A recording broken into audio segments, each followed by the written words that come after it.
Steam is having a moment. Oh, so everyone has that problem now. I guess. But also, hello, welcome back. OBS just hates me again. No, like I'm disconnected from Steam from the looks of it. Yeah, we had also an internet problem right now, as we said. Yeah. Since we switched from connecting new at a specific time, it seems always to fuck up around like this time. Well, but you're still on the ship, Zep. Yes, I'm on the ship and I can see y'all moving. But it does say disconnected. Ooh. Like there's the little triangle that has an unplugged connection thing. Aww. I think it's blinking faster. Okay, apparently it is an OBS bug, but yeah, but why did we both? Like Zep is on another continent. That is definitely a coincidence. Maybe. It is a coincidence. Also, chat, can you hear us again? Hope you give a live sign. You can also write in chat. In case sound has problem. I wonder if Steam's just having an issue. At least for my problem. Okay. Yeah. I don't know. Could be a lot of things. Let's just put us out if people didn't notice it. That we're back. One shudders to envisage what I think repulsive larvae Steam is... gestates within the glue as we speak.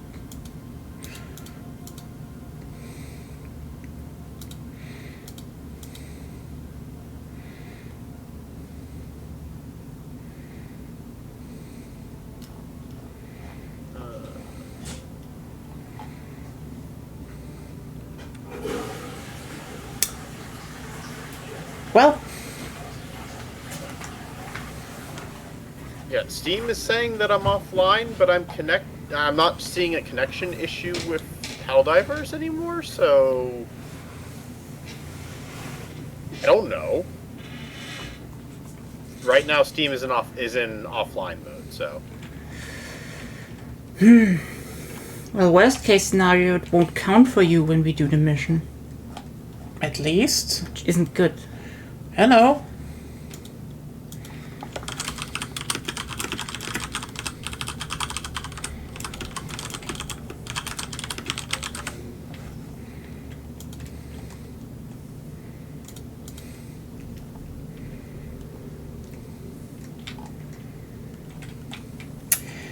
Well, that's bad.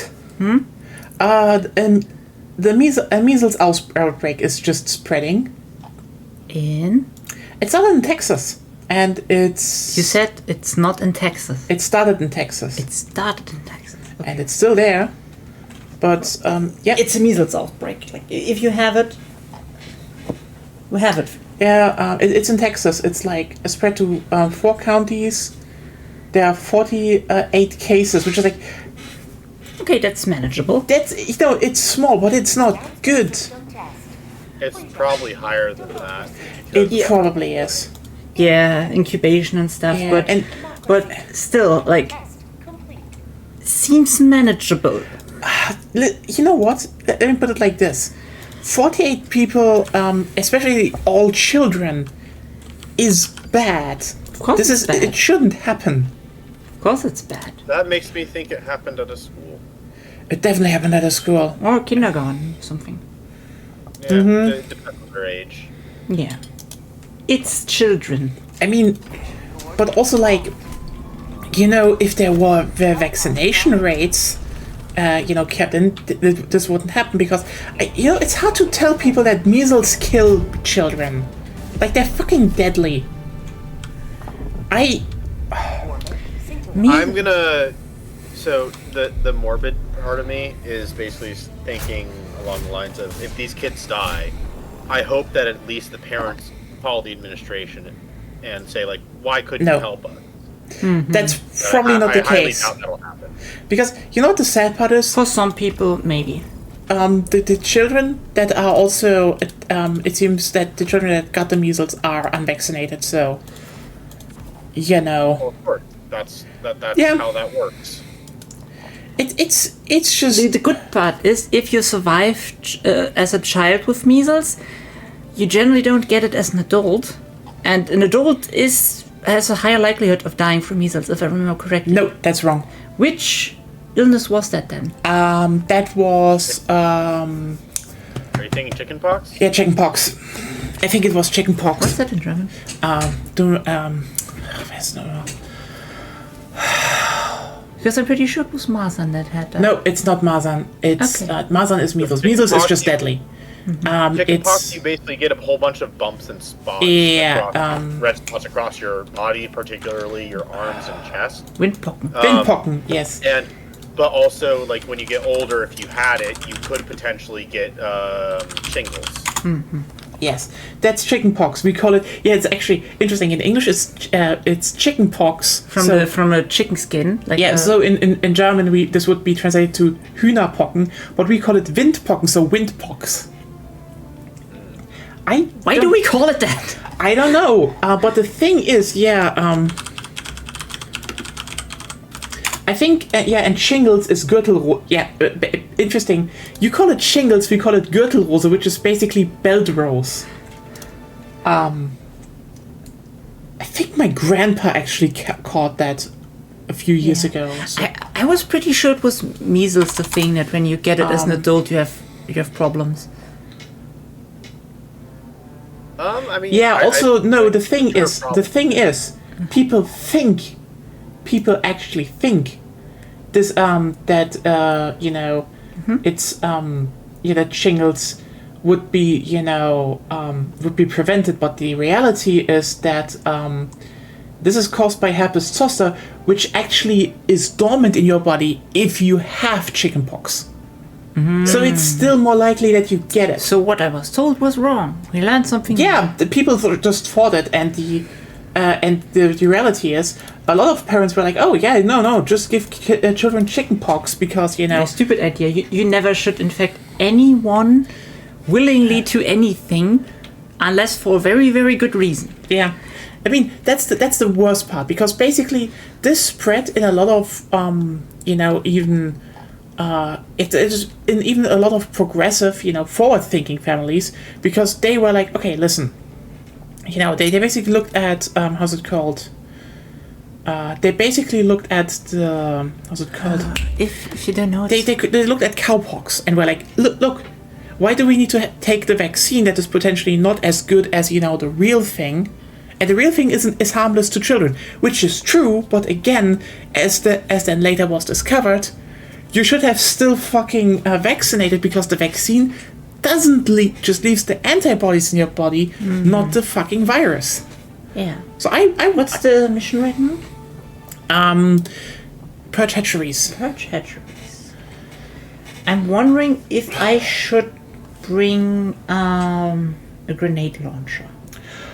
It's not the worst idea, actually. It might be decent at doing double duty. Yeah, that was my thinking. Yeah. Let's try it like that. I'm giving the rover a chance, since you all are going rover. I guess we do. It's a lot of extra firepower. That shouldn't be underestimated. I saw a meme on Twitter just now saying that that Meridia is heading towards. Someone went crackpot theory and said, "Oh, Meridia is heading towards what's the fucking thing called the creek." Malevolent Creek. Yes. Yeah, no. That would be funny. That would be funny if that's the end game. No.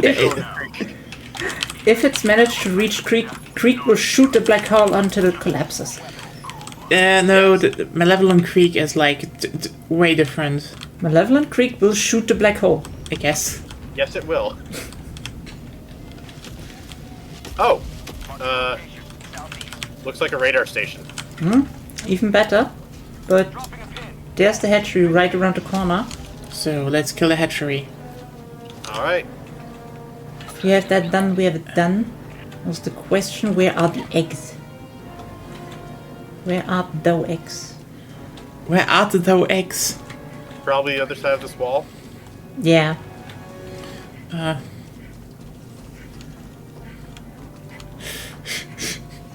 Yep.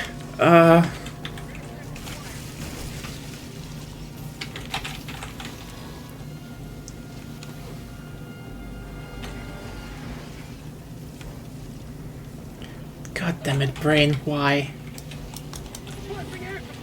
Air support. Yeah, let's get out of there.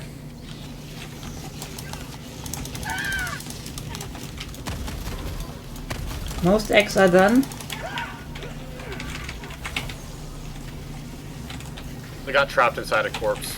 Let me just kill. Yeah. Let's get out of here. Ah! You fucking rover! See? That's why I don't use them. At least you can So, see where it shoots from. Where's the radar station? It was by where we spawned. No, that wasn't one. It wasn't. No, that was just a regular. Something is on the ground cage. Okay. So should we go to the next hatchery? There then? is a spore spear though, so Mark it. yeah, it's there. Objective located. Northwest. Shit, this is not good. If I can't Wait. get my shit, then I'm gonna...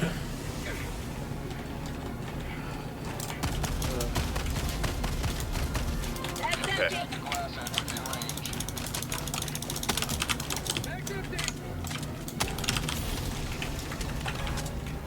It's funny how the spore spear is like, you know, you can just shoot it and it dies, and yet, you know, shrieker nests are like, no, no, no, you're not.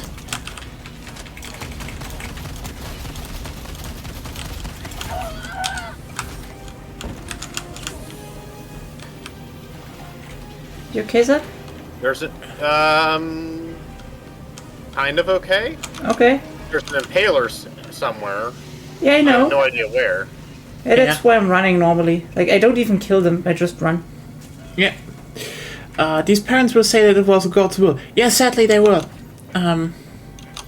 It's just like, So they got ill because they were secretly tranced. That's the new thing, right?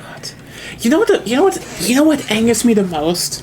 That this bullshit was basically driven by two things. A lot of right-wing idiots, you know, especially Christian idiots, but also one shitty British guy who thought he could, you know, he could scam people with a shittier vaccine by basically causing doubt on another vaccine that everyone was using. And again, you know what? I think whatever. Another ego. Go Yeah. away. Wait, so the British are... a British guy is to blame Yep. for the anti-vax in the US? Yep. He was literally the guy who Basically, Like, I know that it, like, started appearing in, like, the Midwest and, like, especially, like, Minnesota and such. yeah, it was a British guy who was basically he had a patent for like single vaccines, while the government had like a combined one. Basically. there was a combined one that everyone And used. he basically was like, no, that's too much for the body of children and will cause autism. Yeah. No, seriously. And by the way, He's the one who came up with that whole shtick. Yeah, he basically was. He basically tried to do. He basically tried to scam people. His whole point was not to, you know, go anti-vaxxing. His point was to try and basically sell people his vaccine, and you know, which horribly backfired because. Also, lots of human rights violation in his Yeah. study on children. Yeah, he fucking abused children. Let's just. Yeah. By the way, let's just say that out loud. He fucking abused children. There's nothing, and he just had 10 children, which is not fucking evidence for anything. And he basically abused the fuck out of them. So yeah, no. H Bomber guy made a great video, details everything, but Most things. yeah. But like, yeah, the guy is just a horrible person. Yeah, he basically tried to do the whole thing. I was like, look, it may cause autism by, and I'm not fucking, you know, I'm not fucking kidding you here. Because have you ever, have you ever thought about the fact of how the fuck is this actually supposed to work? Like, you know, I know this is nowadays it is seen as this, you know, just thing that anti-vaxxers say, it causes autism. But have you ever thought about what the reasoning was for how this is supposed to work? Probably something along the lines of frontal lobe. You wish. No, you wish. That would make sense. You wish. You fucking wish. I'd assume that it was about frontal lobe development or whatever as No. a child, because that's the most concerning thing. Oh, in you all- wish. Yeah, I know. That would make logical sense for conspiracy theory. But this would be very this would be disproven, in fucking seconds. So you know what he did? Because what his thing was, it was basically a rare bowel disease. yeah. What? Yes. He fucking went. So if you put too many vaccines into a children's body, they will develop a bowel disease. Because from it stress leaks into something. into the bloodstream, and that will then pass into the brain and will cause autism. I am not fucking kidding you. The thing was based on an imaginary bowel disease caused from stress, and to prove that, the guy basically fucking abused children to cause stress, and even then his evidence was non-existent. He just fucking faked it. Yeah. Lots of enemas were done. Yeah. Horrific shit. See how it spread, though. Yeah. You I mean, get the cringe conspiracy people who were willing to believe in that shit to believe in it, and then it starts to make news of this weird, wacky, crazy thing, and then someone who doesn't even understand or hasn't heard the full story is like, oh, I could probably piece together a reasonable explanation for this. It's And the same. not like in a willfully hostile way, but more of like a, oh, this is Yeah. Like lots my of. logic process sees something that's not the same. It puts together a fake story that didn't exist. Yeah. Also, he went to parents and basically asked them very leading questions. So yeah, and also the thing is, let me just be clear here. You know what also really fueled this thing? The autism part. Because a lot of parents are like, oh, I need to prevent my child from having autism. Hey, you ableist piece of shit. A child with autism isn't a fucking burden, for once. And second of all, fuck you. Just because you see a rise in autism, because, it starts getting diagnosed, actually, doesn't fucking mean it was, there's some like, oh, it was definitely the fucking vaccines thing. It is. Also, there's there's in general more children are surviving birth. yeah. Yeah. Not to say that that's like oh, my child's gonna die because of this. It's more like more children survive, so we have more children, so we have buried children. Yeah. We just have a general higher rate of... If you increase the population, you also increase the number of criminals, basically. Yeah. I mean, you know what? Technically, that's not true, actually. Yes, not percentile-wise, but total numbers-wise, yes. I mean, technically, yeah, but... That's Again. that's the point we're making right now. Ah! Bye, Titan. Yeah. Did it bounce? You killed me. It fucking bounced. Oh, it bounced in this direction. I have to run.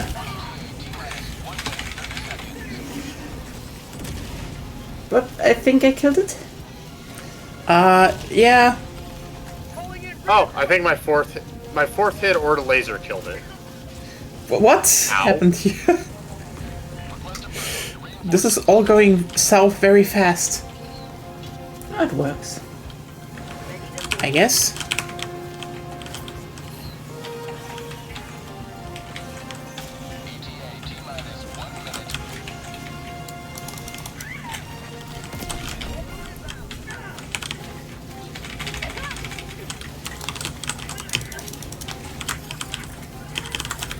Sending in an eagle. Cluster bomb to, I think, south? No, to the north. I'd like to see something. Yeah, no seeing today. Couldn't Seeing see mach- anything anyways. seeing machine broke. Yes, I noticed.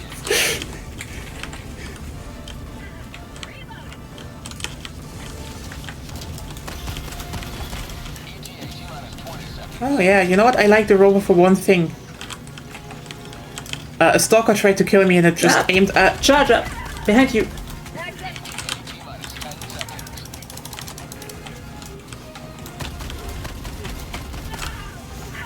Sorry, Zed. To be fair, my rover also killed me. Fuck. I called in Zed. It's fine. Zed will save us. Probably. Or himself. One or the other. Yeah. That worked.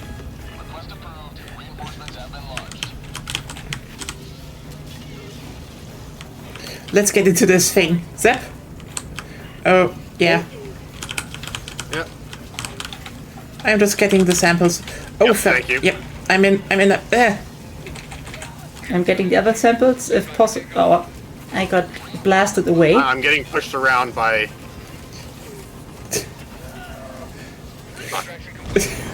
Too many things. I got dragged around by Biosphere? one of the brood mothers or whatever.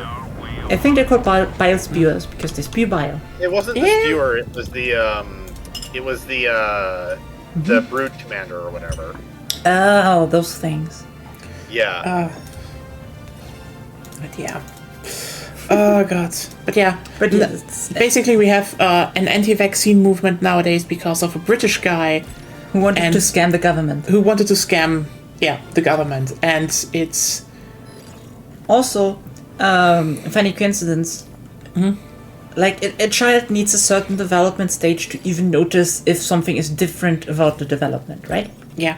Unless it's like a very severe case of something. Usually, yes. Why?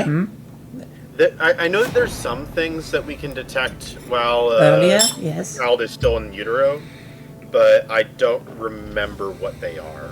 Yeah. I think there's some forms of high-level autism I think that we can detect, but even then, it's like the really debilitating. It's like the really debilitating one. You Like, mean it's- Down it's syndrome? I usually think Down Yes, syndrome sorry, can be, but like yeah, because- Down syndrome and a couple of other things we can detect. It's usually Yeah. it's the stuff that it's like, oh, this child is possibly not going to live a good life. But even then, the Yeah, thing but is, no. Even then, that's not an excuse. Yeah, Yeah. But the point I was trying to make, because I hadn't finished yet, Yeah. that there's a certain age range where we usually detect and diagnose autism in young children. Yeah. And that was the exact same age range where they should be vaccinated with this specific vaccine. So that just came together like, oh, did you get it around that age range? Did your child has shown autistic traits? Yes, totally. That coincides with the vaccines. The vaccines must be. It's yep, like, oh god, I absolutely detest the fuck yeah, out of what happened there. it's horrible. It's horrible. Yeah, no, you can say it in any other words. It's just so bleak to think why it happened. And for some reason, people still believe it. Yeah, because here's the thing. I'm all for not trusting your government. Everyone should be, to some degree, distrustful of others, even if you're supposed to trust them just for, like, let's say, security reasons. Yeah, Like, yes, your government is supposed to be there for you, but it doesn't hurt to actually look at them a bit closer and see if that's true in every specific case, if you have the time. and I mean, stuff. the thing is what I will always say. If you look at companies or governments or so, you need to check what would be the most sensible thing for them to do. And if you don't have complete sociopath or psychopaths at the top, most governments want you to be alive. I have to say that in defense of psychopaths, they might even be really good leaders depending on their morality. Fair point. Psychopaths would probably act more better. I think sociopath is more accurate in that sense. Yes. Thinking, no, they have to die, and there needs to be natural selection again. We're just like, that's sociopathic. Yeah, that's sociopathic, not psychopathic. Psychopathic would be like, fuck it. Alive people are better than dead people. So, Well, depends on the person. Like, Yeah. you can be a horrible psychopath, you can also be a very nice psychopath. yeah. That really Yeah, depends. I think the biggest part that I want to point, what I want to get at here is the simple fact that there are a lot of parents out there that rather want a dead child than a neurodivergent child. And that is fucking disgusting. Yeah. Because autism Now, is like... I do think some of them. I do think for some of those parents, they don't understand what it is.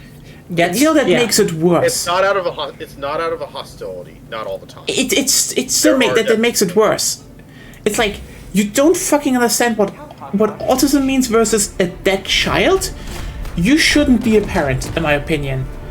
Like that's Problem is we cannot really control that, because if we would yeah control who can be parents, that's the other thing. if we would like require a certain like getting to a mandatory like information course, okay, that I can see, you know.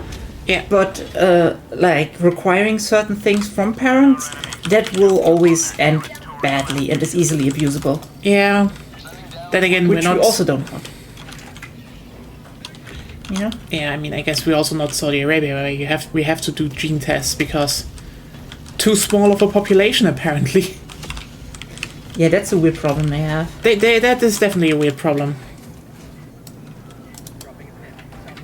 Yeah, if you all didn't know, Saudi Arabia is now doing like basically mandatory gene tests just to basically check, because the population is too small, Yeah. if they might rise problems. You're not like forbidden from procreating or something there, but They're more like, yeah, you have to check it, which is, I mean, at least on paper they say that. I don't know how it is in reality. That could be vastly different. yeah, that is always the case. They might make exceptions if you know, like if you already have some family history. Yeah, from what I know, from what From what I they said, know, you're generally not forbidden from It's more procreating. like- It's just like you should know, because it's highly likely that something like that might happen. Titan behind yeah, you, don't you? fuck, oh, Attack. oh my god, I didn't even see that shot because it just ran through the fucking.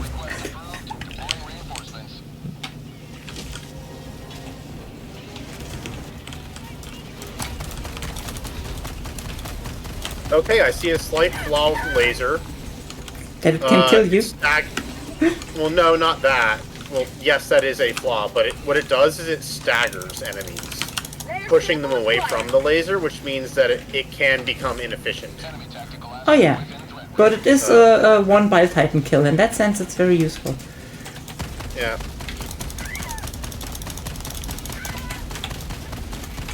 Bag's empty. We're both dead. Calling in reinforcements. My thermite stick blew it up. No, that was me. My thermite stick exploded though. Okay, then I didn't was see it. thermite stick. God damn it.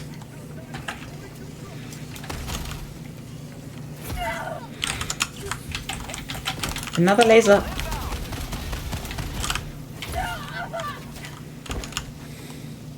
I'm getting the launch codes, Yeah. hopefully. God damn it. Let's actually clear this thing for once. You technically don't need to. Yeah, but like no one.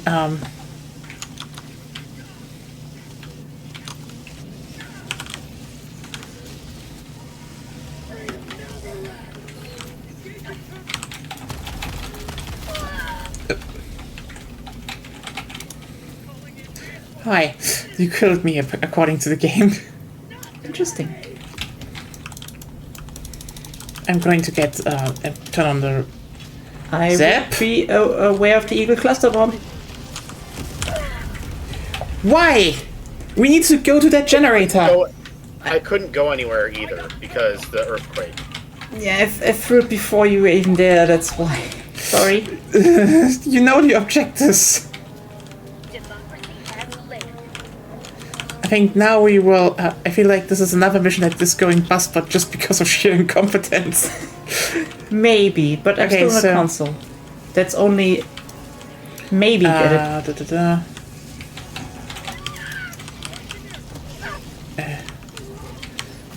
God damn it! I need to. Where's the fucking thing? It's not there yet. It's calibrating. No, I mean, where is the thing with the arms? Somewhere. Looks like it's probably north. Okay, Pull the transformer lever. I will do that. I'm on it. Okay, now we can Okay, just... the range for shooting the thing is very short. let's get out of here, though. I'm running to the next objective. Same. Agonia, maybe not that way. I stim. Don't worry.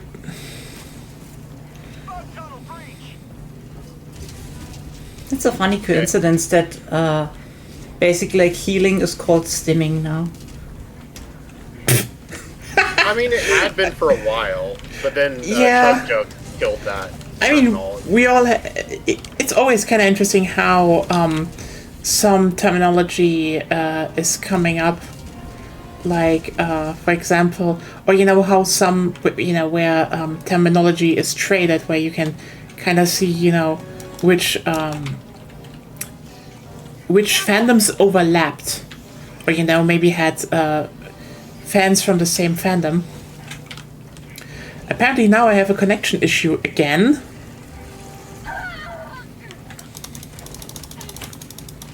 Oh, at some point my Steam went back online. That's good. Okay.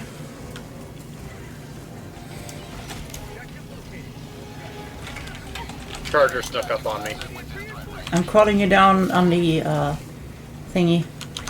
Oh, okay.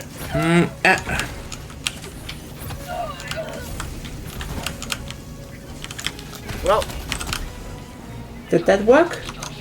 no, it died. It blew up before I could destroy it. Yeah, I actually killed it, so... Reloading. when do I need to go there then? I'm getting the launch codes in the meantime. Yeah, do that.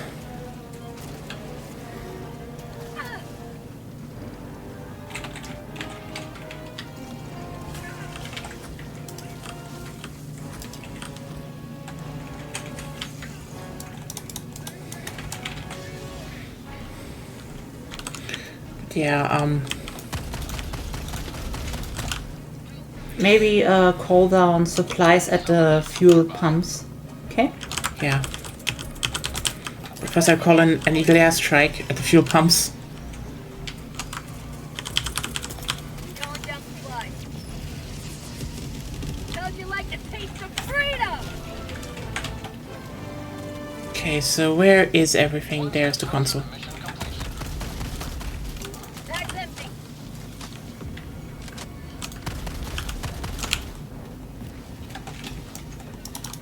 That one is stuck in the... Okay. Don't explode on me. There we go. I shouldn't have reloaded.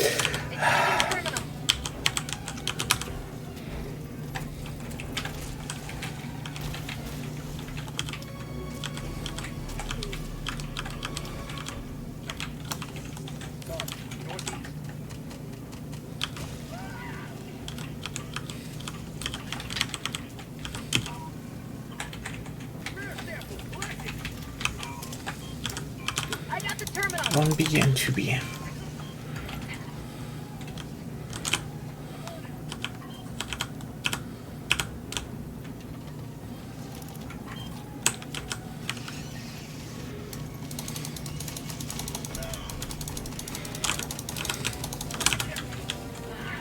I'm on it.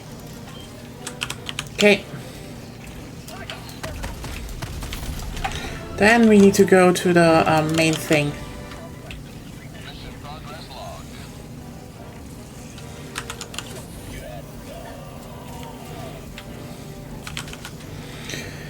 Okay. But yeah, where were we actually? That British scammer Oh dear. is to a big degree the reason why people still believe the whole vaccine causes autism thing. Yeah, again. And for but some reason, I- treat autism as this really terrible thing. You know the worst part Then is about again, this? that's similar to the rappers in the early 2000s who always said, "I'd rather have a dead child than a gay child." God, it is the fucking same, yeah. It is the fucking same. You reinforce? I mean... Yeah. Oh no, it's so bad with my, with my childish gain, and until people realize, wait, I'm stupid. I'm like, yeah, you are.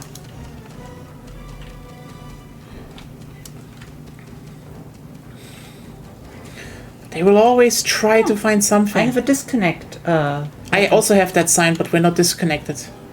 Weird. It's not really. Here's the thing. It's not really coming back. This is mostly a bunch of conservatives trying to spread it as like, oh look, this is actually an issue right now, even though most people fucking disagree with it. So yeah.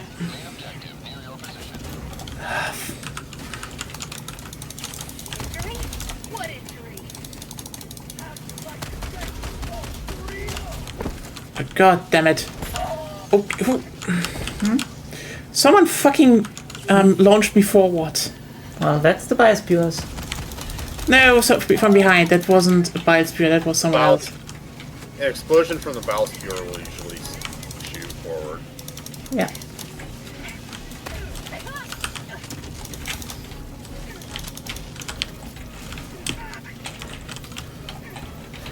Okay. Engaging terminal.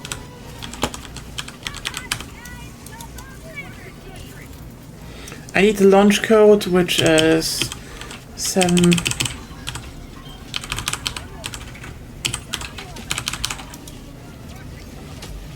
Oh, Okay. same idea.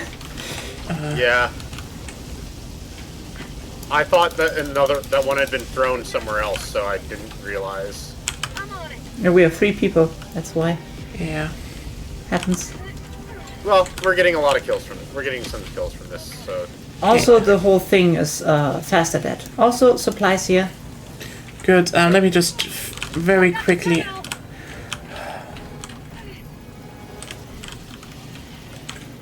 Oh yeah. It's honestly, you're going pretty well. Oh wait. Then I guess we can already... No, we can't run Nope. yet. Nope, not yet. Cluster bomb. Where? You see it. Ah, okay.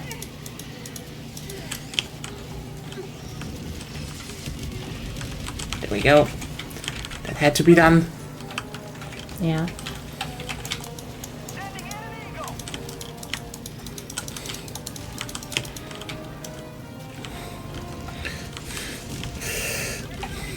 hit. Yeah, run. Mom made me drop that. Run. I was trying. What to is put it that, by away, the but way? It wasn't necessary anymore. Yeah, good thing that the ICBM isn't... Ah, fuck. Zep, you killed me. No, you killed you. No, I had to go to the terminal, and the terminal is now basically a fucking fire field. Yeah, because your cluster bomb made me. That drop wasn't the thing I mine. was trying to put away. Yeah, That wasn't mine. Well, that, whoever's cluster bomb that was Yeah. made me drop it. Who was it, probably? me. I threw the last Well, there one. we go. We need to kill something over there. Wait a second. Fuck. Oh.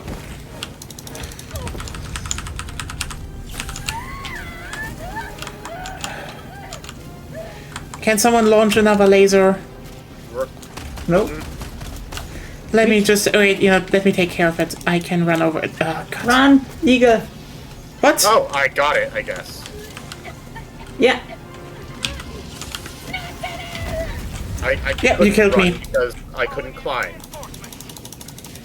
So, I cleared the field though. I guess you did, but at what cost? 2 reinforce. That wasn't. Was it worth it? That's the question now because we can run away now. No, we can't yet. I got the terminal. Well, the terminal's clear. Now we can. We can now run away. I don't like how the laser rover always hits me. Like my own laser rover. Yep, that's one of the flaws for it, and you gotta... there's a technique to learning, Yeah. well, not actually a technique, but there's a technique to it when it comes to figuring out how to run around it. Yeah, a way to move so that it like indirectly doesn't hit you. Yeah. It's not even perfect either, it's just a matter of being, like, aware of where you are in relation to your rover. Yeah, But it is useful for small fry. That's for sure. Yep. It mows through them pretty quickly.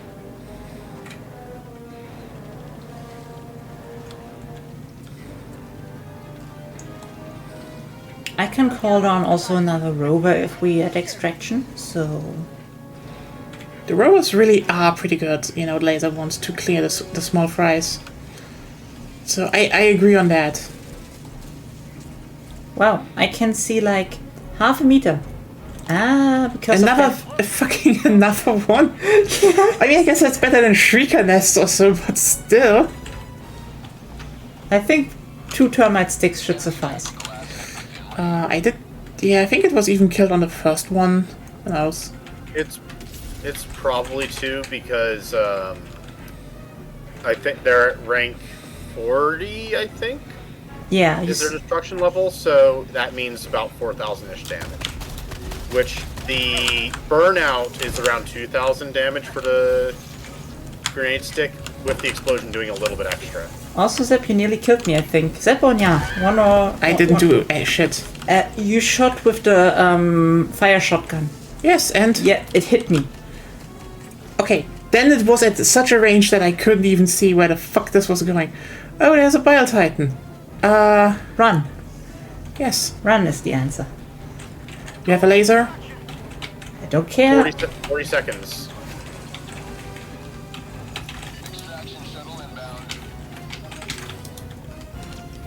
Yeah, minus later.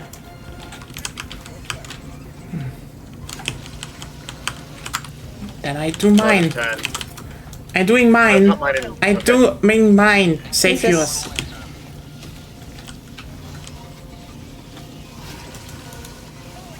Calling down a sentry. Yeah. So go down if you can, because it is there. Sentry.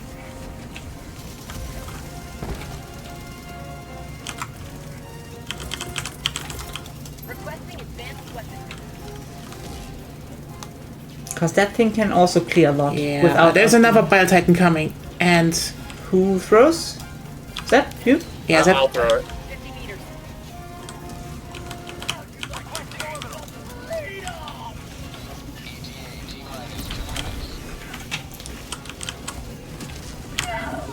Luckily, Bile Titans go for turrets first, so it's a good distraction.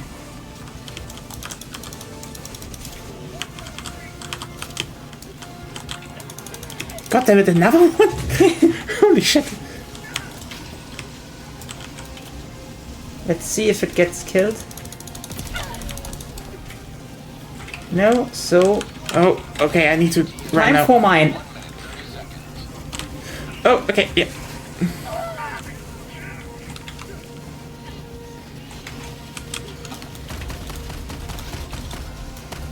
That's empty. And that's why lasers are very, very good. Quasar cannon to the face!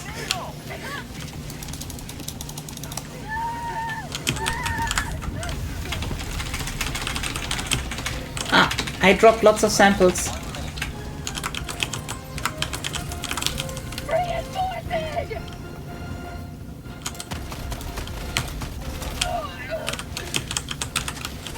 I see the samples. Just got I'm getting them, I'm getting them. Oh, nice. Yeah, together is even better. If we're all together, we have more guard dogs. Yeah, we... oh, there's a charger coming! Stick up!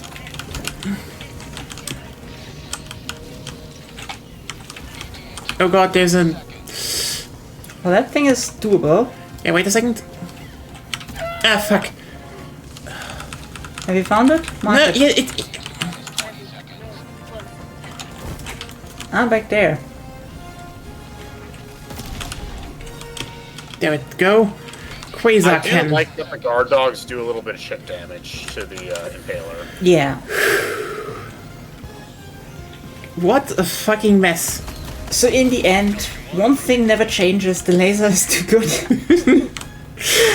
At least when it comes down to like clearing like the big stuff, because we can clear the small stuff with lots of other things, but big stuff is hard.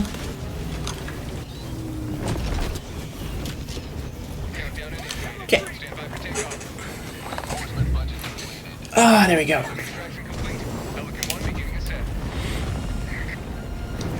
Whew. Oh god, we're already 2 hours at this. See, and soonish we will be able to do the actual challenge. Yes. Hope you all are ready. We're gonna do oops. All fire. Wait, did I? Shit, one more reskeet and I officially have hit 69 reskeets. Weird thing to that, you know, going mildly viral on Blue Sky. It's also weird that it's basically a shit post about Digimon and Angela Anaconda. You know, the movie, the shitty thing that everyone hated, rightfully. Oh, you've already, according to me, you've already passed it. You're 71. Interesting. Yeah. Okay.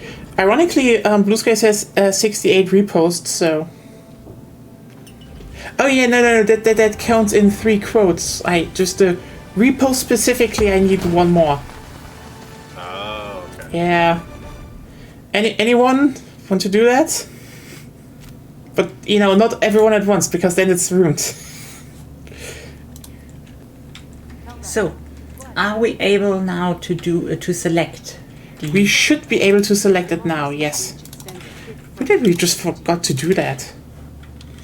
Well, this difficulty was added later. Yeah, like I mean, I thought we had done Helldivers, but I think. I can see one of the. I'm in the acquisitions menu right now, and I can see one of the crew members sitting down, floating in the upper right side of my screen. Oh, wonderful.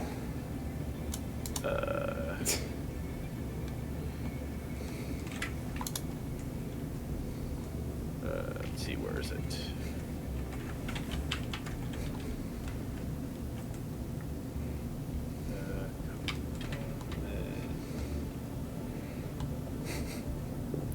So you're acquiring something specific? Innocence perish. Wait a second. I'm at 172. I should probably open up another war bond. Then do that.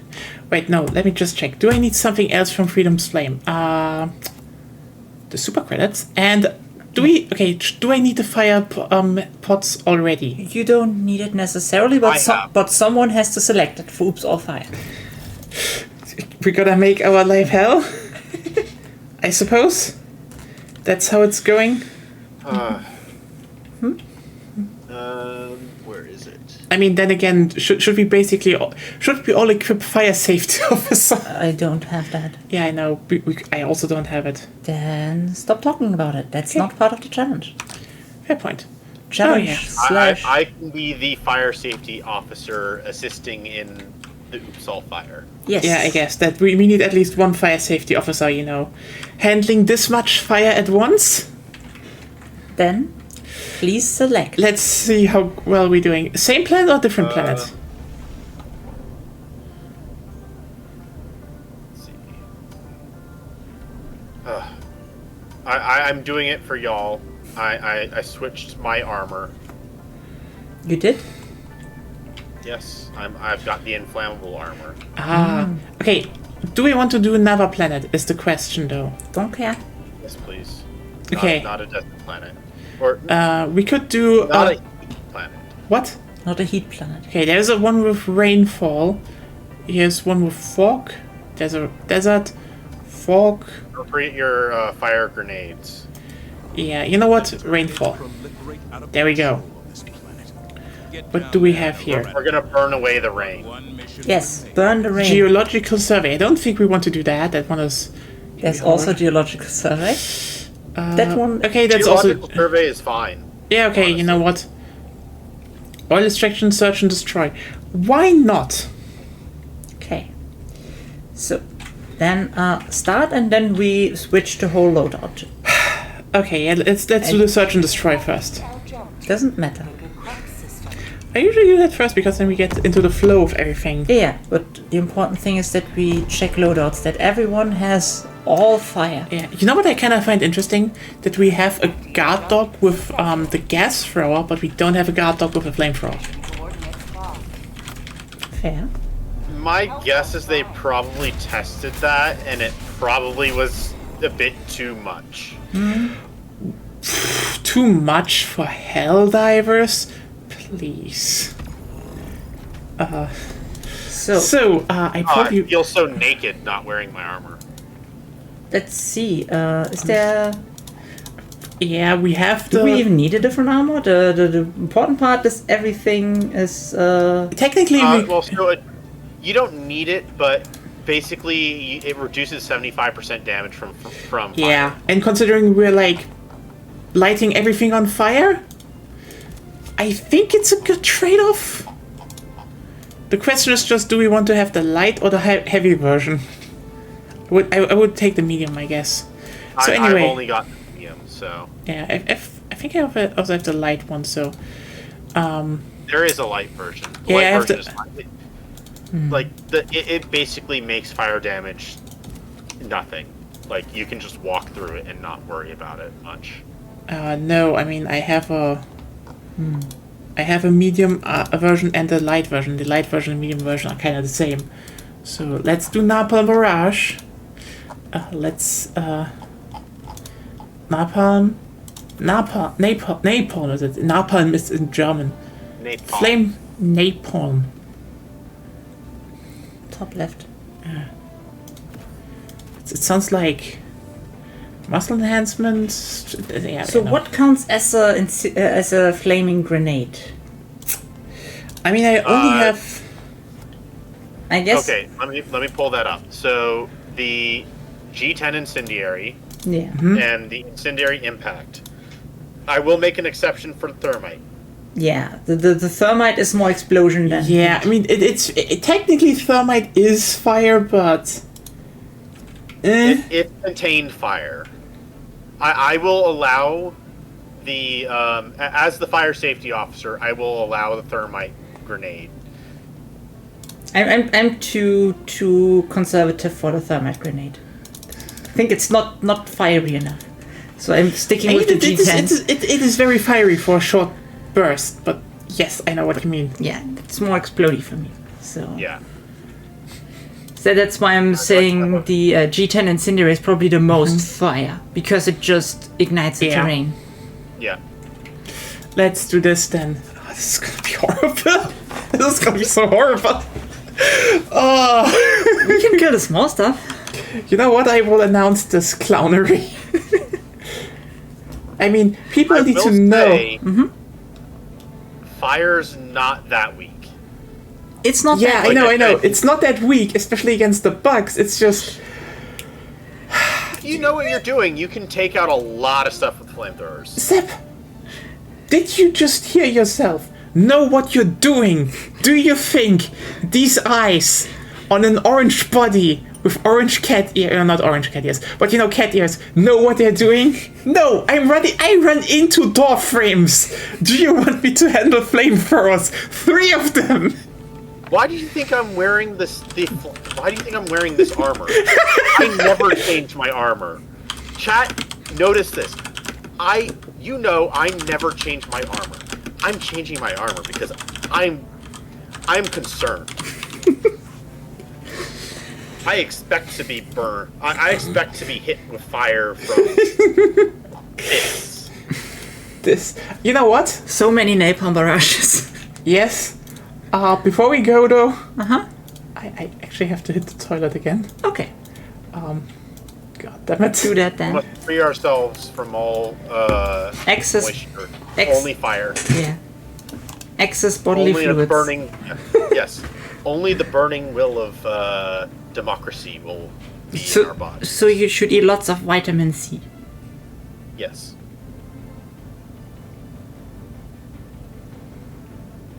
And you can have symbolic burning through capsaicin. Yeah, yes. As far as I know, the flame turret uses capsaicin. Yes, it does.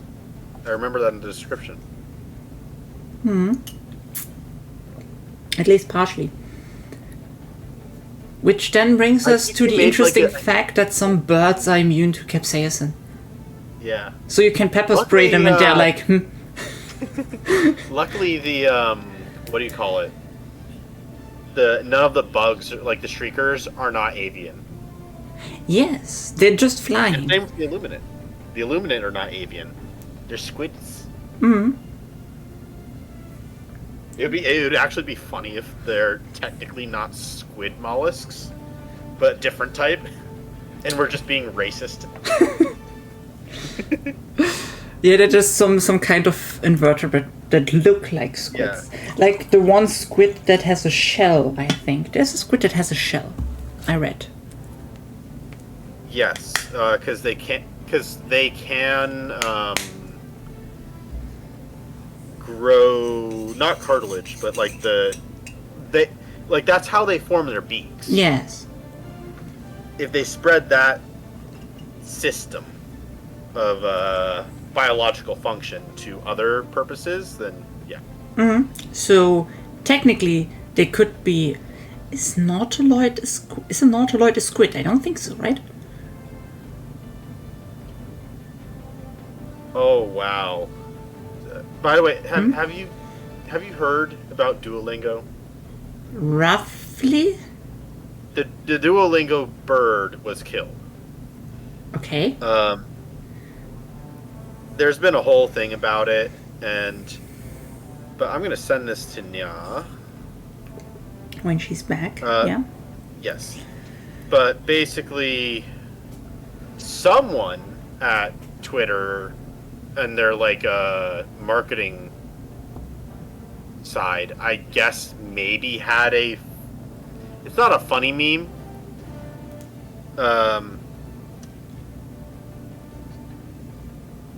This make it show? Yeah. But they basically made something silly. By basically saying all birds go to heaven, and it's basically the Duolingo bird and the Twitter bird. Ah. Okay. It's a cringe meme, I will say, but Duolingo shot back in the best way possible. Both killed by a Cybertruck. I mean, that's fair. Yeah. Also, Zep, I'm seeing you using a jetpack. Is the jetpack fire damage? It is fire. It's not damage, but it's fire. That's the question now. Because I spoke with Nya in the beginning of the stream, and I think it was only fire damage. But let's see. A jetpack would be nice. Well, the jetpack doesn't do damage, so... Yeah. So you could argue it should not be chosen. That's. You could also argue that I'm not violating any of the rules because I'm not dealing any non-fire damage. Oh yeah, that's what we specifically talked in the beginning of the stream when you went there. I was asking if only fire damage or just fire-related things. And I think, yeah, now that you're back, you said only fire damage, right? Yes. Okay. It is about doing fire damage. Oops, on fire. So no utility stratagems? No jetpack, which is fire movement. Okay, here's the thing. My argument is that I don't have the flame turret yet. Oh. Oh. So you can't even do all fire. Then you should. Oops. Okay, here's the thing. Can you get the turret? I don't think I have enough super credits. You have to. Don't you have to? You have the freedom one. You need the medals just then. It's an escalation of freedom. And now it's an urban warfare. Urban warriors, I think. I think it was an urban warrior. The one before the pew. I don't know. It's in the one where before the hell bomb. the one with the big cannon. You know, the good cannon. I'm aware. But I don't think I have. enough. Okay. I mean, chat. Do you think only fire damage counts, or does fire transportation mean transportation by fire also a valuable option? 3 things. First, you stream, you decide. Second, as Zeb said, he can't have it, so I will probably make an exception there. I mean, yeah, then there definitely is an exception, but like... I am bringing the firebomb hell pods, so actually, I have the same amount of fire damage as you do. I mean, fair points. Because you're bringing non-fire war bonds. Not war bonds, the boosters. Yeah, I mean, we can do other things, but yeah, I guess, sure. It evens out. That's my argument.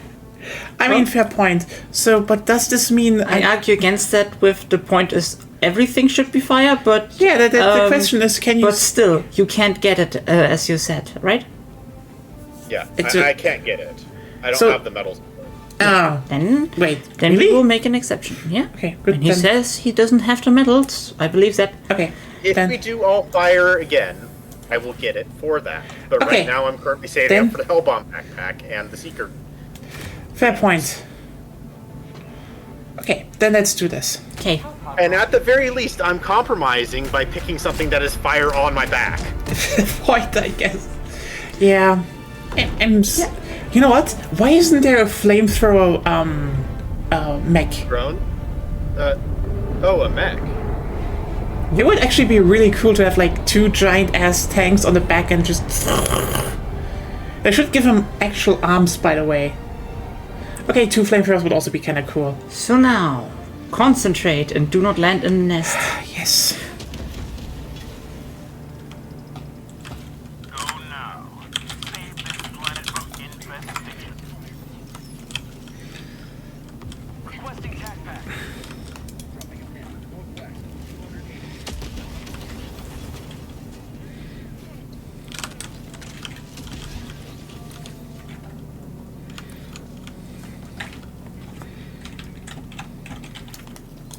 Orbital incoming.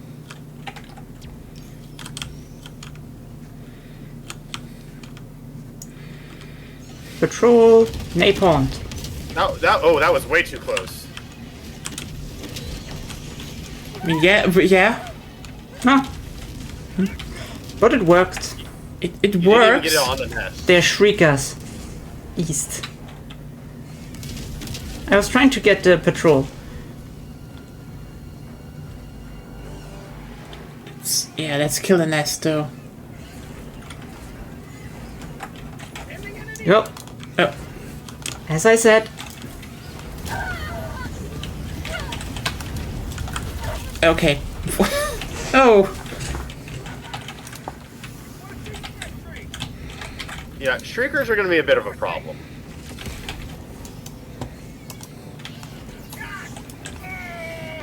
Request approved. Reinforcements on the way.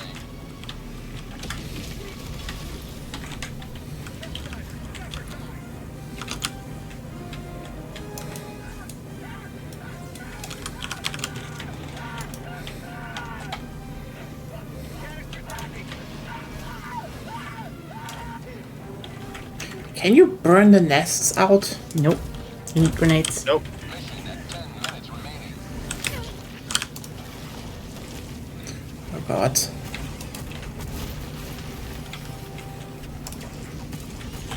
Pile Titan. Yep.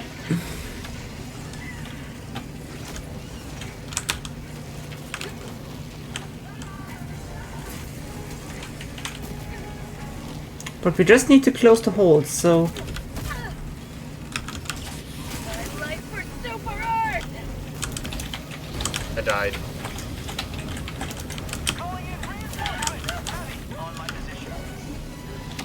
Okay, so the way to take out a Bile Titan with the flamethrower secondary, well, not secondary, the support weapon, is to walk up to it and shoot it belly. Yeah, I know. Close the hole.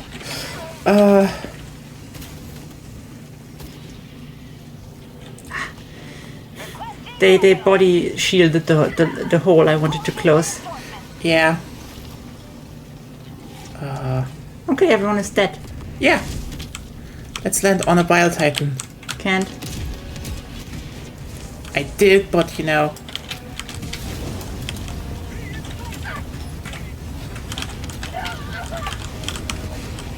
Okay. Took it down with the normal flamethrower.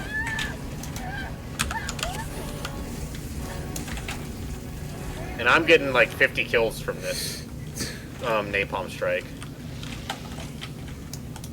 Requesting air support. Calling in reinforcements.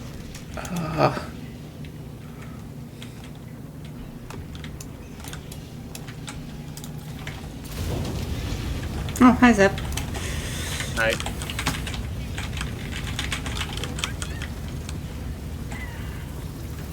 Canister's empty.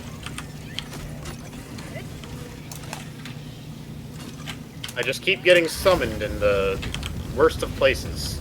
Well, you landed not on the actual thing I threw you on.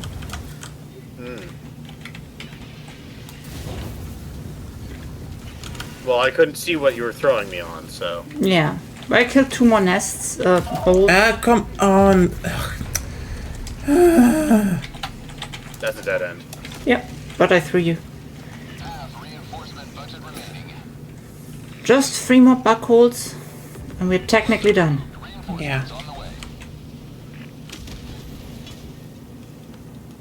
And you're together, so you can watch each other's back. There's a bug hole over there. Can tag it, so you can. No. Oh, come on. It's.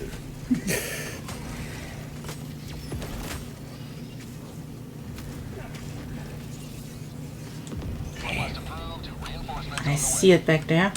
I am. You throw? Ah, I'm throwing one, you know. I'm closer. Can I do this one?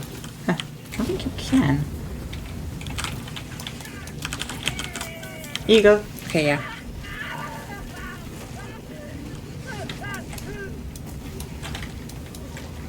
Running around the whole thing.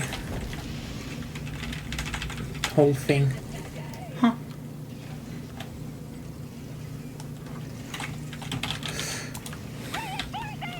Yeah, my problem is I haven't been able to get back my flamethrower yet. Same. My support weapon. Yeah.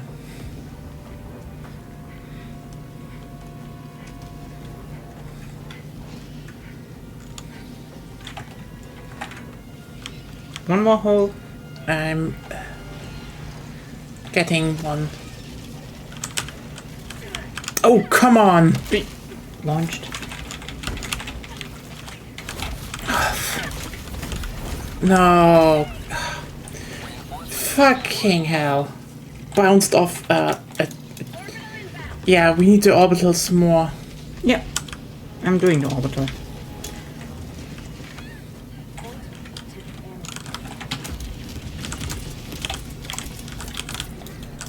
Doing another one on it. Just to get the fucking thing dead. Shit, that's danger close.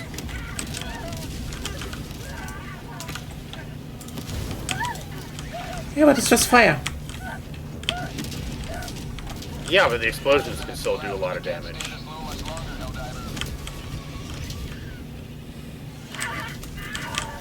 Now the flares are back. Oh, come on. Freedom never sleeps! Okay, yeah. Who actually... Charger got me. Not today! Okay, I'm going in.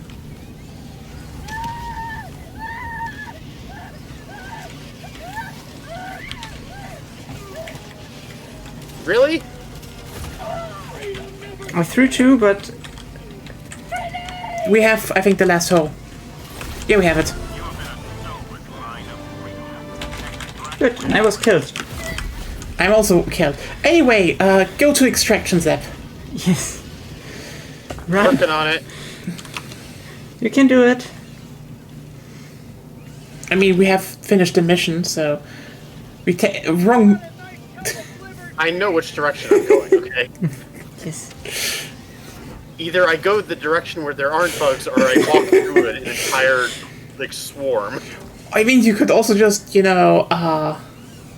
reinforce now, I think. No, don't.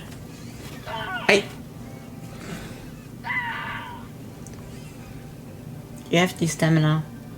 But there's a river. So that's... Yeah. That is a problem. That is a problem. The other problem is the Shriekers. Mm-hmm. And the fact that I have no stims. I called in supplies where I called you all down. You didn't say that. I did? No, I didn't notice. So, Oops All Fire is, Hard. As expected. yeah, you know what? Who cares? We did it. Eh? Oh, wait, no, He one more had person. the revive. Okay. Okay. Ready to liberate. I did my best to lead them away from where you guys would spawn. I knew that I wasn't getting away. The main problem was the Shriekers. Well, I could probably have managed the Shriekers if I had the time to, call stuff in. Yeah, but you didn't. Nope. No time. That's why I tried to take out the hunters, or not the hunters. Yeah, the medium guys. it's left of you. Yeah, I see it. No, the Stalker layer. I am not interested in the fucking stalker layer. You could have just thrown one grenade in. I can't. I have to survive a bit longer.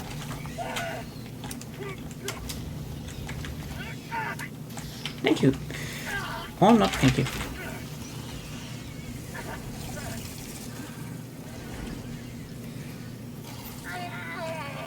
Oh, hit the tank.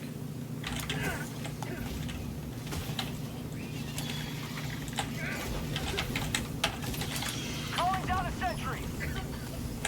Calling in extraction. Extraction shuttle inbound. Come on, flamethrower turret. No. Yeah, no, it's At the very least, it does, cause napalm in the area. Yeah. I think what they should change with the Thing's AI is that it should prioritize ground targets, because the Shriekers just fucked it up.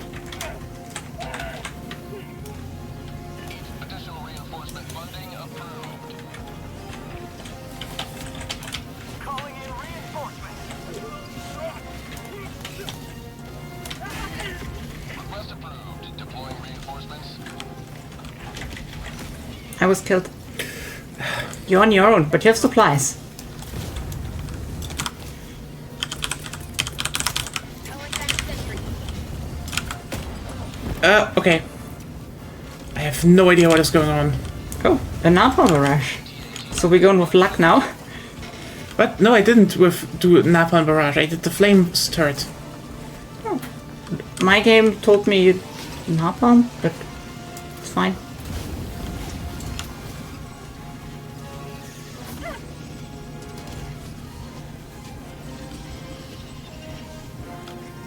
The big problem was that we got a little too disorganized as soon as the Requesting orbital. Vile Titans showed up. I try to avoid them when I can. Yeah.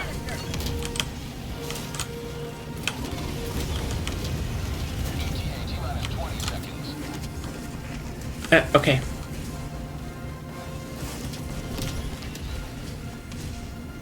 The good thing about medium armor is the stamina.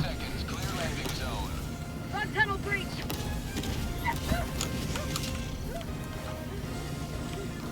Should come down. Just stim yourself. I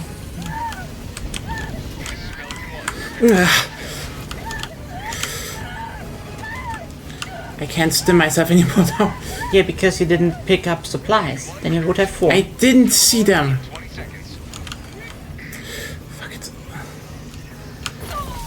Fuck! Oh, Nearly. But I Yeah. think we still have completed the mission. So we have completed it, yeah. We I'm just- not satisfied, but we did what the game required. Yeah.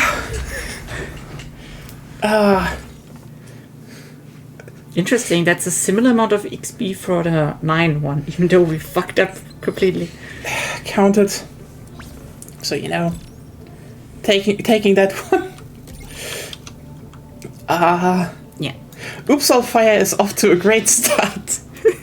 we managed, I guess, but yeah, we need to be a bit more focused. I mean, the thing is that we basically have 2 redundant flamethrowers, and you can be No, like, they're not redundant. If the main one is dead, like out of ammo, you can switch to 2 separate flamethrowers until you need to reload. you know what? I think we should do Oops, All Fire on other things at another time, because I think after this, what do we want to do? You said that. You told me that's what we're going to do. That's why I'm here. Okay. Yep, then we're doing this. Do we want to oil or geological survey? Don't care. We need to do both. Yes. Cool. You know Are what? we still doing fire, or are we? We're changing? still doing fire. Yeah. Obviously, you get the flamethrower turret then.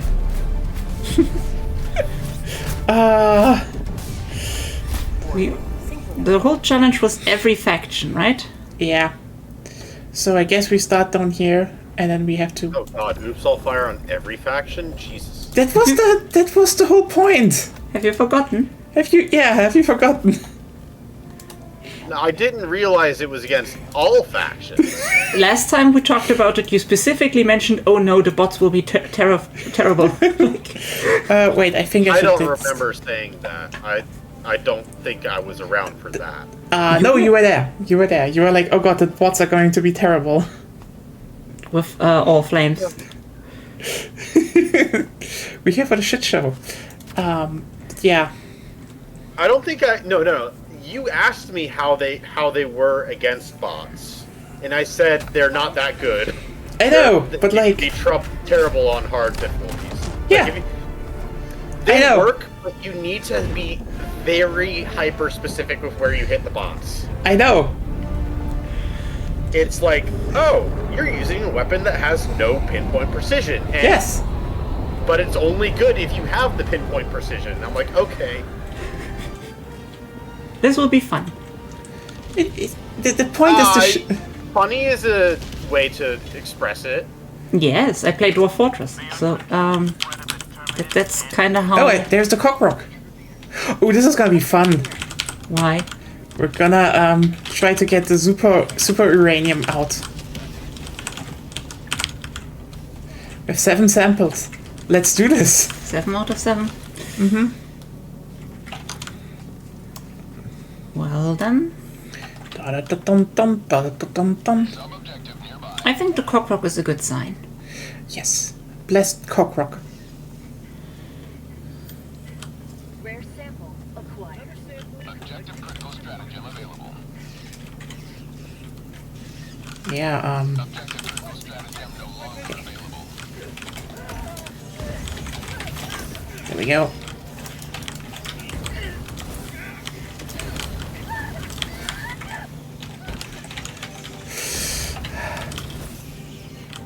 Okay, I don't see any more bugs for now on the radar. I mean, it's gonna be a lot more the moment we start this thing, yeah?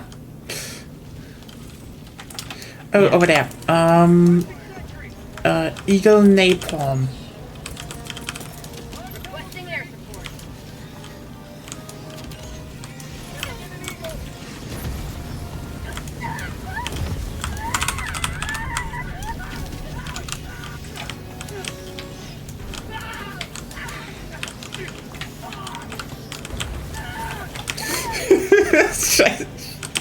Shit, what are we doing here? Okay, you directly killed me there. No, I had to! I was like, okay, who's gonna fight that thing? Okay, you don't, so I do. Yeah, the samples are dropped. Doesn't matter for now. We can pick them up as so long as we don't abandon the objective site. Reinforcements! I wish the smaller flamethrowers had a shorter wind-up time. That would definitely make them a lot better, yeah. Oh, rubber banding. Interesting. I'm giving us supplies. Good idea. I think we still need to activate the scan. Yeah. I'm gonna do it. Oh, you're there already. Yeah, you way too slow. So everybody gets supplies. I'm getting my flamethrower back. Zap, supplies. Different direction. Yep, I know I didn't have a chance. It's still different I was dealing direction. with all the bugs. I didn't have time to figure out where things were. Well, that's why normally... So I guess I check them. didn't pick up my samples yet, so... I picked them up. Or I didn't. No, you didn't. I just said I didn't. yeah. Somewhere here. Now we have... Okay, yeah, now we have a long trek ahead of us. But it's going rather okay, I guess. Hopefully. So far. To the sky!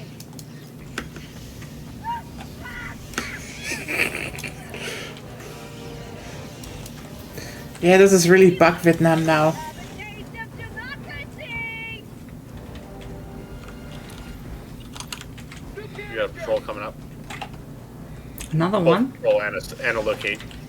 It's a patrol to our left and bugs on the location. Found something!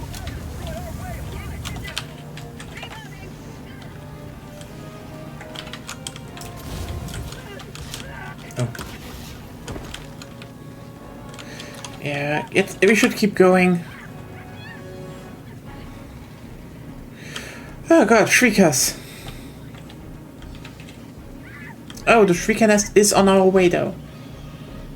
That's good and bad. That is good and bad, yes. We just need to keep walking, I guess.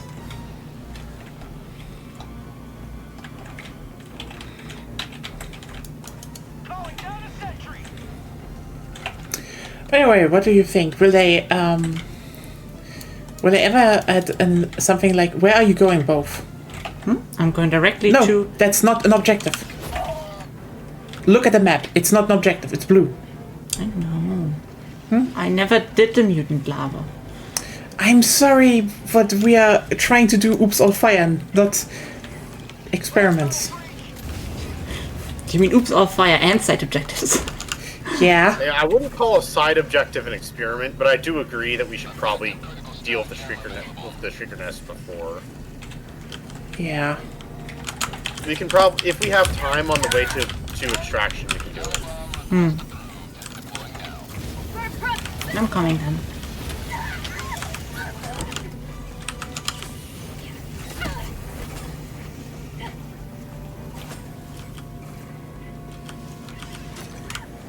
Have them armed? No, it's not armed yet, so I still need to do that. Yeah, no, sorry, you... Not you. Not, It's dead, sorry. Well, then we do it again. Yeah, then call in another one. It's on, Okay, yeah, shit. How about the orbital barrage till then? No, I'm calling it into... The napalm barrage won't kill the... Oh, I just mean to get a Shrieker out of the sky, No. possibly. Bad idea, because then we can't... Remember, the orbital barrage always closes up shit for us.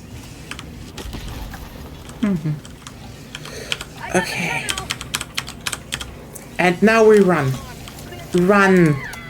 Not lighting me on fire. Run. You're lighting the way. Yeah. Zap!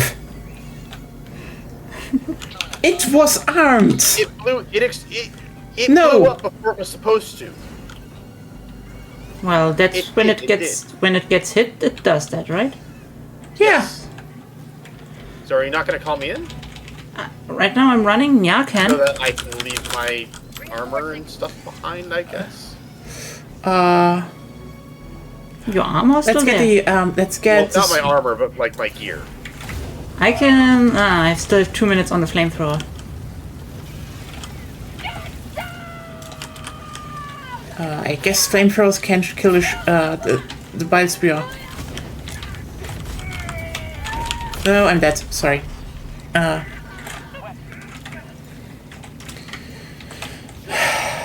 Wait a second. I can call you in though soonish on the thing. Please mark it. Reinforcing. Bugs. Objective located. Southwest. Requesting air support. Okay. Did you just throw a napalm onto? Oh no. No, I did not. Okay, then let's. There's your flamethrower, by the way. Yeah, wait, I'm getting it. That's mine.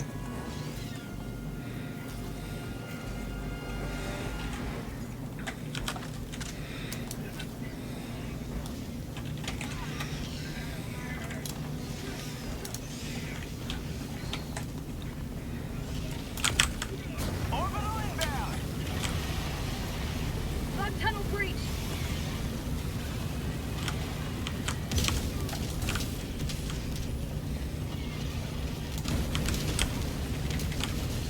Quick some. Yes. Yeah. Requesting orbital. Calling in reinforcements. Oh, damn it. Reinforcing. Request approved. Reinforcements on the way.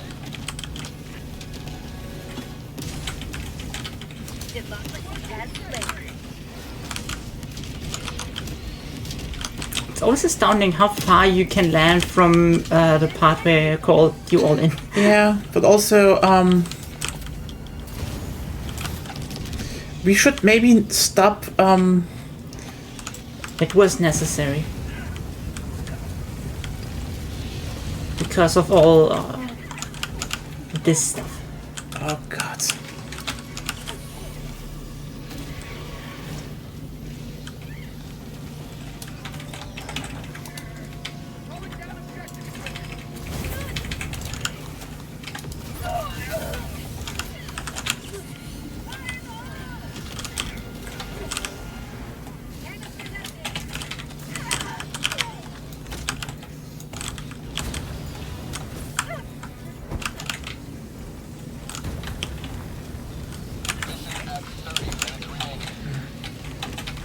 Requesting air support. Air support.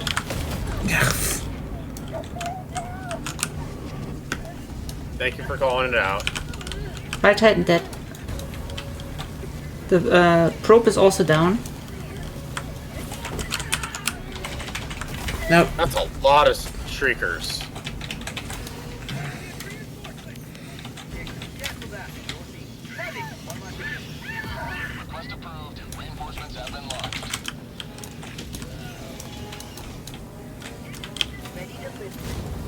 okay, that thing is dead.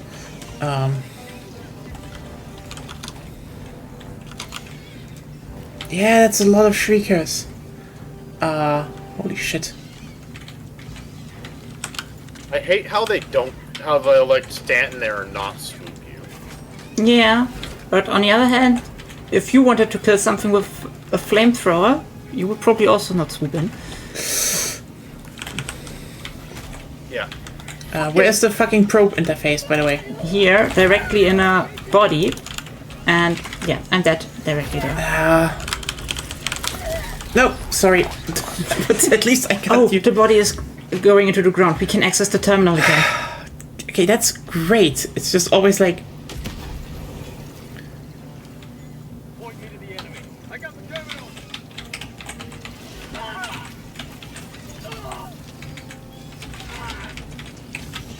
Today.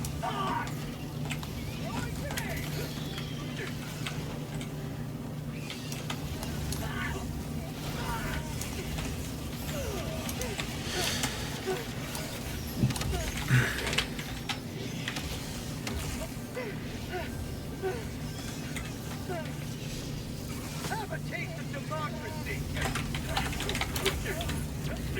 Reinforcing. Request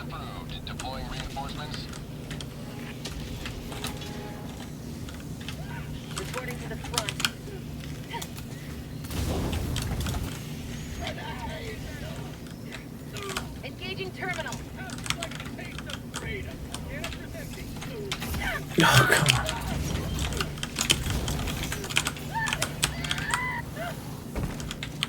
It's burning right now. Yep. Yeah, then don't go there. Help with the small fry. I am doing that. File charger. Get the terminal. And I think we have it. Yeah.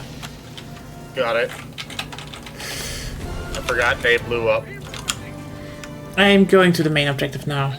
Progress log. There is no. There is another one. Acquire soil scan data. Okay.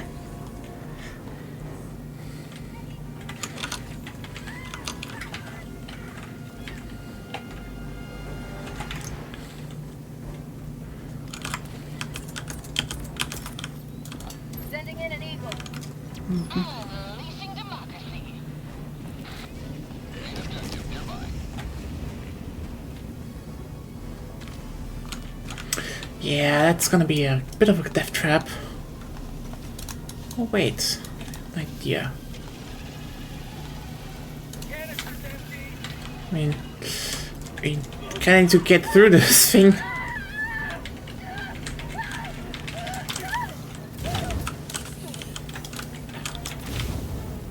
Need to reload.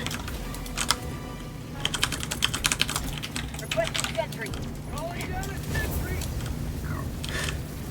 Canister's empty. New canister. Objective critical stratagem available.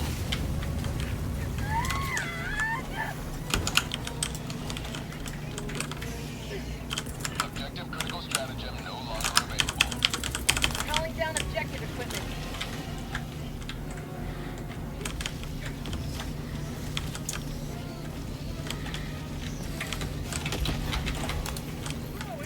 Gun tunnel breach. Engaging terminal. Have a taste of democracy. Hey, I know. There's democracy.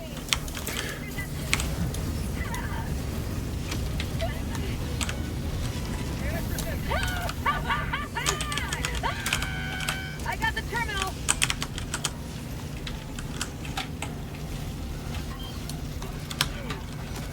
Nope. Insta kill at the supply pod.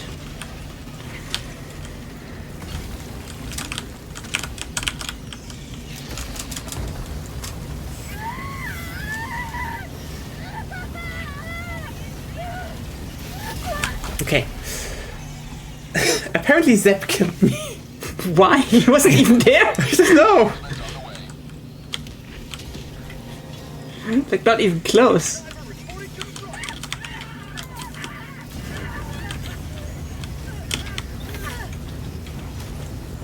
Oh, you're kidding me. They killed me midair. I ended up on that rock, and the bugs just kept on, like, jumping Okay, into fuck. the hole and dying. We just need to get the final steps done, so... First of all, I need to run. Apparently. Then I can get you all in. Oh god, there are also bugs. Oh, but why? Bugs We everywhere. can land on them. Yeah. You can.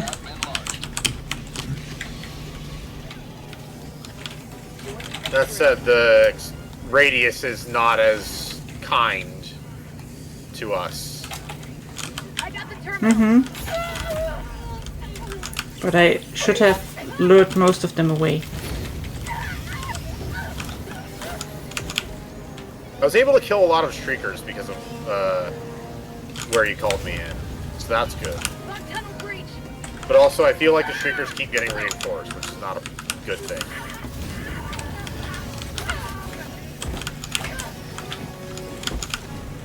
Okay. We need to attack one last time. Yeah, I couldn't because it was burning.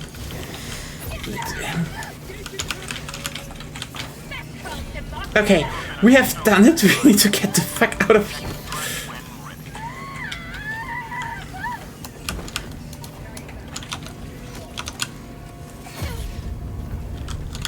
How about a nice Charger.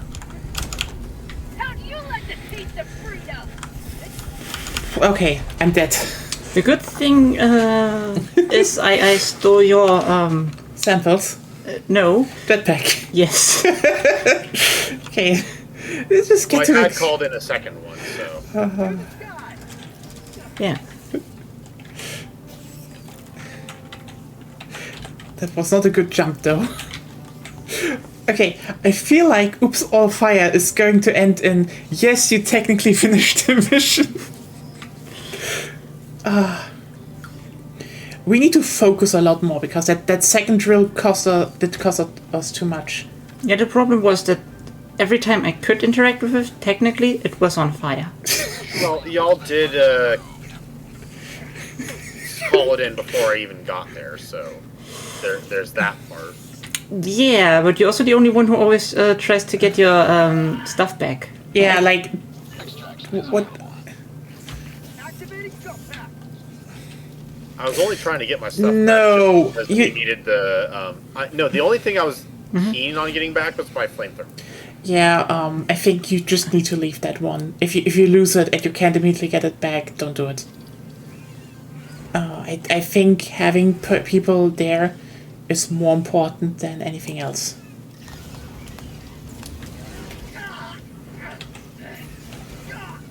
I wasn't even that far behind you though. Well, apparently far enough that it caused you problems.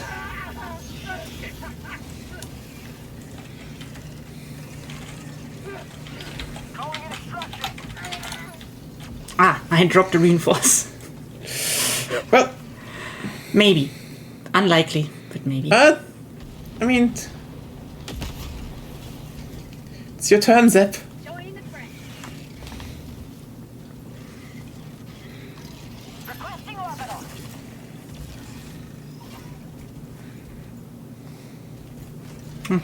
What's that?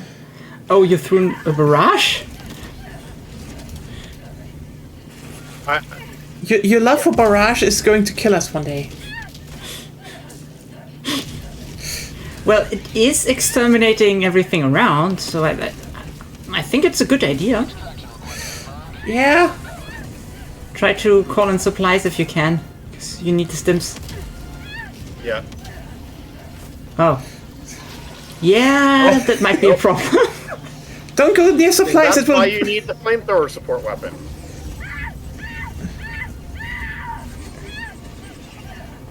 Other things can also put it on fire.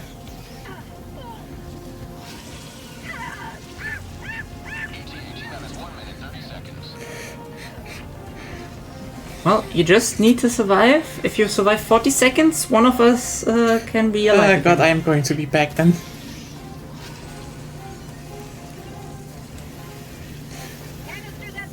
Also, there's the supplies. Yep. Tunnel breach. This is so stupid. Oh. I don't think that will save you with a Biotitan around.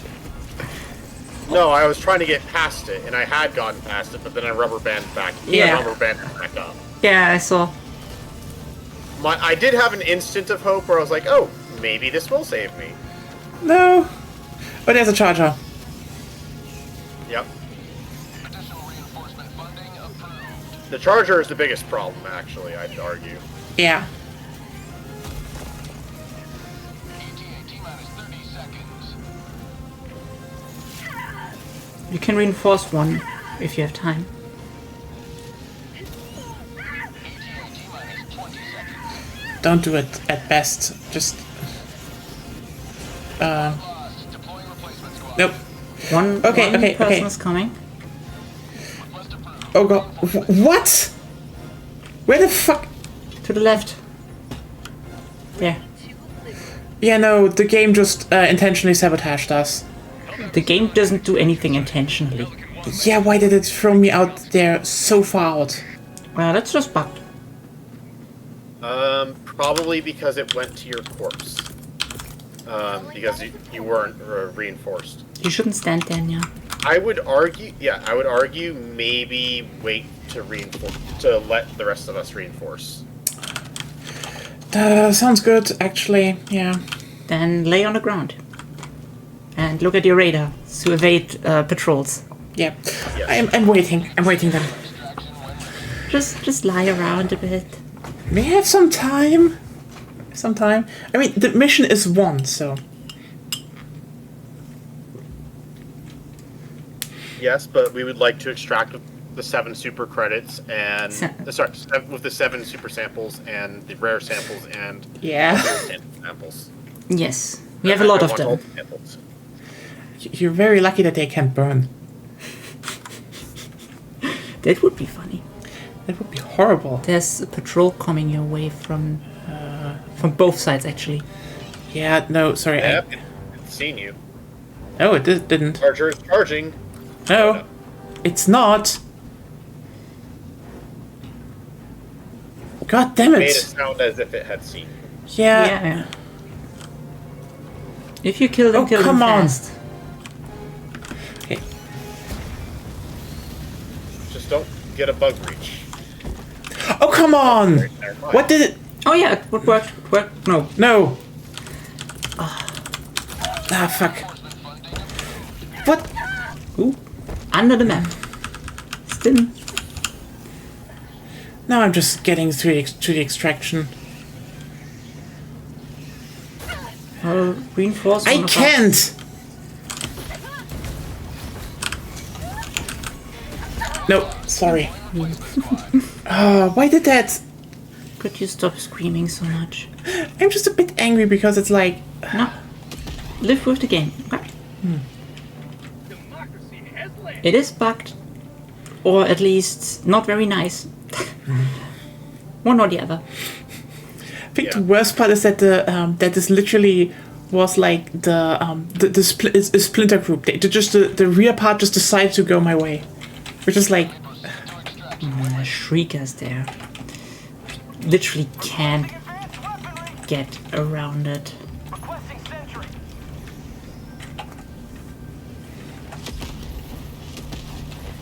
Yeah, I would say just don't attract the shriekers and hold out until I thought I should go for it, but there were 15 minutes left. yeah. The Shriekers tried to attack the turret, so that's good. Democracy.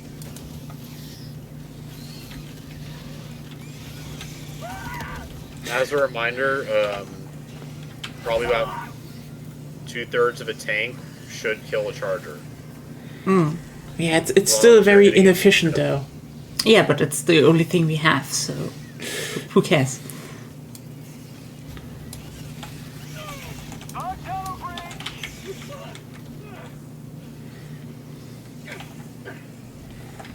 So I think I've actually even had like half a tank kill a charger, so.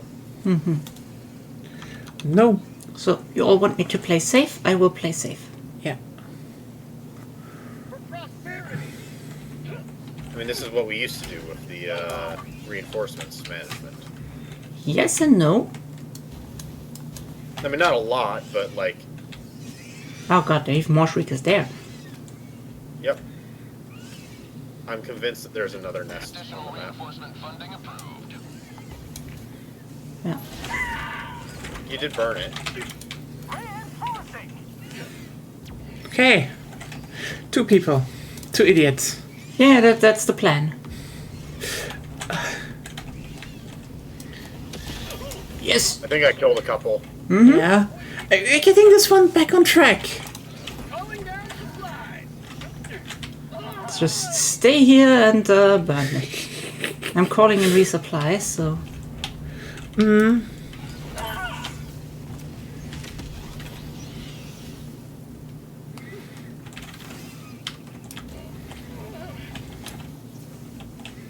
Yeah, they're not going in when... Yeah, they don't tend to attack you when you're looking at them.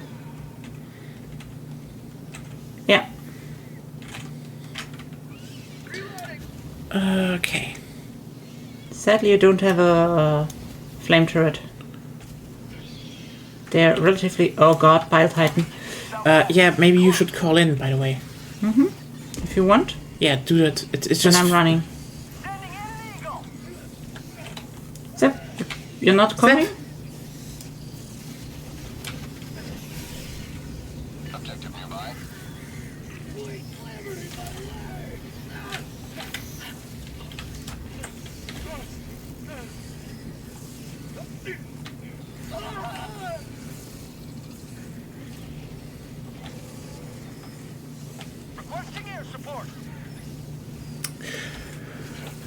Well, shit.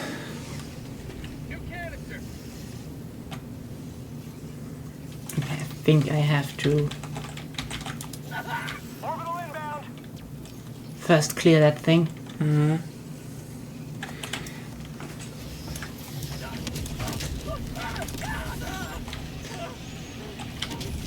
Additional reinforcement funding approved. Calling down a sentry. Calling in. Forcing.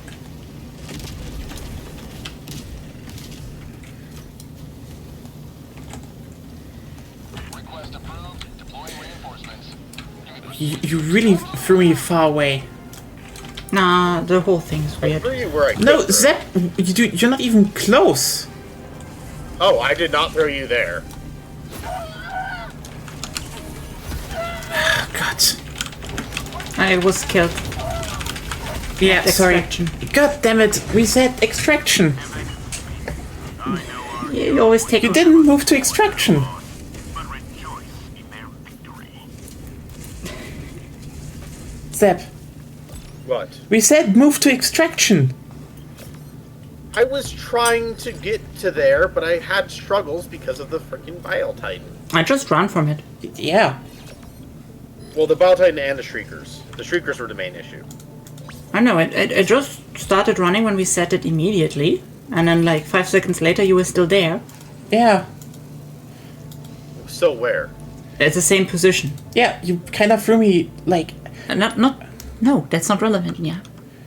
That's not the point. Yeah, you didn't go down anywhere near where I threw you. And also, Yeah. I wasn't at the same position. I was still moving. It's just I wasn't moving in a direct line straight towards the place because I couldn't get a moment to orient myself.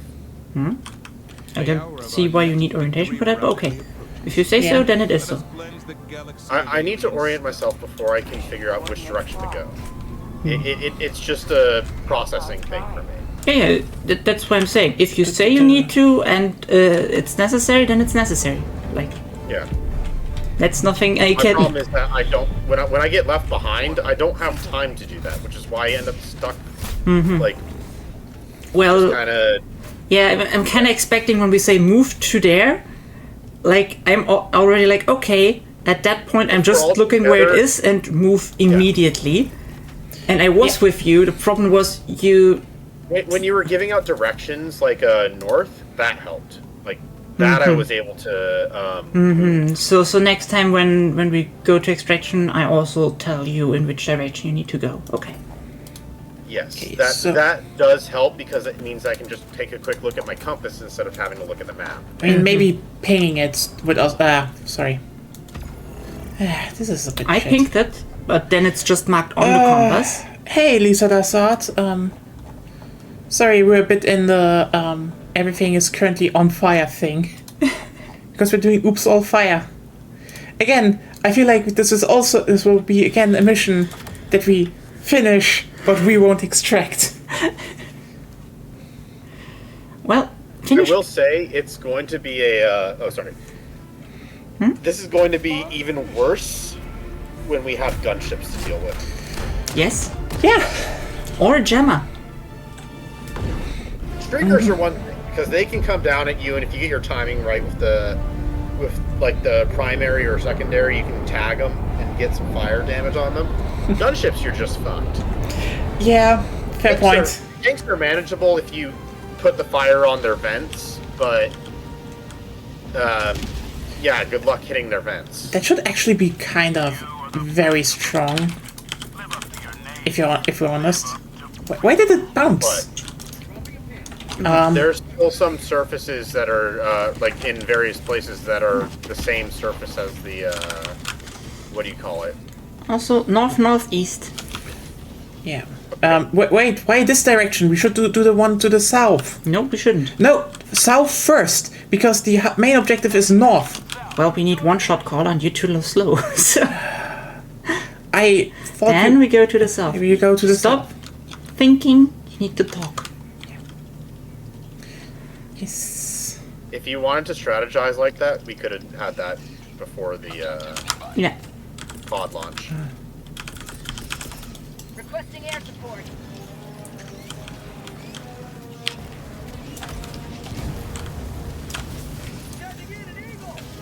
Not running in the flamethrower line.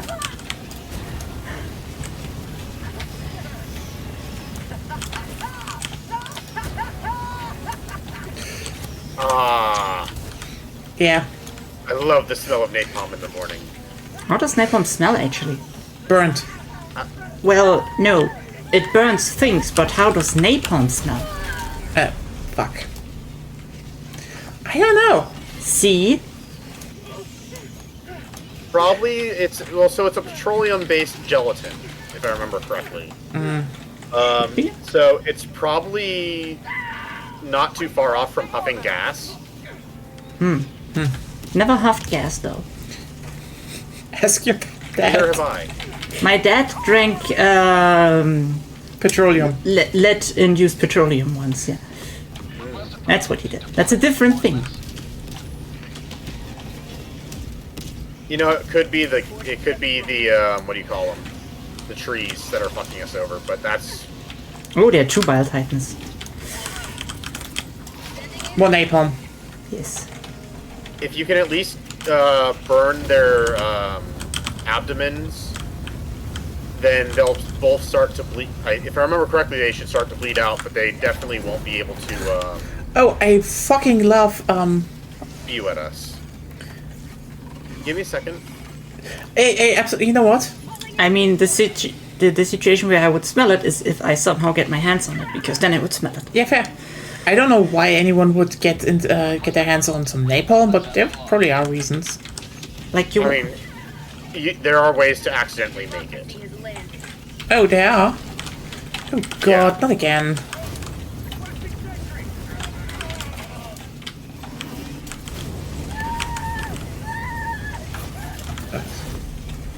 What the fuck?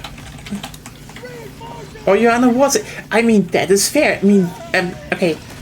Then again, this is less a war situation and more, and America smelled your country situation.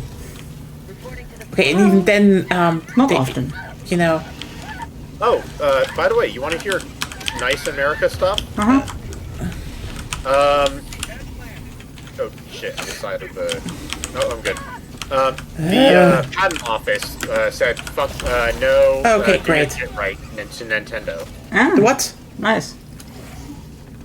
Basically, the Nintendo was filing for more patents to attack Palworld with, and they were denied on every single patent except for one, in which they basically said, "Yeah, no, we're holding off on this one because we're still denying it, but you need to fix your shit if you want to get this one." So they could still get a patent in, but it's not gonna amount to much. The specific patent, that is. Okay, you know what? I think we're gonna fail this one horribly, mainly because the game decided to counter Oops All Fire with Oops All Bile Titans. Why are there so many Bile Titans? Why is the console on fire again? You wanted us to concentrate, so you should not just Yes, I know. scream that the console's on fire or something. It's not necessary. And honestly, if you're wearing that armor, you shouldn't care that the console is on fire. The main problem is that we can't get the bug breaches under control. Damn it. Yeah. So here's my idea. I will run north like I wanted to.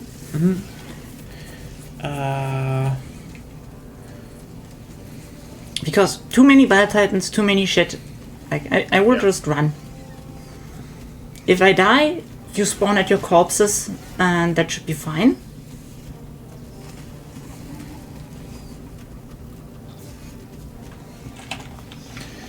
Oh god.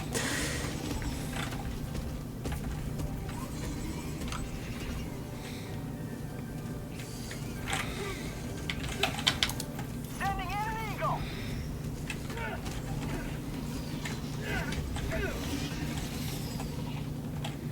It didn't came down? Yeah. What the hell? What? Got eaten. Tactical asset nearby. Requesting air support.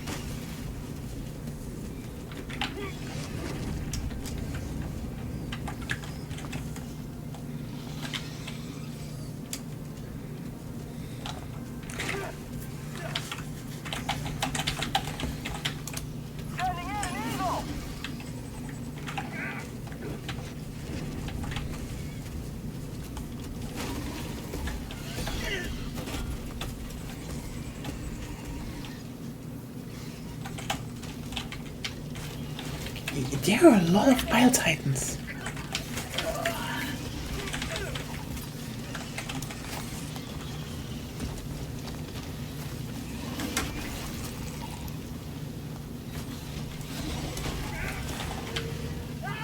That is one problem with using the flamethrower to kill the Bile Titans, or rather, the main problem is that when you kill them, they tend to fall on you. Yeah.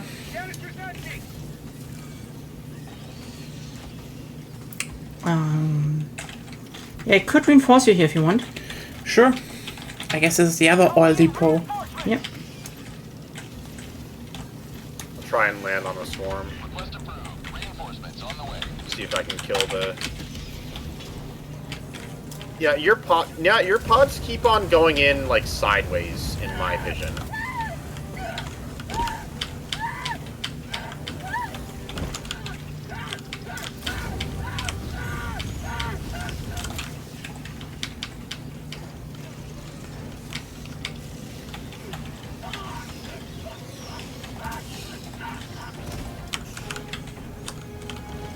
You know what I hate? I hate when the We need when to. the sound system goes off, but it never actually goes Let's off. let her concentrate for a second. Canister's Yeah, empty. thank you.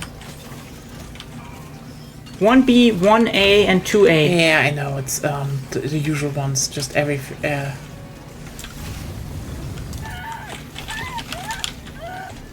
Just to find damn things.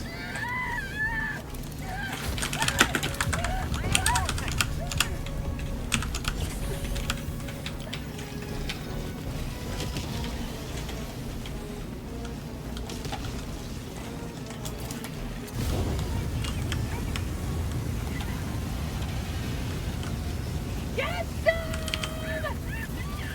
Canister's empty. New canister.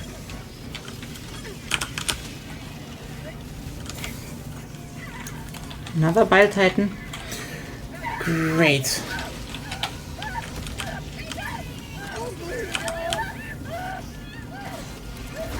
But I think that's how we can make it work even with all fire. Okay. That killed me apparently. I mean, there's one more valve to turn.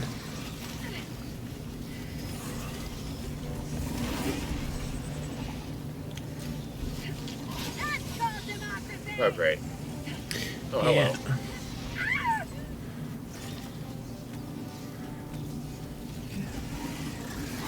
That's What? interesting. Okay. Zep is finding new ways to walk. Which.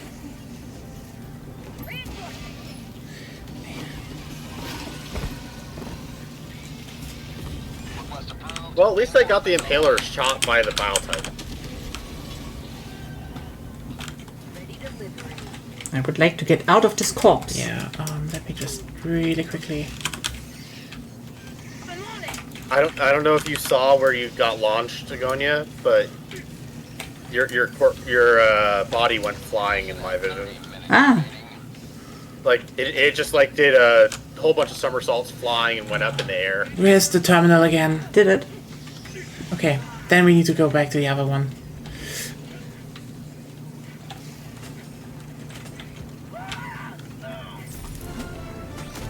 I'm dead. Just God damn it. try to survive. You can call us in if you make it there.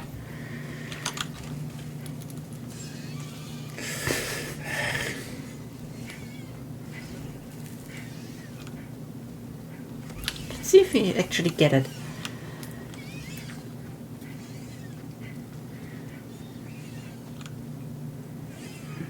Look behind you. No. I'm not doing anything behind me. I will run and check occasionally if I'm at the right path.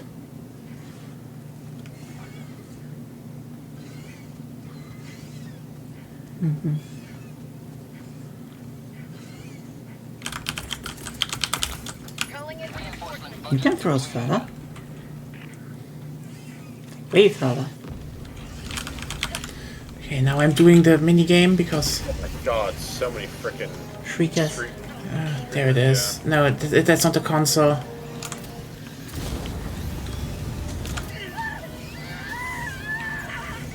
Where's the console? There's the console. There we go. Zep! What? You killed me! With your fire! Ah, I was about to do the whole minigame. Well, I'm sorry, but I'm trying to deal with the Shriekers. Deal with them somewhere else. That's it then. Yeah, I've already gotten 36 kills somehow. That doesn't matter. that doesn't matter. I'm not doing- Again, I know, but... Like, we would need to get past the minigame, and that's the problem. Well, good luck.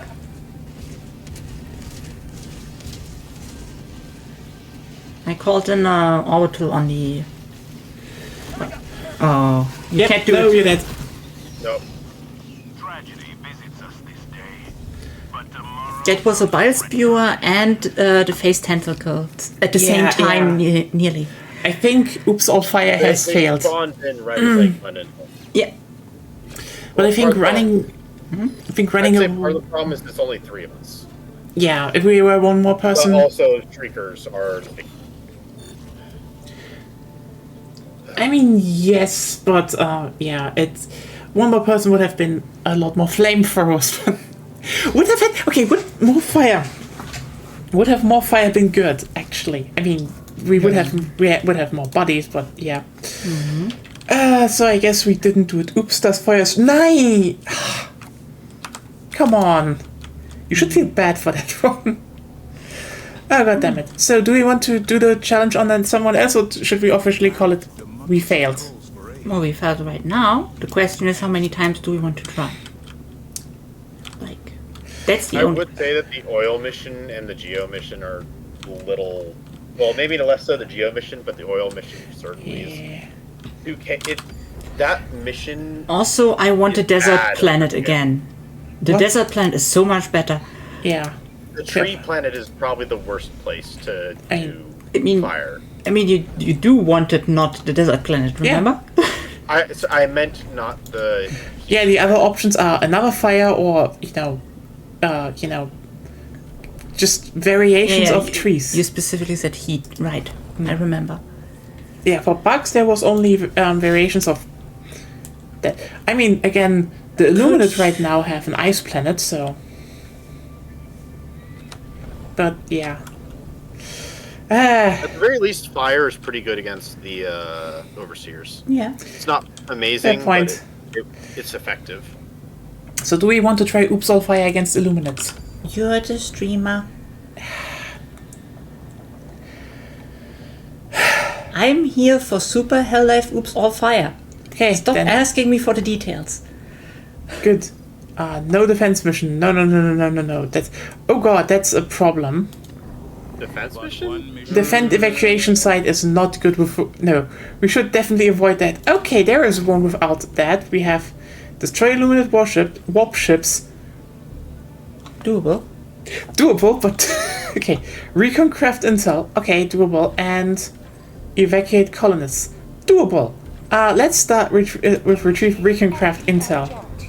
The Sirius system. So let's do Oops All Fire against Illuminates.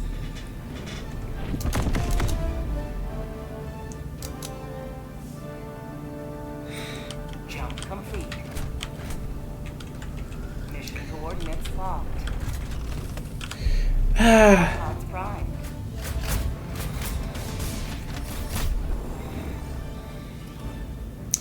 Guess we should start here as In well. the city. In the city. Yes. What if there's no entrance? Okay. Fair, then we have a major problem actually. Yeah. See?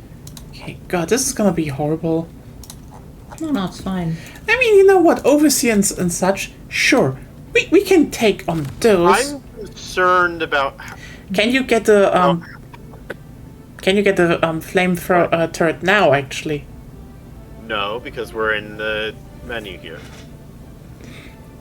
You could have gotten it in between, I guess. There wasn't much time, but also my mind was thinking about that. I was ordering food. Ah. Okay, you know what then, let's do it again. We We're can... waiting for you. Yes. No, I'm ready. Oh, you're ready. Pod launch initiated. Why are you third player on your own screen? What? You're the third? No, I'm slot. the one left. Yeah? Yes, I was ready. Then I'm just looking shit. What is with your vision? It's not my vision, it's my brain. I mean, yes, those are two connected. Those two are connected, but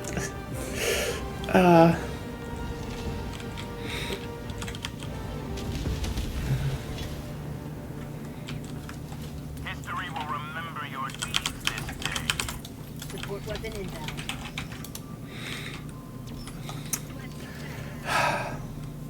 actually, can we even kill those? Kill what? The projectors. Projectors? You see the thing on the... Harvesters. No, the thing on the horizon. Oh, Yes, why wouldn't we? I don't know. We just only have fire. Yeah, and? you mean that thing? Yes. Yeah, you can kill it. Why not? You don't need to kill the monolith itself. You need to kill the Boxes. Yeah, but Yeah. can the boxes be killed with fire? Yes? What the fuck? Yeah. Why wouldn't I don't you? know. I haven't never done it. Oh, you already have it. Perfect. Let's get going then. Tagging map east 200 meters. Yeah, to the east.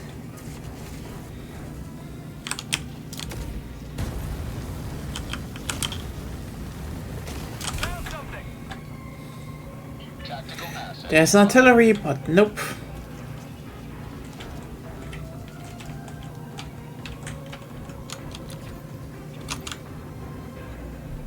Haven't found a way out. Oh, there. Main objective near your position. I still don't like what they did with the what do you call it? With the jetpack landing.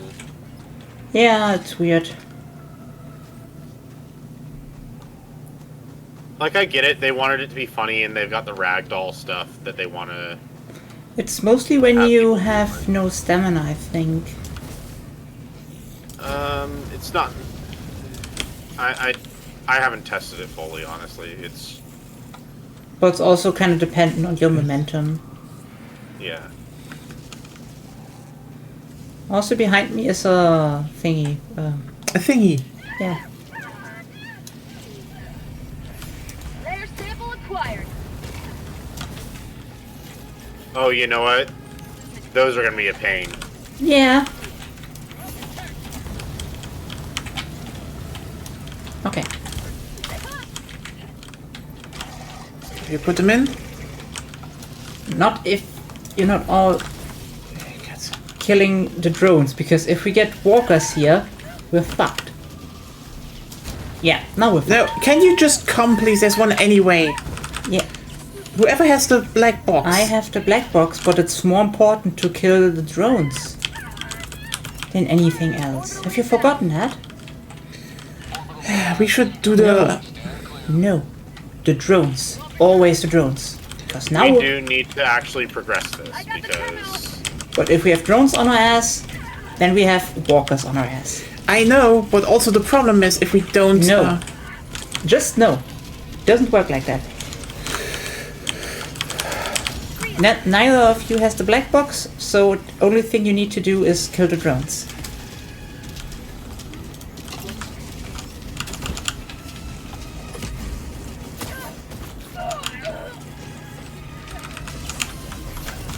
Oh, come on.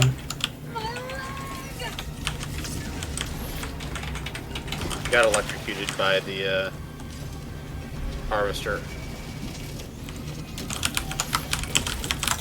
Calling in reinforcements.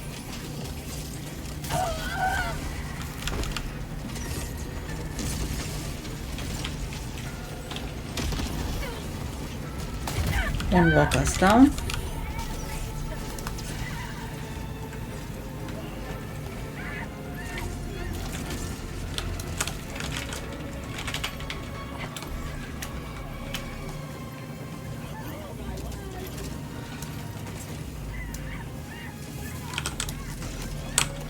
Yeah, the electrocution if you're in front of them is terrible.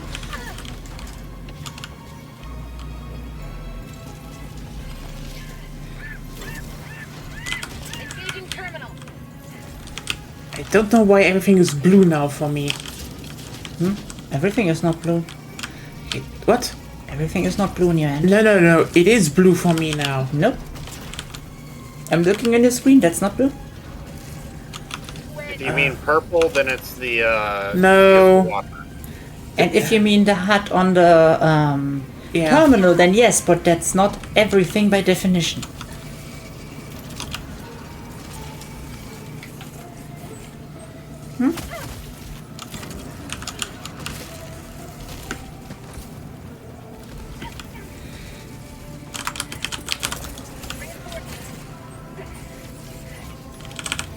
If you can get behind the flying overseers, just a little bit of heat on their back, on their jetpacks will kill them. Ah, fuck. Wrong Like direction. it, Next up, there. In the north. Yeah. I'm dead anyway, so nope. But one thing you kind of need to relearn apparently, you throw the you input the reinforce command while you dive. Okay. So you still have ground while you put it in. You know? Objective nearby.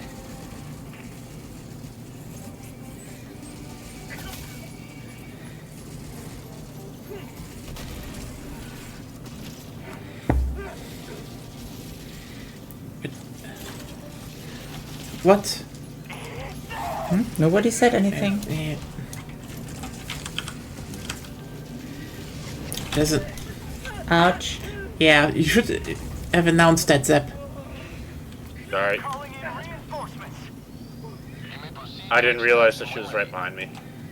I wasn't. Request approved. The blast radius is just pretty big. Reporting to front.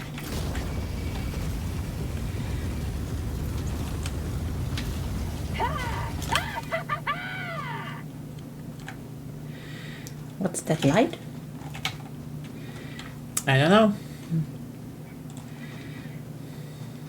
Oh, meteors. Oh, yeah. Income meteor storm. Yeah, I was like, I saw it before, but I didn't know what it was anymore.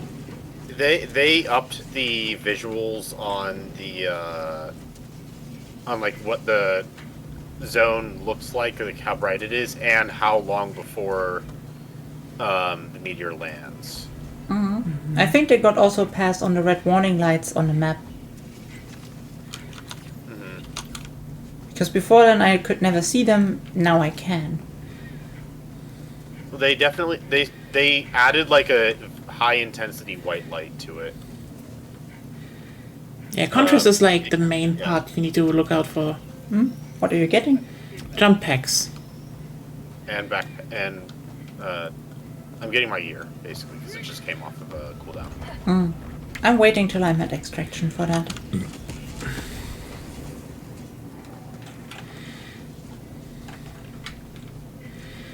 Well, if I get them now, then they're on cooldown sooner. So Yeah. okay, yeah. So it's not entirely stamina.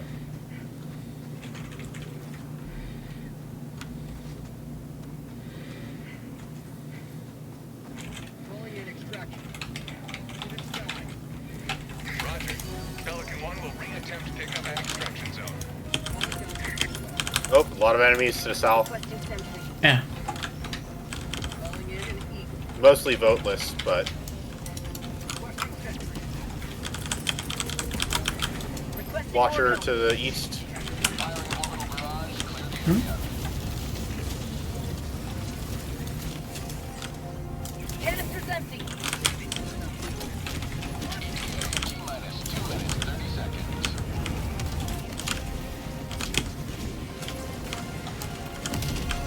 Oh, we just went triple barrage I mean, in the same location. So I mean, you know what? Yeah, kill it with fire though. There's an eagle inbound. Eagle. yep. Move away. Never destroy our way of life.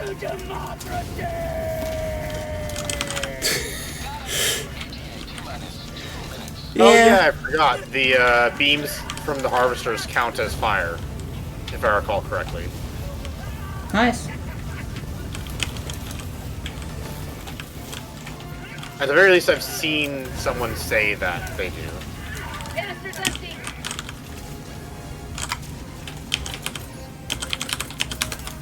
Selecting advanced weaponry. New canister. Minus 1 minute, 30 seconds.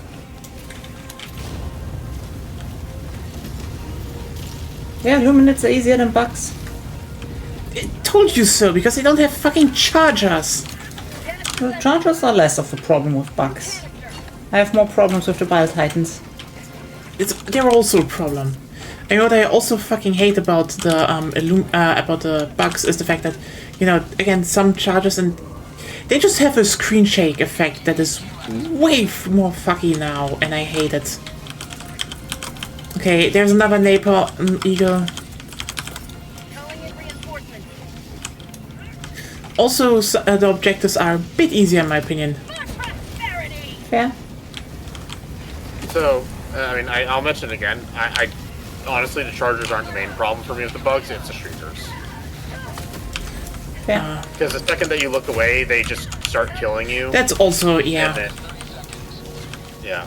I feel like they just made they made them very annoying, because like the moment you get, you know, the hives down shit and, you know, you have some stratagems, they basically get to a degree trivialized, but they're also just really, really annoying.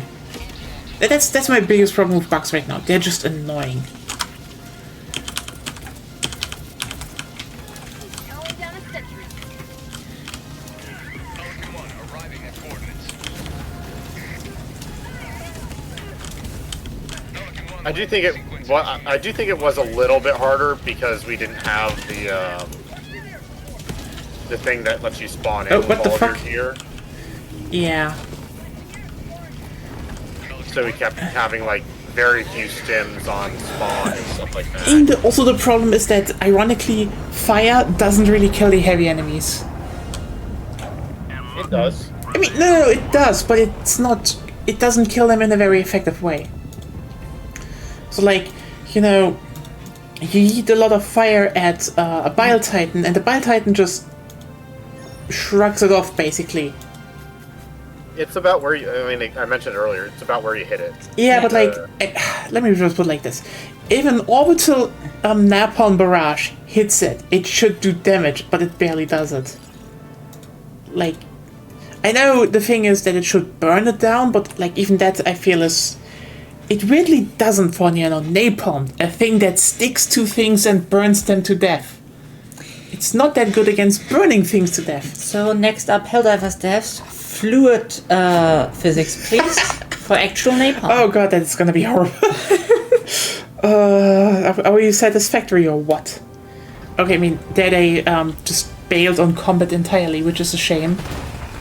I mean, seriously, it's kind of wild that they are like, oh yeah, we're just not doing it. Like, why? You could so easily develop a combat system that fits. the fire problem without having to do fluid physics. If they make it so that the fire actually does a reasonable amount of damage to the legs and the toes. Yeah, fair. Especially with the harvester now, I feel like it's something that's a valuable thing to look into doing. Yeah, Hellpods prime. fair point. Orbital thruster. I suppose the idea is, the main part is high off the ground, so it's very resistant against fire. Yeah.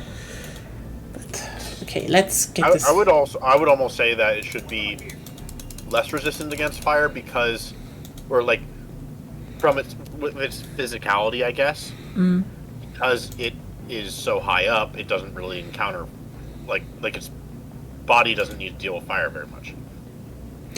Either that, or I'd say that all bile creatures should have a weakness to fire. Yeah, you know what I think should rather be the case if we want to do a little bit more, you know, close to how napalm would be.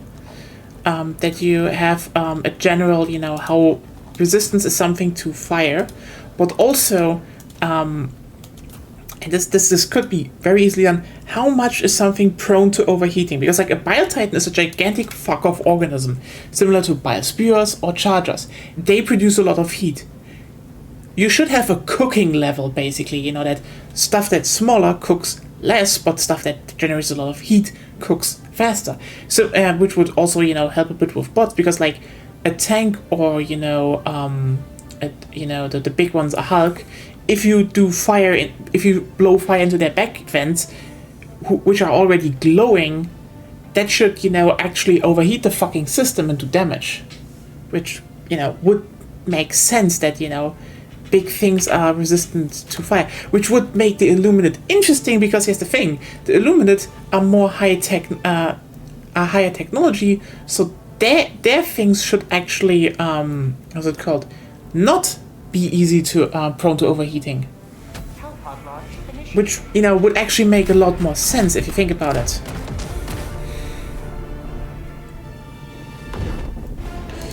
Oh well. I wanted to say something, but I forgot. God damn it.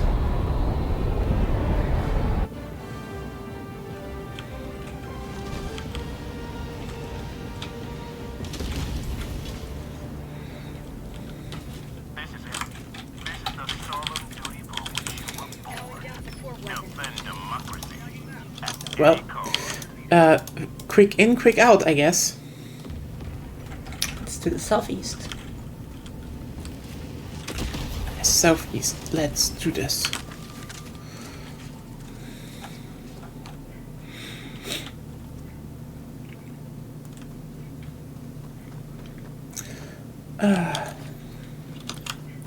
But all the flying enemies are like, well, sensibly, if you start flamethrowing at them, they run away.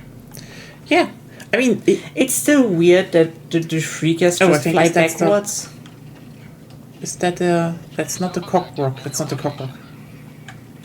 That's not relevant. Yeah.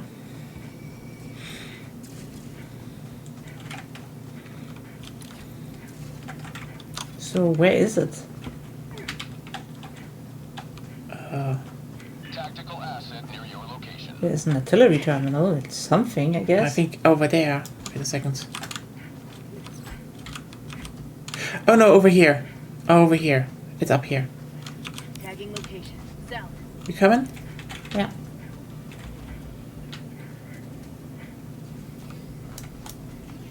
Objective critical stratagem available.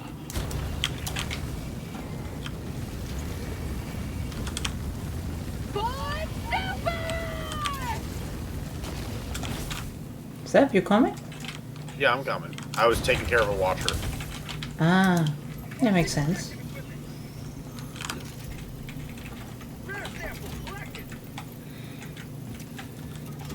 I got the terminal.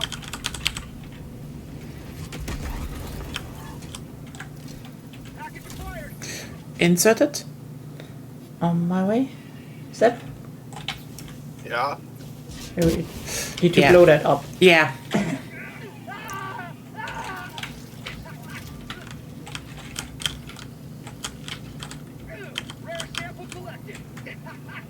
By the way, one technique you can do to keep your flamethrowers up Okay. is if you're in an emergency situation and you're just running, just like tap the gas a little bit New canister. for like a second, and it'll keep you ignited. Ah. This is igniting the pilot flames. Let's go around them. By the way, they're over there, so go around them. Yeah. I'm following you.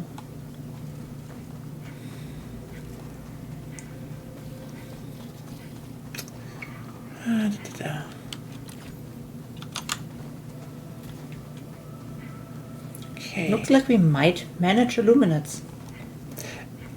I mean, the moment we start focusing on actually just clearing the objective, but it's also just an easier planet. Let's just be real here. Yep. Also, Also, beware. do we want drone, to? Drone. Yeah, we're going around it.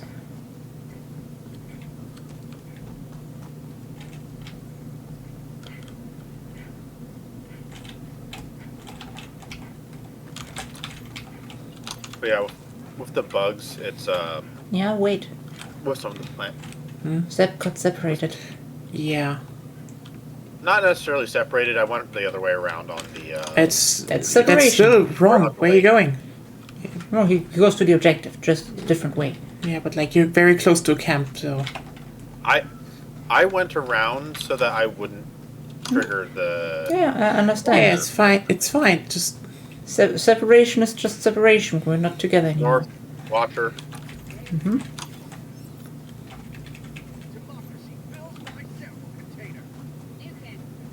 Okay. democracy fills my sample container. Zep, move. Yeah. Move. You're not there. We need to go into the city. You. I know. I'm just being cautious. Ah, The Watcher. the watcher was too close to you. A little close to me. Mm-hmm. Oh god, cognitive disruption field. Whoops, I think we need to fight, like, literally around the corner. Let's see. Yes. Do we want to kill the tower? Ideally, yes. How about I do a napalm orbital? Yeah, why not? It'll probably kill the Then most of the take piles. cover first.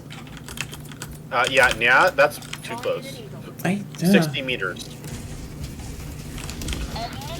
And then if something comes around the corner, we can attack it.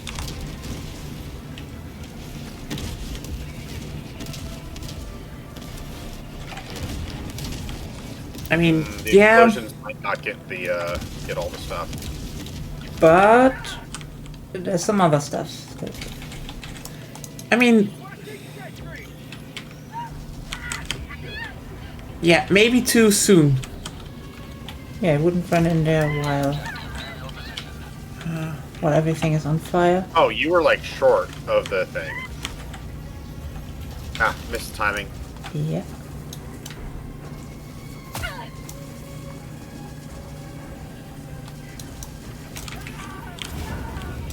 Like the barrage didn't even land on the. Yeah, it's not relevant. We need to kill it anyway now, so. Okay. Confirmed again, it can kill the boxes. Takes a while, but One box is down. no, 3 boxes. Yeah. Yeah. Where is the? Oh, there's the last one. Here. That There we was go. the disruptor grenade off the thing itself. Okay, so let's just go to the objective. Actually, where's the objective? That's the objective.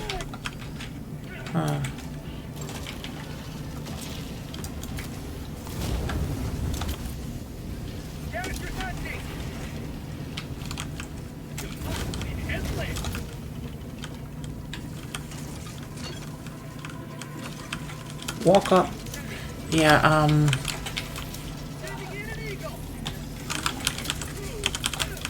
Requesting air support.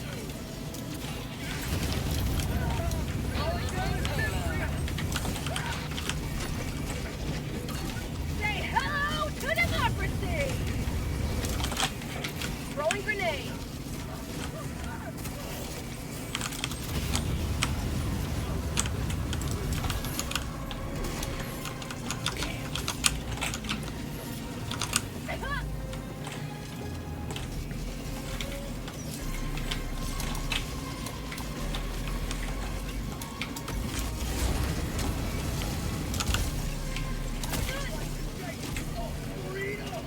Okay, we still need to find the objective though.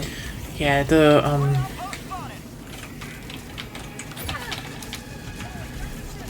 map is not accurate at all. Oh, bad intel. Yeah. So you know what? Let's. I think it's here. It's here. Oh, you found it? Yeah, it's here. Oh, that's great.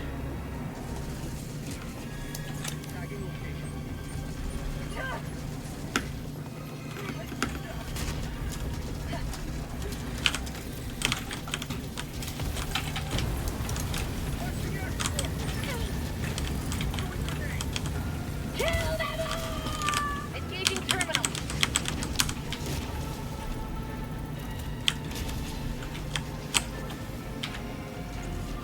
The walls are good cover. Okay. Now we actually have to get the civilians in. That will be harder. Yeah, let's start just. If we're lucky, we might not attract too many walkers.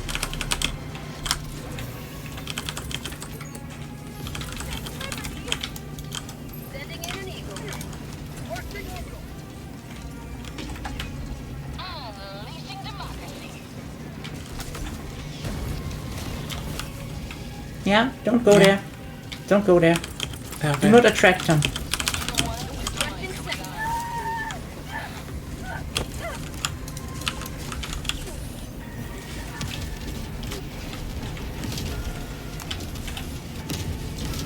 You need to shoot behind yourself, Wait, damn. not wait. Could have killed them, the whole voteless, Canister's empty. before they came down the stairs. You were on there, you should have seen them coming. Yeah, there should be another one to open, by the way. Doesn't matter. Because you were up there, the whole walkers are coming down.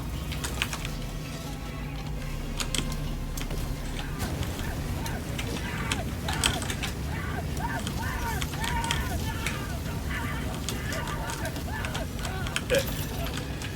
One is down.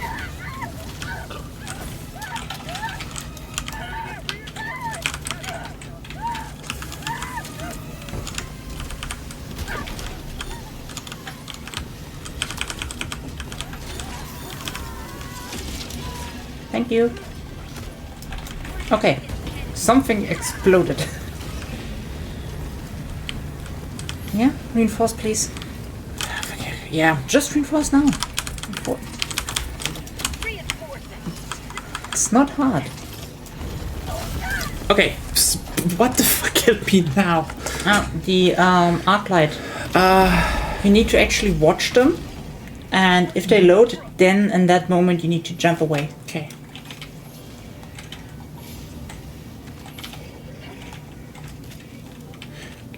You should send No, more. I shouldn't. There are too many voteless. Support weapon. Reinforcing. The voteless stuff first, because Request approved. Deploying reinforcements.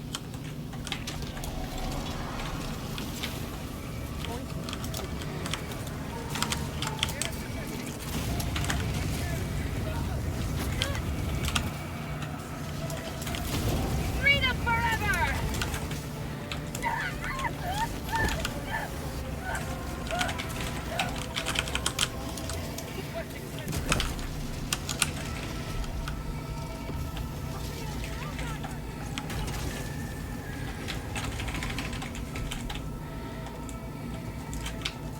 New canister.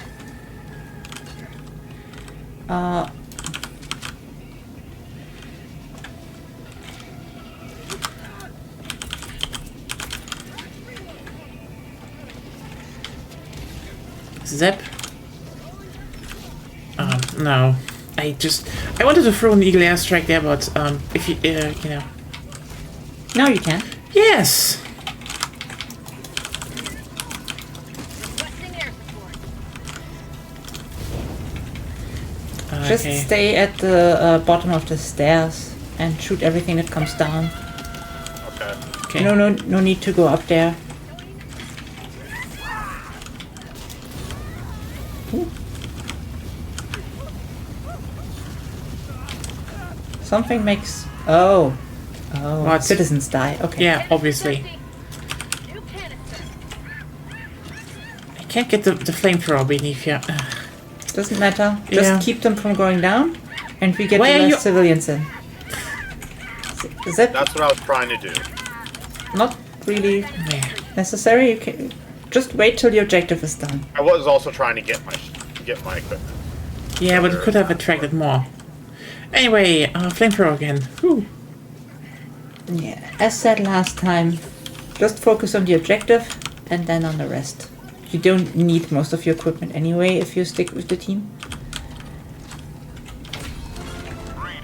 Oh, I wasn't that about the equipment. I was trying to keep them from collect them out there. I tagged on the map where we need to go. Same. Okay. No, if you, that's the problem. If you tag the thing directly, it's actually just very small. That is something they should have fixed since launch. Actually, that is just, I mean, that's just bad design. I'm still like, how is this still a thing? Well, it took them roughly a year to fix the The fire in Constation UI. So Yeah.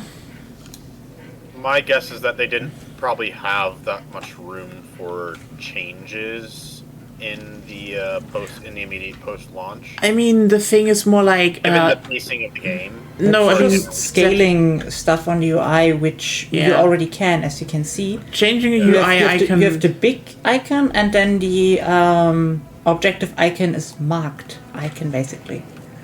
and it's super small. It's not like. Yeah, it's just very. Weird. Yeah, it's weird because. Meteor shower. Yeah, I know. Still good to call it out, though. With all of the light that some of the Illuminate stuff can do, I do find it's useful to call it out. Well, for me it's no problem, but I agree with you. It's still better to just call it out. Yeah, like for example, if I'm lit up by a watcher, sometimes it's hard to notice that there is a meteor approaching me. Mm-hmm. Like it's still like the light is there and I can see them and separate them, but if I'm under pressure, it doesn't register sometimes.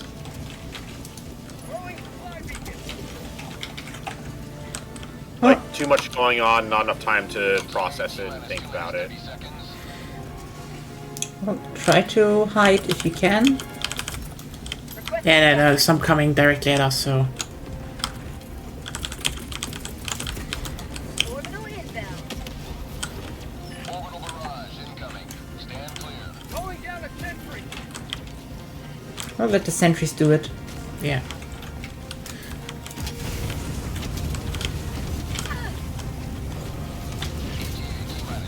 Ah, they called for help. Okay, my sentry is dead. East. Because. Yeah. I already put one out there. Oh, well, then we have two.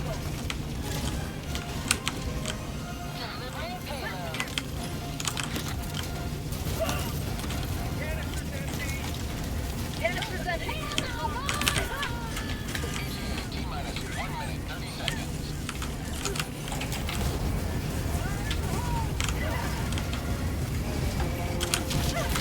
Oh.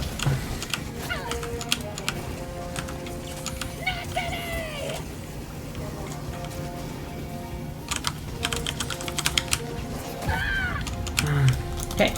It's down. Okay, cool. Yep, that's what I was talking about with the overseers.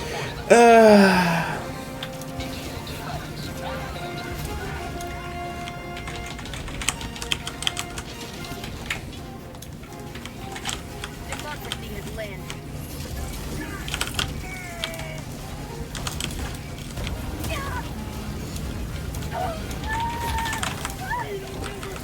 I have more of a problem with the flying ones. Okay. Apparently you killed me. Well, maybe some fire puddle I left. No, Well, instead Agonia killed me when a overseer killed me, so Yeah. Point me to the enemy. it's just the bug.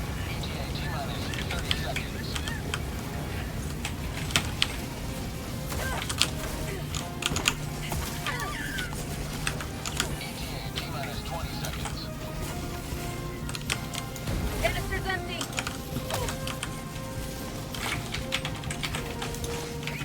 T-minus 10 seconds. Clear landing zone.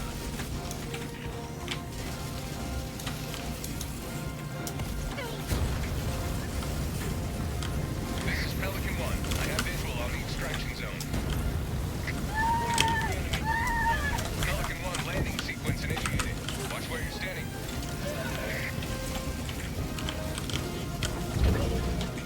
Wouldn't go there. Countdown initiated. Stand We did it. Oi! We even got out! Holy shit! It's just one more mission left. And I think that's this the hard one. Which is it? Destroy ships. No, that's not hard. Do you really think it's not that hard? Yeah, it's not hard. Okay, I trust your word. I trust your word. I really think... Flamethrower is Flamethrower reasonably is good. not bad at. It's not bad at getting rid of shields. Yeah, the thing is just Ken. Will the Okay. orbital barrage? No, Shit. no. Flat out no. At best, maybe. Barrage is useless. At best, maybe the napalm eel strike. Oh shit. I think, meanwhile, while we were playing, I think I actually reached... yes, I reached 69 reskeets. Nice. I managed to bring one rare sample out, I think. Okay, it's kind of ironic that, yeah, Oops All Fire is better against Illuminates than anything else. Unless they spamming us with flying overseers, then we're fucked. Well, overseers aren't that bad because you can still, if you're flaming their backpack, they die almost instantly. Yeah, but Yeah. if they're on your heels, you won't get them. In which case, they're rare enough. They're still somewhat rare enough that it's kind of reasonable to just turn and fight them. I mean, They don't spawn in too much. if And I attack it's them, like, if I attack them, they do the same thing Shrieker do. They just hover away. it's about the timing, I'd say. I mean, the To a weird degree. part It is, also helps if there's multiple people. Yeah. Because then they can be aggroed or interested in someone else rather than you. Or the other way around, is that they're interested in you and not someone else who will hit them. Yeah, I mean, we had like, I don't know, 15 flying overseers in the end. yeah, I think one of the things that, so, I think what I find a bit weird though is, you hit their backpack with fire and they instantly die. Yeah. But flamethrowers engulf them in fire. I mean, it should be. It's just a bit weird because logically, either they are resistant to fire or they should just die. Well, so elevated overseers are not. No, that's not Like, the point, Sam. they're not overseers with a pack equipped to them. The pack is their vital spot, and so it's treated similarly to how other. I know vehicles- why. it's a vehicle. I know. The thing is just, it is not that logically consistent. That is my point. Because, if that vital point goes down the moment you spray it, it touches fire, flamethrowers should be very fucking deadly for them. Yeah, I know you're thinking. Like, if you can engulf them in fire, then you should automatically also engulf the Yes. vital point, and yeah. But that's not how it's programmed. Yeah. That's simply a thing Wait, is that a fire mine? they didn't thought about. Yeah. I remembered I had them. Do you really want to take them over the flame turret?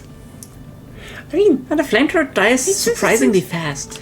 yeah, that's fair. That's Yeah. fair. So I don't know. Maybe not the worst idea. I just have PTSD from mines. That's all. I'm just like, Should we really commit to mines again? They're sometimes really useful. Sometimes they're really useful. I just remember the last time we had the gas mines. Whoops! It's all gas. Oops, all gas is not yet a thing yet, right? Not quite. We would No fight. primary, no secondary. Yeah. God damn it! That would be really bad if it actually became a thing. As long as we have gas mask, it's fine. I mean, yeah. So now, Helldivers. Please take no step that is not hindered by that corpse. Oh, it's directly behind us anyway. But we just need to kill them, so who cares?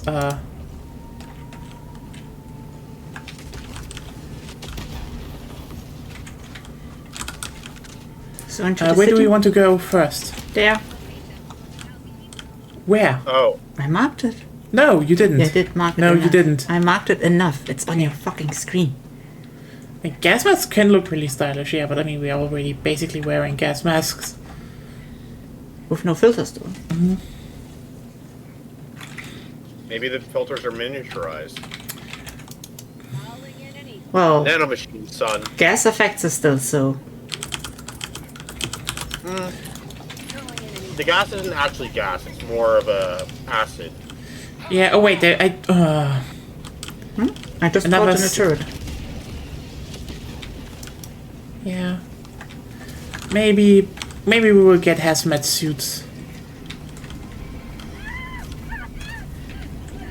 There's a suit that reduces acid damage by 75%. Oh, so we have that already. Yeah. Yep. We have another one down. So where are the last ones? Normally here. Oh, there we go. And now we just need to blitz the rest.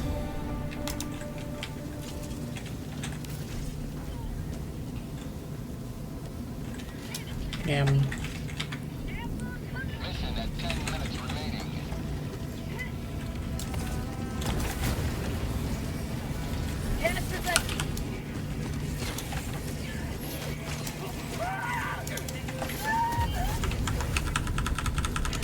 I'm going to the east. Let's go here to the left. Where are you? Oh yeah, there are ships. Yeah, I I marked guess. it. I don't know if you At the can. very least, the city planet stuff creates a narrow passageway for everything to burn in. That's use. That's true. Yeah, the voters are easy to kill. I mean, even the fucking tripods are.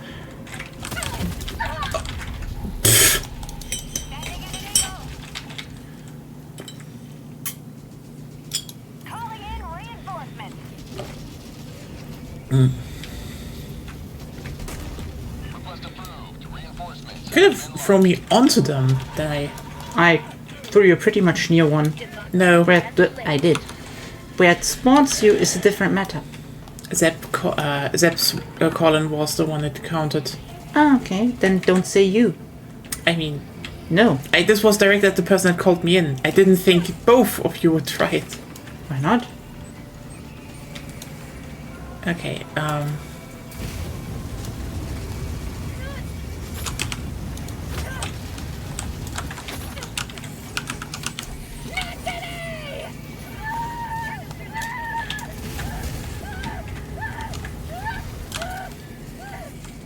You know what? Screw it. I'm gonna try something.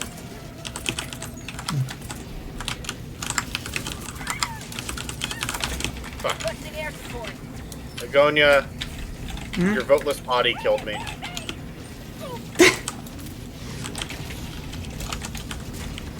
Win.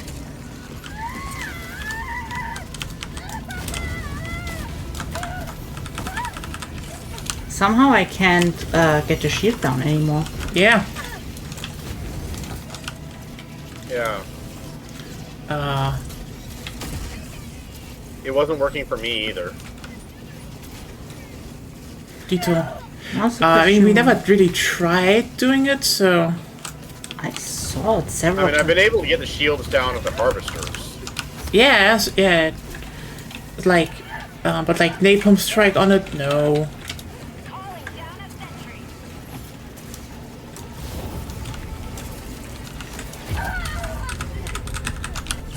Freedom never sleeps. Reinforce me on the ship if you can. You can't. I've tried many times.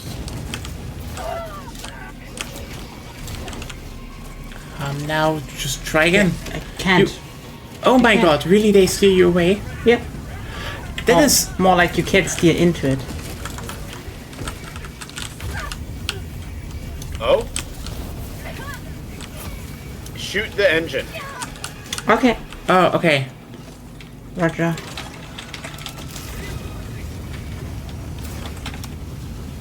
What Yeah, is yeah, the the engine? little What? Back.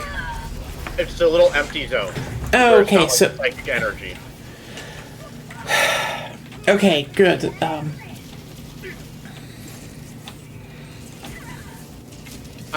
I don't know if we'll actually be able to do it, but that's where I was seeing a damage. No, that's the wrong one. To the right, the glowing stuff. It's not glowing.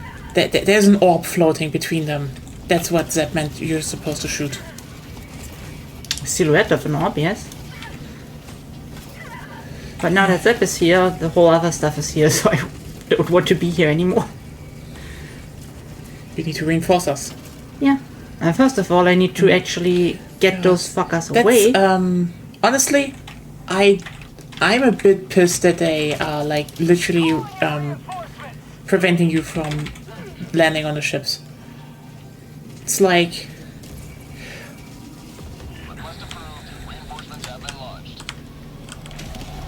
I can see the game designer logic of, oh, we don't want people to like just waste their lives landing on these things. But I think it's a flawed logic it is very flawed because you have limited health, you have limited lives anyways. And it's inconsistent because you Yeah. can land on fabricators. yes, Yep. 5 minutes left. We can't stay this low much longer. The only explanation I would accept is if it's a technical difficulty thing. Yeah, as in like you get stuck or something. But yeah, we Yeah. can't get the shields down.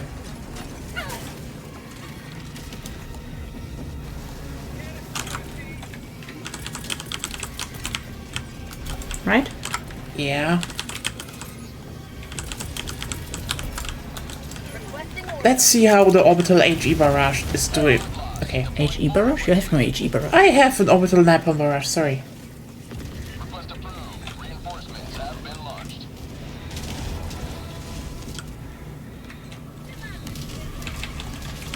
I think now some stuff is working. I think the shields Oh, are down. yeah. Some of them, the shields are down. They had like direct hits and stuff. Interesting that the rest isn't still killing that.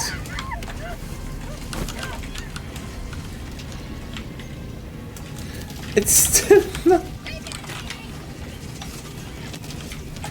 Okay, we have one down. So spread the barrages out, I suppose. Mine is on cooldown.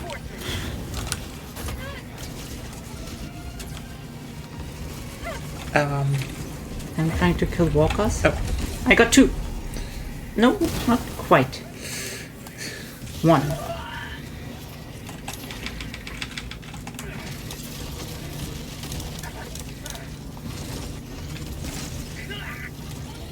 I was just surprised that the orbital actually worked. Because every time I've tried it, it's just not worked. Probably because it does a little bit of impact damage, actually. Yeah. Which is... I don't know what they have programmed here, but... Yeah, I feel like... probably the impact. It's probably the impact damage from when it directly... Hits. From when the shell hits the Yeah. thing. Which kind of makes me a bit sour to think about, because we wanted to, with fire. But apparently... We had it down, but nobody was there to throw it in. Yeah. God damn it. If I hadn't gotten unlucky, then I would have been able to take out one of the ships. Problem is we need With 5. a grenade. Yeah, we need 5, so... That's the problem. They are right now, There's just one ship left and it's... Well, I guess it is just... Yeah, my gut feeling was correct. This is the impossible one. Ironically. No, the shield is up. I see. It is so weird that fire is doing nothing against them. Because against the... Should be the same shield technology, yes. Reinforcement budget running low. I mean, the mechanic works the same with literally every other interaction. It's just... This is the one instance of the shields not working the same way. Well, not working like they normally do. Yeah. Oh. Nope. That couldn't get out.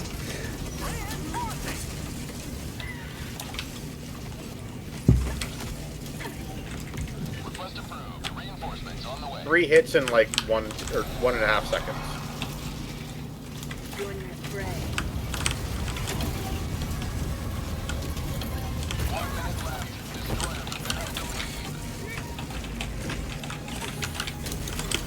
to leave. Yeah, we can't manage anymore. We won't have Yeah. stratagems left. I have another. Wait, I have another napalm barrage in like a few seconds. Okay, then we So can if get you the third can one. get me them off my ass, Probably not. Because they're on everybody's ass. now we have another one. Yeah. Maybe that's the third one, and then we just need to get out of here. We You can't. might need to try and survive the. You might need to survive the Yeah. blast to hopefully have be around it when it hits the ship. Oh, come on! One more hit on the ship. Yes. One more. Yes. Ah, I get thrown around. But it's dead. I threw a grenade into the hull. Same. Yeah. Pelican 1 will reattempt to pick up. Oh god. Reconnecting to chat. Not that OBS is. Yeah. Shuttle inbound. We failed this one. I mean, okay. Fair point. We could have maybe made it if we knew from the beginning that orbital and napalm barrage is doing it. But even then. I died. Very close call. So, yeah, it's I don't know. This is frustrating. It's sad that Oops All Fire is prevented by the game. I mean, again, we could have done it, but even then, it's more like, you know, get lucky, and Yeah. Then we could have. Rare sample acquired. we don't have sentries anymore. Stratagems in general. ETA T-minus 2 minutes. Oh, no, sorry, I'm dead.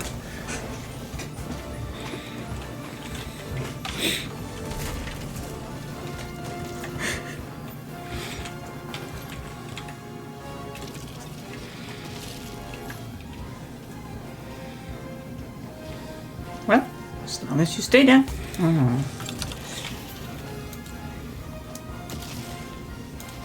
ETA T-minus 1 minute 30 seconds.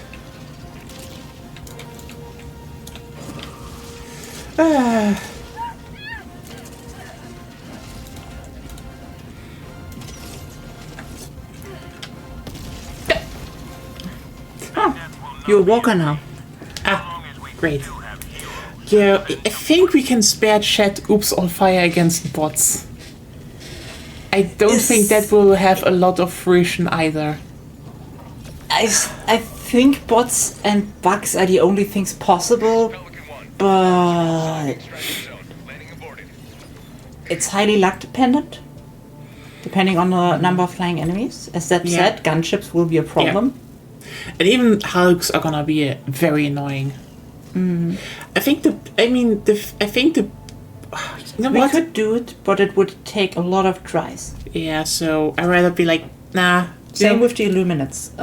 All possible, but a pain in the ass to do and more Yeah. luck dependent. You know what I also really dislike about the whole thing? What I really dislike is the fact that it's even against the Illuminates, because there are a lot of blitz missions. You need a mission without blitzing. You know what I hate about the fact that even the blitz stuff wasn't really done by fire. It was by the impact damage of the napalm barrage. So, but also this kind of makes me feel again the stuff I've had since they are added. I like the Illuminates in terms of design, but I really hate right now is the fact that they feel inconsistent, as if they were rushed out the door and have some stuff hard coded. That that isn't hard coded for other factions. Like, for example, how basically all of their structures are just, you can only do them with hell bombs, even though they are visually way more flimsy than basically all the other ones. You don't know the material and stuff. Here's the thing. I know, but No. Also, not all structures. what? The Mind Scrambler is literally just shoot boxes. Yes, but you can't just bomb it. Land of the galaxy's liberation. You can't.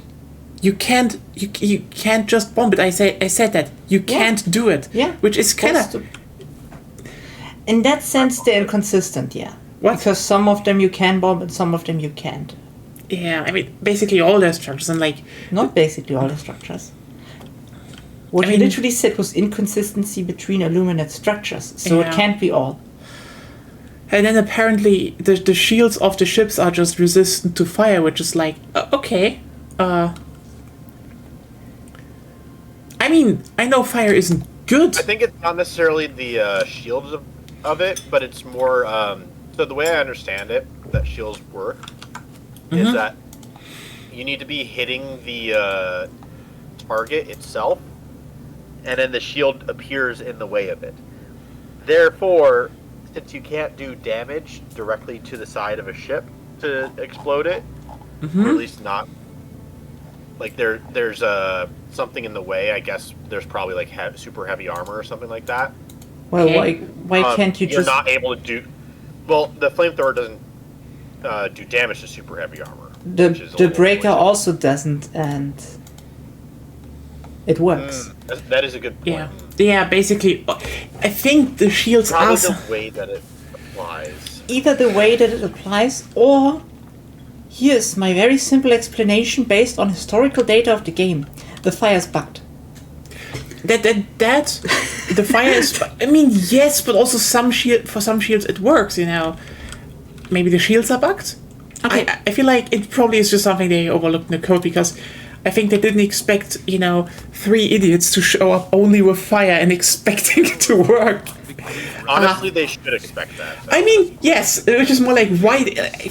Oops or fire... Honestly, Oops or Laser is gonna be a very That'll be relaxing fun. That'll time. be fun. Yeah. I've seen videos of Oops All Lasers. It looks so fun and glorious. I mean, Yeah. let's see. Can I? But no, at the very least, I would say that even if you don't go Oops All Fire, going for flamethrowers is still fun. Yeah. Yeah, of course. Because Except you if, can all whip them out at the same time. except when you need to kill Illuminate chips, then Yeah, not. that's fair. I mean, is there... Okay, question. Is there actually a laser grenade? No. So the So grenade is... if you want to be technical, there's the EMP grenade. That's close to it. G23 stun. It's... If we want to stretch things a little bit, that's the closest thing to it. There's, if we're also including the plasma pistol as well, that's potential in the energy. Because if we're looking at just like energy weapons, I would say laser. We said oops or laser, so it has to be a laser, not just a plasma thing. We could do oops all plasma or so later, but yeah. We don't have the stratagems for that. Yeah, okay, those don't exist. Laser we have. So well, that's what. like, That's why I was like maybe energy based. Yeah. Because then you include. I would agree. I would say if we do energy based, we would maybe exclude the arc weapons. But maybe we include that because they are. Let me just technically check. We have energy-based. orbital laser. Yeah. We have... There's the shield generator technically. Yeah. Yeah, technically. Shield generator relay. Tesla Tower, if we include arc weapons. Laser cannon. I mean, I'm currently just looking... laser and quasar cannon are technically... And a shield generator backpack. If the shield... No, Guard Dog Rover. Sorry, Guard Dog Rover would be laser. Oh, yeah. The laser cannon or quasar cannon, so you even have some choice. Orbital EMS strike, I guess. But no, I mean, we have still the orbital laser, so yeah, one is opened for interpretation, I would say. As long as it is... Is there a good energy secondary though? There is basically one laser. There's a laser pistol and then there's a plasma pistol. The laser pistol is in where is the laser? It's in Cutting Edge, I think. Yeah, it is on Cutting Edge. Yeah, last page of Cutting Edge. Oh, that will take a while. I mean, Yeah. a bit, but yes, true. Plasma pistol. I'm fairly certain there's a plasma pistol because I feel like I'm pretty sure I saw it before. Let me just check. Oh yes, it's at the end of Truth Enforcers. Yeah, right there it was. I mean, Well, that will take a while for me to unlock. yeah, because I don't think Truth Enforcers will be like high on the list. I mean, if I go over war bonds, I feel like, I would get Cutting Edge because, a lot of energy and laser stuff, which is good. I don't know how I feel about Servants of Freedom. Basically, yes, because like the basically mini nuke secondary is like it trivializes 2 buildings. Oh, what's that about? Because the second hand grenade launcher can destroy, for example, if you destroy do. Shrieker nests and stuff. Yeah, but it's not an energy weapon. So why do we No, care? I mean this is just about what to talking go about stuff in through, which So on here's the my priority list. impression of the ultimatum. Okay. It's really short range. The blast is not as big as you think it's going to be. And it's a little difficult to aim. Yeah, but it's got like a massive drop, like one that you wouldn't expect. yeah, you need to aim high from what I saw. But also the thing is, it kills dropship factories.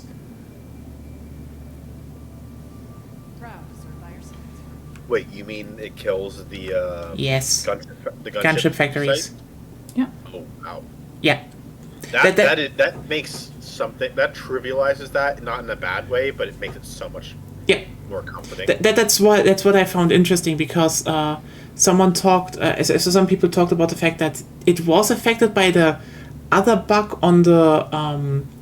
Okay, basically, the Urban Legends armor was supposed to give you a primary and secondary more ammo, but they want to rework it into so that it gives every magazine-based weapon more ammo. But it also gave the grenade launcher more ammo, and then that's where like, no, we limited to 2, but like, those are 2 shots that can take down buildings that you usually only can take down with hell bombs. So Also with the ultimatum, no matter what, you cannot spawn with more than one extra. I know that's what they limit now. extra, but you can hold on to 2 shots at a time if you've got it. Yeah. Loaded Anyway. an open ammo pack, it will give you that second shot. So do we want to try another normal Helldive, or do we want to call it a day? I've kind of had it with the fire. Yeah. Fire, so. Yeah. Honestly, the last one was just very demotivating. Sadly, demotivating. Do you say that? Yeah. Yep. Yeah. That's fine. It just kind of sucked when you played and you're like, eh. Okay. So yeah. What do we want to do now? Based off the skill, or like because you're fucking around. It's another thing to lose because the game mechanics. No. That. I just wanted to ask, what do we want to do now? Do we want to call it a day, or do we want to do another Helldive? Just, a regular one with normal lasers and other big fine. stuff. I'm also asking Yeah. Nagonia. Yeah, it's just hard when you're ill, and you both tend to talk over each other a lot right now. So Yeah, it's just like I kind of wanted to interrupt. again. Sorry. So yeah, everyone, we have a spot open again. Okay, what do we want to kill this time? Bots, Illuminate? You know what, let's give the Illuminate a bit of... Why not bots? We hadn't bots yet. Oh yeah, we haven't done bots this time. Okay, let's see. Do we have something here? That's a heat planet. That's a fog planet. That's another heat planet. You know what? This one looks fine. Oh, right. Oh no. Super Helldive? You said that, yes. I mean, I said Helldive, but yeah, okay. Well, Launch ICBM, sabotage airbase. that seems fine. Yeah, fair. Big grenade launcher. And kill automatons to reduce arms. That's gonna be fun. Do we want to do a defense mission in general? Let's do it. Let's just do it, okay? Yeah, I'm fine with defense missions. Yeah. Buy a super democracy station or so. Yeah. Let's get some more normal stuff online. Like the crossbow. Hellpods prime.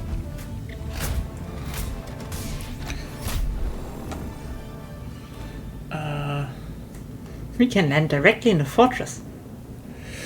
Do we want to? Just an idea. Or directly on a...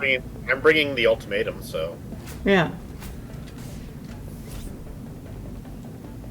You know what? Why not? Fuck it, we dive. Laser. Let's give an eagle airstrike, I think. It's good. I like the...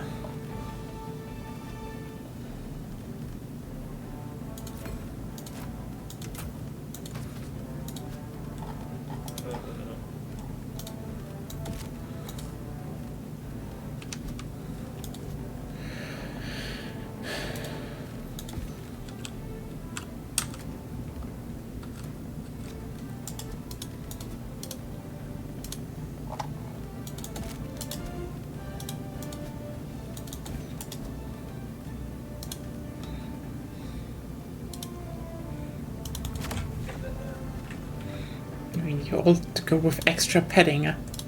You know what? Maybe I should do that as well. I'm always like... I mean, I'm not making a conscious decision to go extra padding. I'm literally... This is just what I wear. Heavy armor with padding, I know. Let's just No, go... Zep has heavier armor. Heavier? Yeah. Even heavier? What? No. Yeah, you two have medium armor. No, that's No, heavy that's armor. heavy armor. Oh, is it heavy? Yes, Oh. you have just super heavy armor, so to speak. It's still in the heavy armor category, but it's the one Yeah. superstore armor with a bit more armor, if I remember correctly. Well, Well, originally it was supposed to be the only heavy armor that got the armor boost, but they decided, because that's what it was selling, I guess, they decided to make it the only one with extra armor, I guess. yeah, I mean, Which honestly- technically doesn't have separate. yeah. Okay, this is gonna be interesting. I'll be sad the day that they nerf my armor's armor stat. Well, they did already, but for every armor. Fair. Yeah.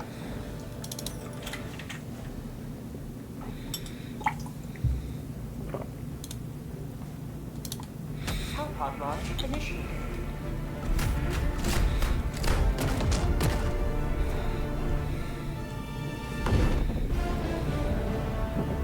And let's see if afterwards AI can even continue. The code is getting a bit worse. Sure. We don't need to go that long. We're already streaming for a good amount of time, so...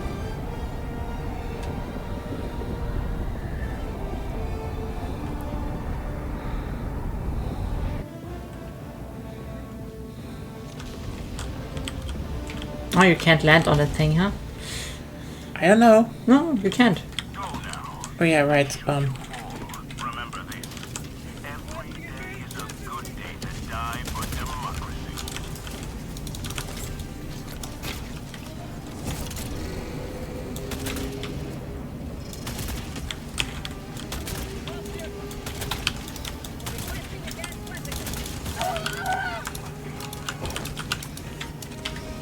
What's that? Yeah. What? Can't you Yeah, shoot a shoot jump? at it. I thought- Oh, yeah. Yeah, this is why you're here. Good. Sorry, my brain hadn't processed what was going on. Happens. Oh god. No, no.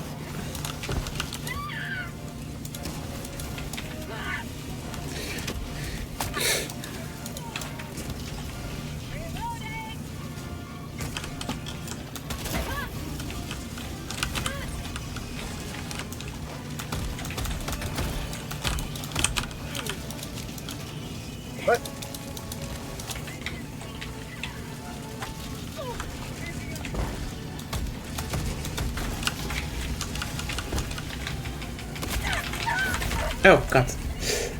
No, I just didn't get off the ground. Calling in reinforcements.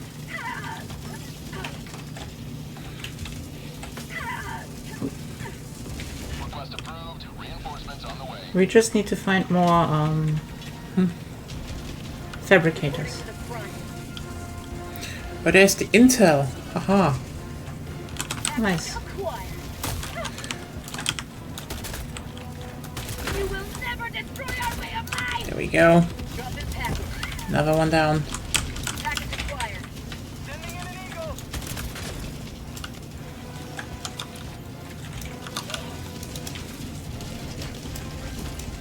Oh. Somehow Zep killed me. Apparently. Mag. I'm going out. I don't know if you even did it. There's still one automaton fabricator. Might have been my eagle. Might have been my eagle airstrike. Could have been. Yeah. Yeah, I don't know where it is, so I'm currently here.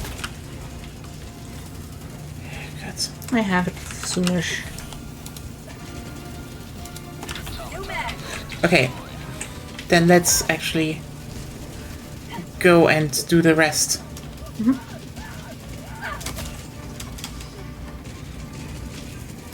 Oh, there's a big turret.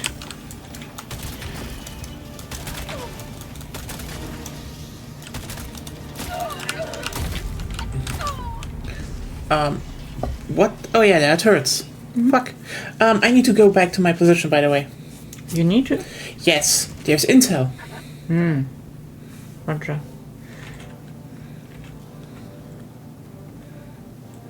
You also need to destroy the cannons there. Yeah.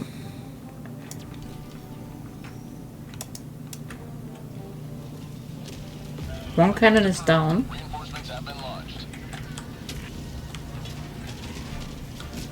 Ready delivery. Ouch. Calling down a support weapon.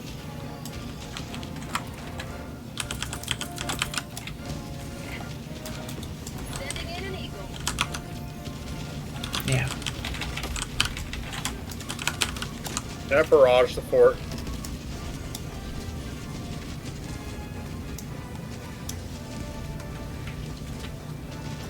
Okay, you know what? There's just too many.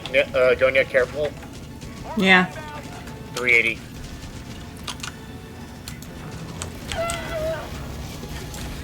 Fuck.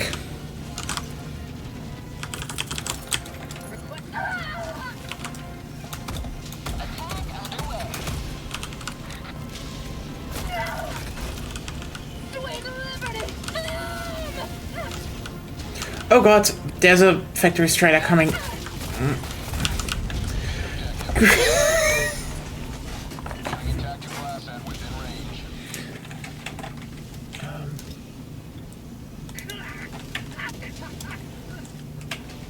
Oh god, I was too close for the spear. Yeah. Same. I literally just had the same thing happen to me.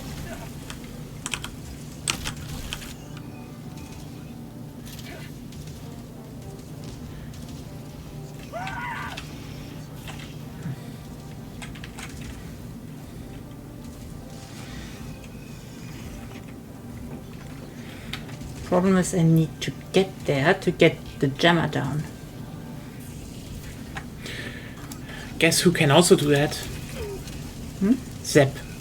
No, Zep is here too. No. We're doing No, it I together. mean with his sidearm. I don't have the ammo. Yeah, he only has one shot. You should have two. No? No, you start with one. We had the full stuff, right? I literally just told you this. If you start with... That does not give you 2 to start with. Okay.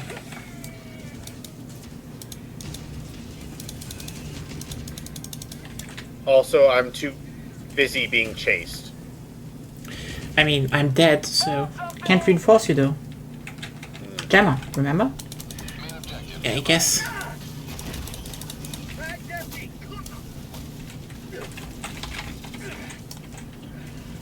Also, I think I'm bleeding out.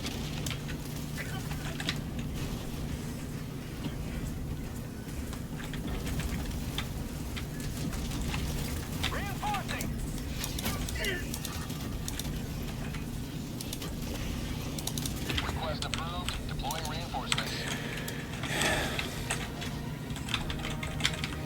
democracy has landed. I'm getting back the intel. I at least activated the console of the thing.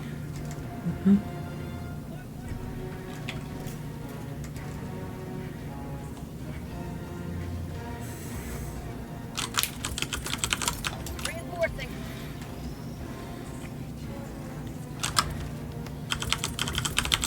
Requesting tac pack.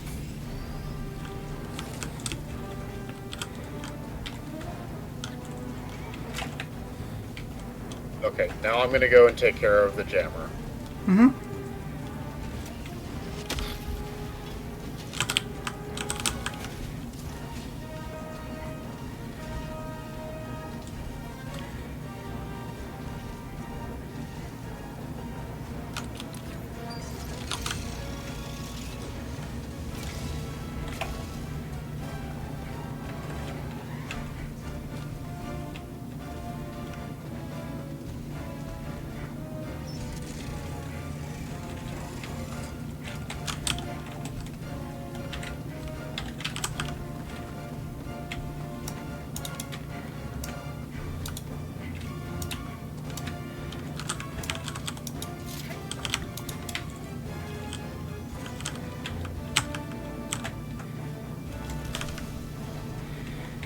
There we go. Package acquired. I have no idea what this intel is, but I do want it out. Didn't even have to walk inside.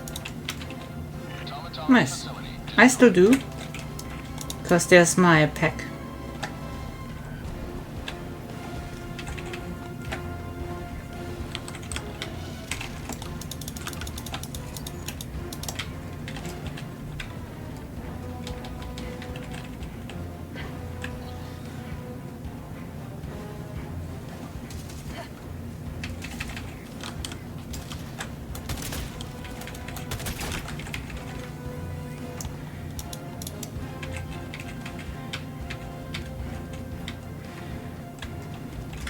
So, Dropping a pin. Northeast. oh no, we should go here probably first. Yeah.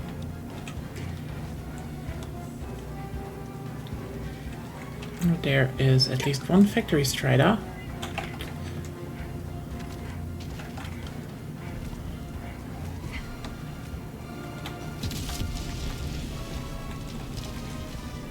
What was that? Just a dropship. A dropship being killed, that is. Okay, I can't actually use my stratagems. What? Oh, yeah. Heavy. West. Close.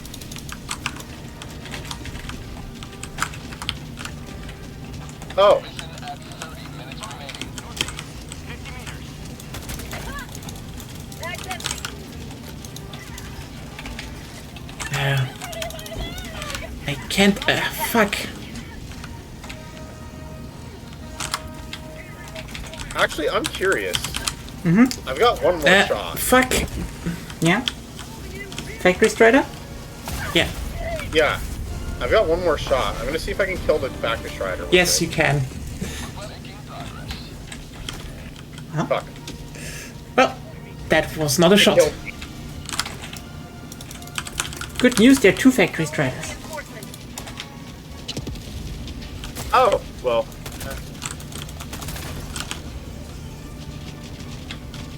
At least now I can land like right next to it.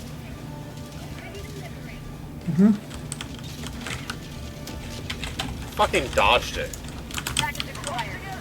I think they did something to make you not be able to land on stuff like that anymore. No, Oh he, no, he not missed. landing on it.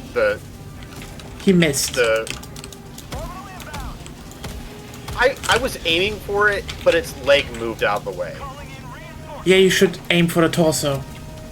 I did. The angle changed because the torso moved.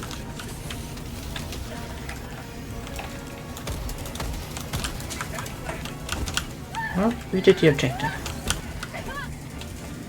Yeah, let's get to the other one. Got it. Nice. God damn it. Nope. I need a laser cannon.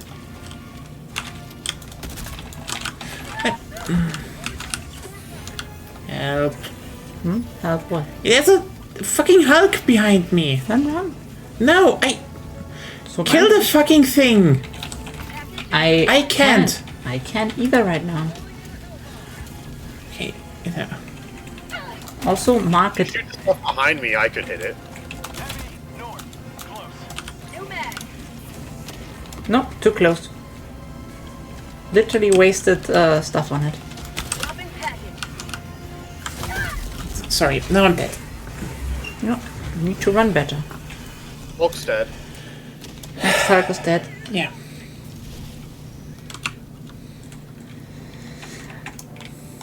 Would be nice if it would actually show you if stuff is too close.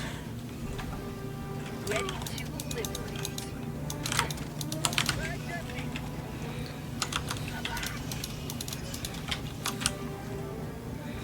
There's the intel. Okay.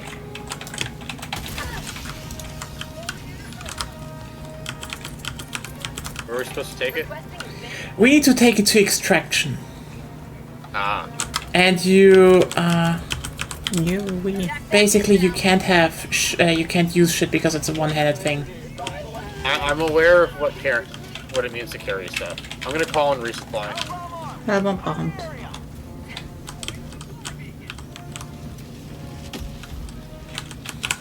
Zep? Yeah, Zep, go sure away. you want to- Go away. Oh, yep. I heard. I'm good. Good. You just need to, you just sometimes need to say it twice, I guess. I didn't hear the words hellbomb.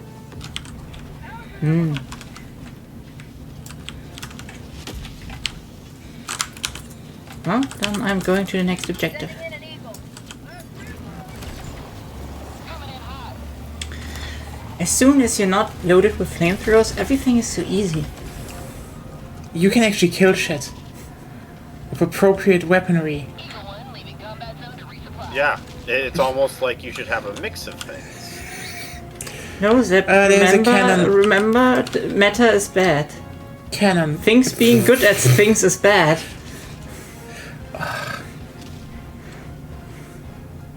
Happy now? You know what? I just marked it. It's just was just communication.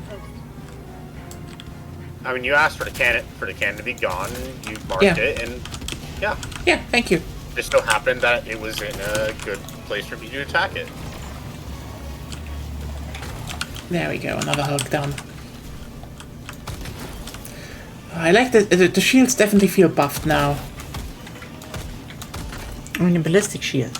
Yes. Strider. Northeast. 100 meters. There's still a minute cooldown on the orbital. I have one, but I need to get to you. North. 100 meters. Oh god, what the fuck? What made me glitch through?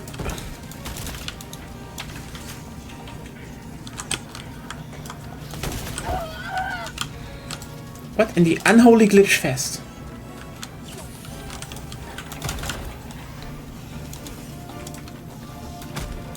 That's empty.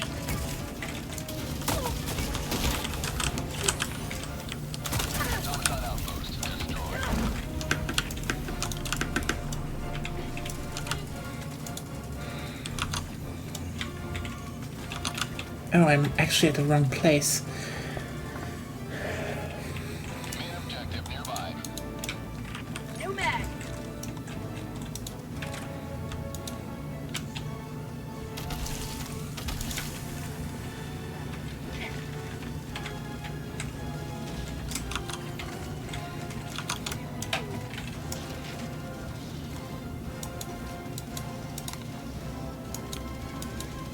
Is that a bunker? No, wait. Does it matter?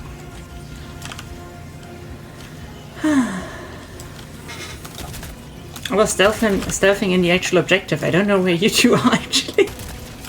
I don't Or know. the other objective that we left without finishing. Which one?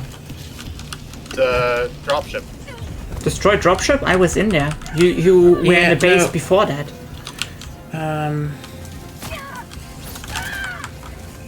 Yeah, Sorry. I can't. you can. No, I can't right now. Dim, dive, while you do, call in. It's not really hard. You can the whole time. Reinforcing. That's empty. So next time, throw me in here.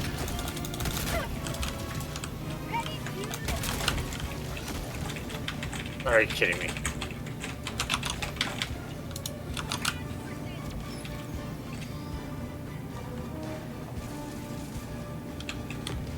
So Freaking where is Factory the? Strider guarding it. That's not the objective, Seb. The objective is there. That is objective. They're literally the two made progress- objectives. I Yeah. literally made progress on that objective. Like here's somewhere the intel. Yeah, I see it. Oh, yeah. Package acquired. High value sample collection. I'm going with Agonia though.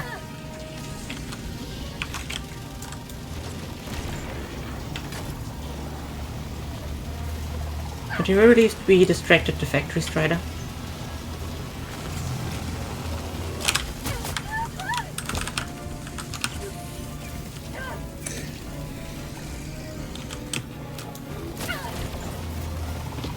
Weird that those objectives are this close.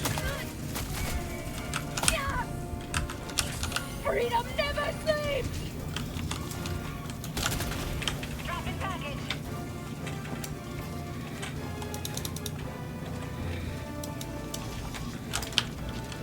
Calling down fortifications.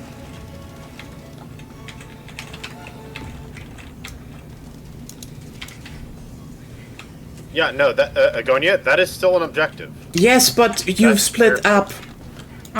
That's not what I meant. I was wrong in that case. That's why I just said it's weird that they're so close together. Didn't have time to admit it directly Okay. yet that I was wrong Okay, there. I did hear you say that, but I didn't realize that you were talking about the objective there. Yeah. Once my spear comes off cooldown in a minute, I'll be able to take care of it. I mean, you I have just you. need an actual moment to aim at the dropship.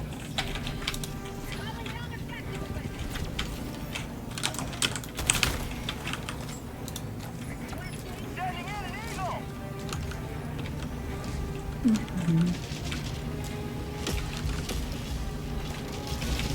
Package acquired. Dropping package.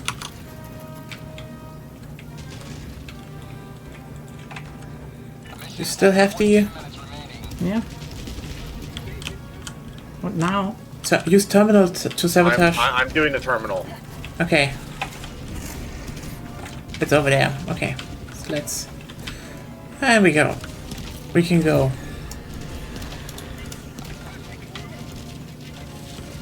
Then to the northwest I mean, again. it's not done. Well, yeah, but I don't know what it wants. 8, 7, 6, go. Move, Agonia. Yeah. Away.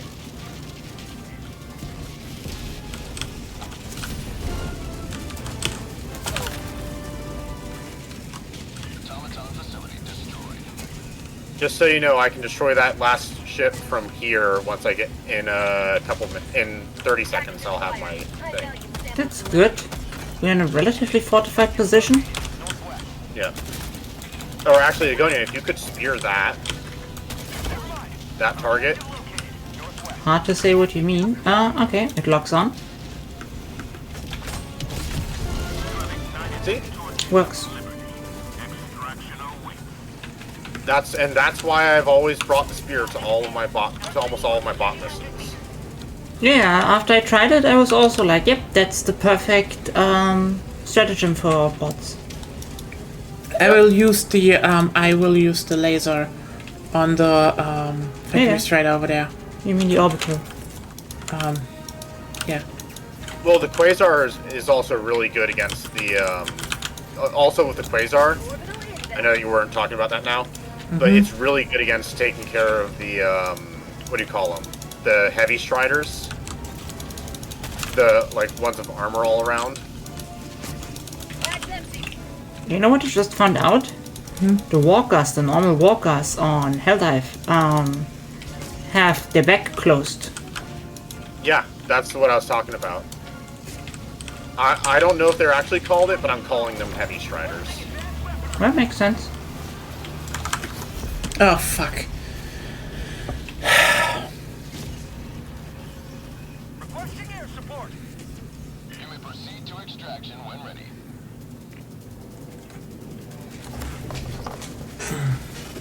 Ooh, Yeah, The there's, flux. there's a flux thing, so... can I do something about that? No, I can't even use my stratagems anymore. that's just a bug, I think. I had this myself. Is it because you're carrying the intel, or No, I had it. I just picked it up, so no, you didn't have it. I have it. Wait, no, you don't have I have it. Look, Didn't- it's on. Okay, I'm looking at the map. Agonia has it. Yeah. okay, weird, because I really thought it was on the other side of where she is right now. Nope. Okay.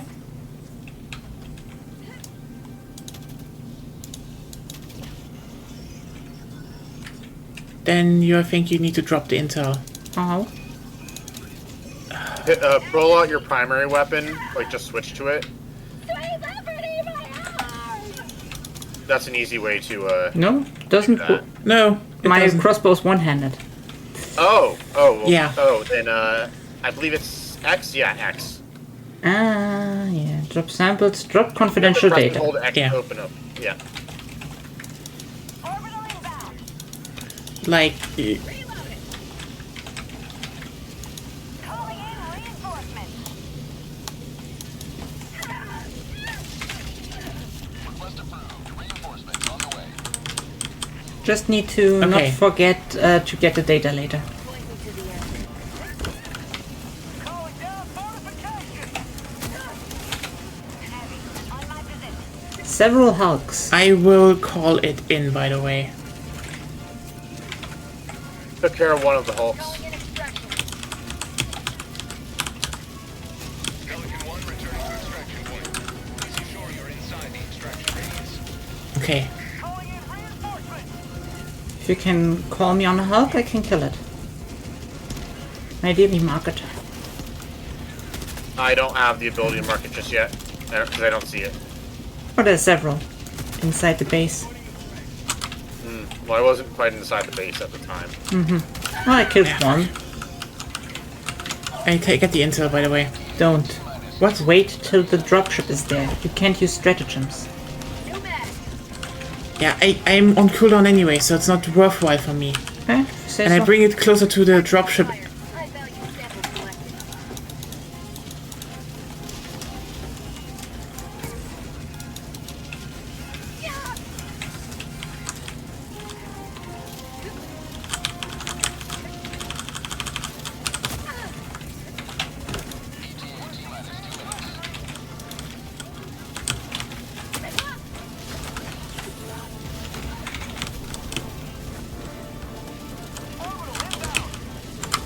Too many Hulks. Yep. Dropping package. I presume the best stratagem weapon there is then different. The spear is good if there are not too many heavies, but here are way more. So now's the question, what can get more? Oh,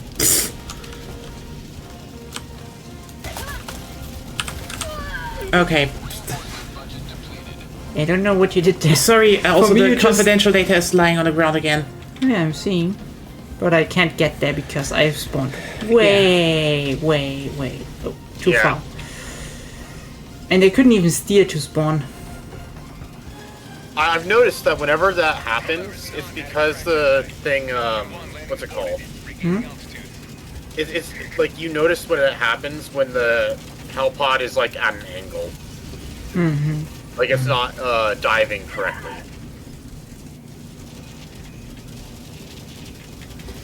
Got a sample. You can ignore the mines, by the way. They're anti-tank, so they won't go off on you. Well, they Yeah, still explode me. I feel like we waited too long to get there, and second of all, I think we should have then killed the flag because we're missing kill pressure. 2 factory striders. Yeah, too many Hulks, too many factory striders. God damn it! What is this? Sending in an eagle.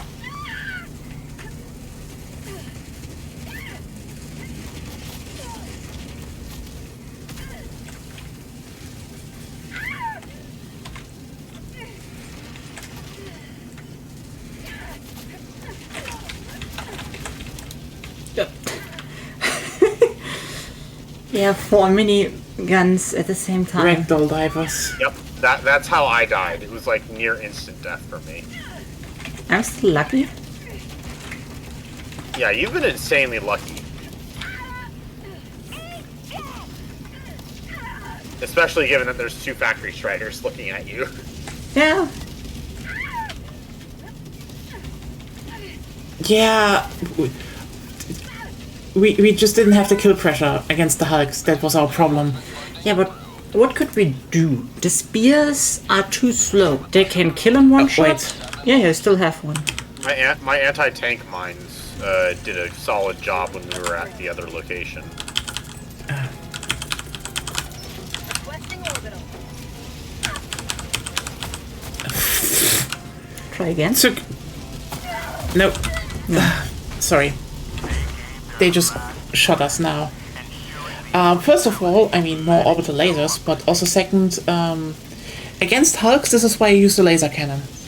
Laser cannon. Yeah, the laser cannon. You can just aim it at their face and they die. Not as fast as with the spear, but they consistently die. And you don't have, ammunition to worry about and stuff.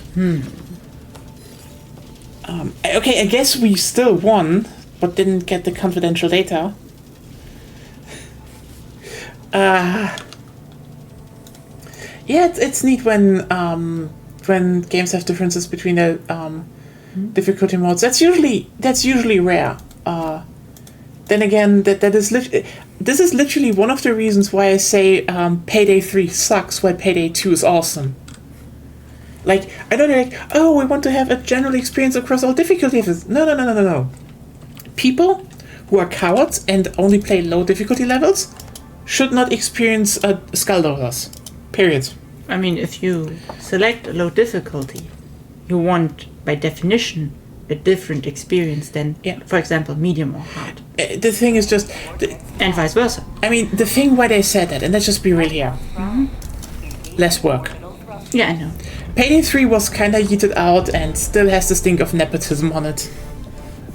So, yeah. Am I a bit, pissy here? But, like, sorry, Payday 3 was just a slight bit embarrassing, actually. Like, just how it launched. It was just, yeah. But yeah, having more and different enemies, like, actually scaling difficulty visually, that is just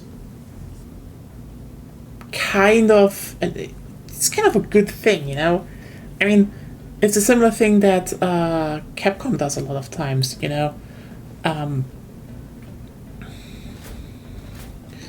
like if you go to higher levels of Resident Evil, enemies are usually different and also differently placed and have some different aspects to them. So, which laser are we talking about? The laser cannon supply stratagem? Yes. That one. You have to aim it at the face, but it is, It does have a bit of so there's a laser and then there's the quasar. The laser is the one that's just a laser. The quasar is the one that's a charge up in it. Boom. Both are pretty effective. The laser, if you have good aim, is better.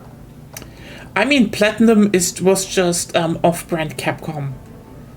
Like, literally. It's off-brand. I mean, it is so off-brand Capcom that when the core split off today, a bit ago, they just went back to Capcom. This is still hilarious.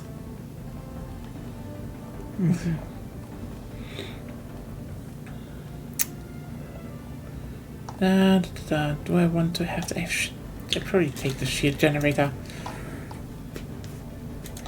But yeah, Capcom, like Platinum, that was a thing. But like a bunch of games did that actually. I think maybe the guard dog is good against bots. Oh, I don't know. Probably. The regular one, yes. Yeah. It has good targeting for the little heads. Yeah, that was my It's thinking. Very solid. It's a very solid stratagem for the bots. I will try that one. Yeah. The spear lets me be more objective focused, so I like that. Yeah. I find doing objectives on bot missions a lot more fun than on bug missions and Yeah, they're more nested in there. More involved in comparison to bot missions where they're technically behind walls, but you can circumvent that. Yeah. Well, even ignoring the spear, I still think that the bot missions are more fun.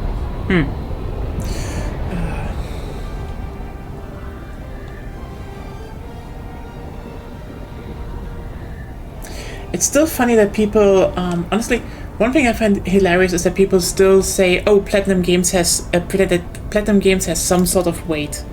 Like after they Platinum Games even make, I forget. I mean, the thing is, they did a lot of classics. Not the thing is. Just name the titles.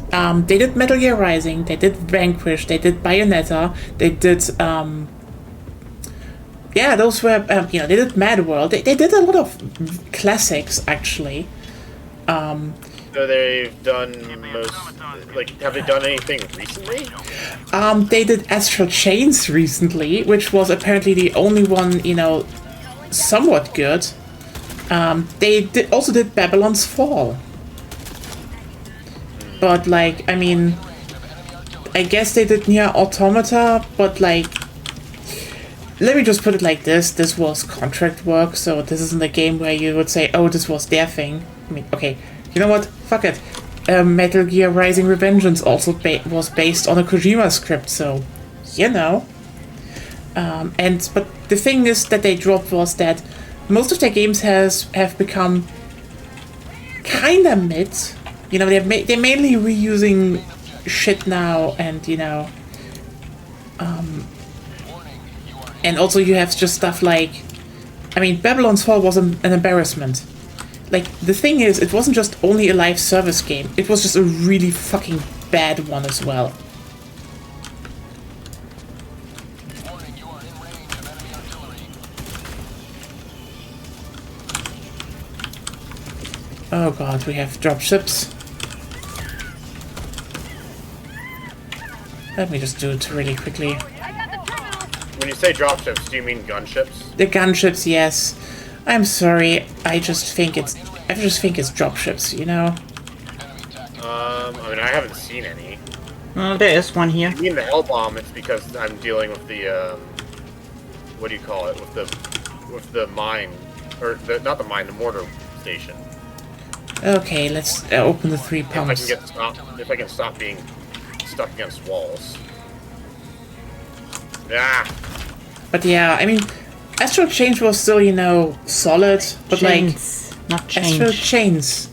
Yeah. And then you had, Bayonetta was just a slap in the fucking face. Like, they just imagine you do a game that is a character assassination, and then also gameplay-wise it's just mediocre. And like, I know character assassination is something that is overused by certain idiots, but in this case it was.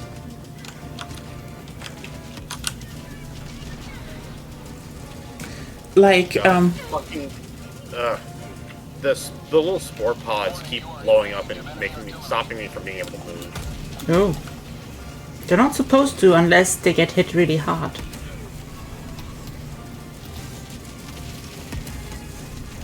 oh, that clover. Yeah, that's the thing.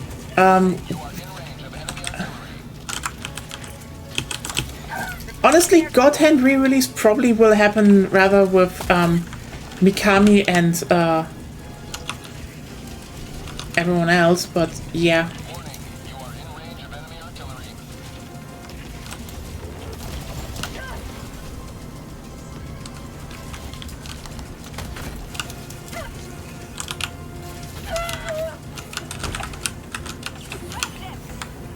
for me?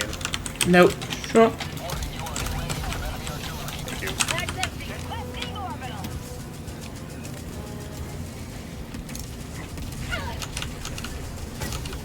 Warning, you are in range of enemy artillery, I'm aware. Like, the thing with God Hand is that, you know, Mikami talked with Suda with it, so I think probably Grasshopper will do it, but... I mean, maybe he will go to Clover for that, but yeah. It's just, this is more on Capcom. And they will probably be like, hey, we have this in the studio. I have my doubts about Capcom simply because they're I mean, slowly moving in the worst direction.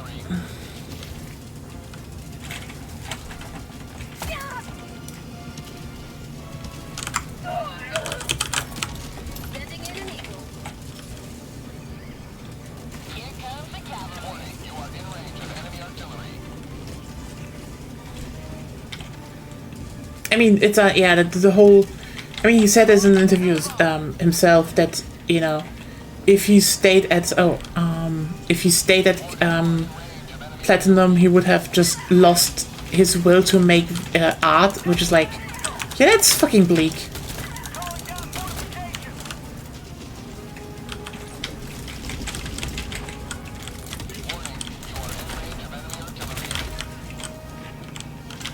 fortifications. Can I get any help here? I am here. I am helping you. Knocking me off of this.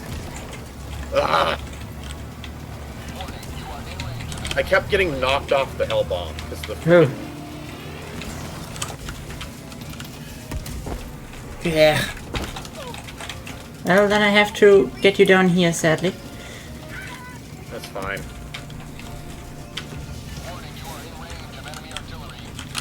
I will say I do think it may be a small mistake to be doing a mission on, like, within the zone of a spawner. I mean, can't you just kill the spawner?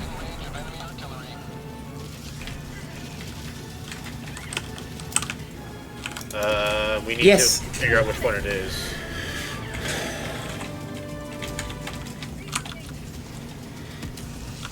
It's over here, I think. Is it? It's a combination of both the gunship factory and the mortar site. Yeah.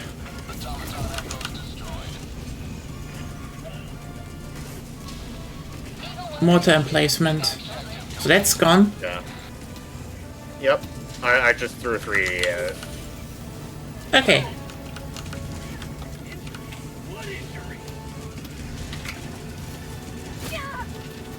Where the fuck is it? What? The objective. It's over here, yeah, sorry. You say it's No, over here, but wrong. it's not.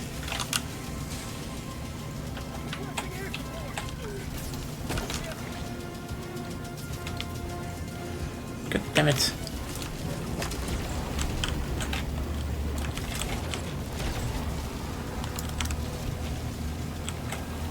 There we go. Less annoying ships. Found the launch codes. Okay, good.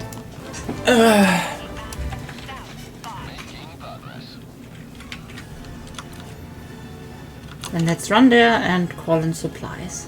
Yep.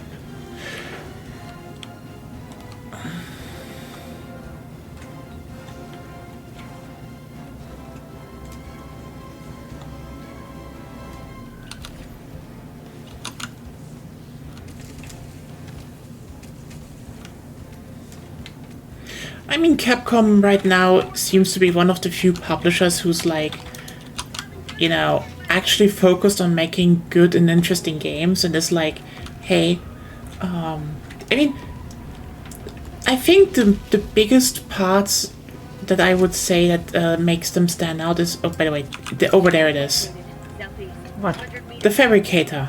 Oh. I think the one thing that makes them stand out is that they not only focused on making good games, because, like, you know, they could have stuck with just, you know, just doing Resident Evil and Monster Hunter. Those two just sell. Let's just be real here. But they're selling more and more stuff. They make weirder and weirder decisions Yeah. with Monster Hunter. You know for what? a while now. I think more that and more is... microtransactions. They're harmless for now, even kind of a scam, but still. They are. But that kind of makes it worse. And also, it's the question: where will it go from here? Yeah, I mean, the I'm a thing... little bit biased towards this, but they did make the Mega Man Legacy Collection game. That's what I want to point out. Like, I know their microtransactions are just like sometimes why the fuck are you doing this? And like, also the fact they are basically non-existent in the Mega Man games, so yeah, it's mostly just the big games where they are, and that's just. By the way, I'm already through one, so we're just not going to the factory strider. Great. Through one. That's the orbital laser. There we go. Well, mine is back in a few seconds, but I need to get to the actual... Stop following me! No! I need to also get up there. Actually, we don't. Oh.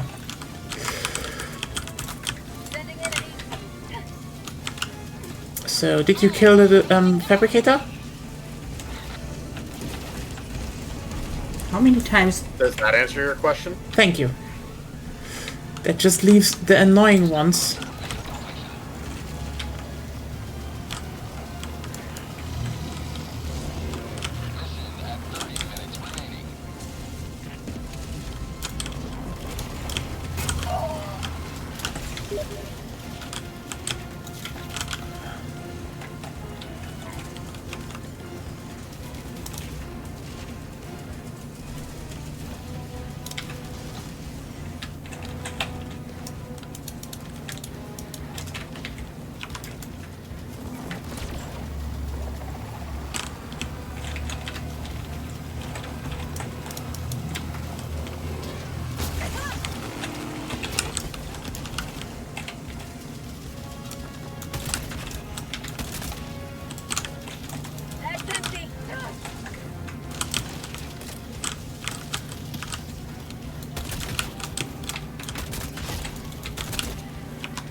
Close enough.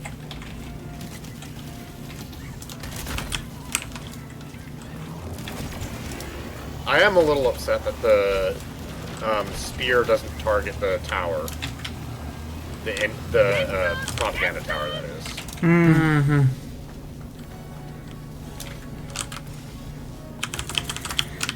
5 hulks later, I may be able to actually activate the nuke.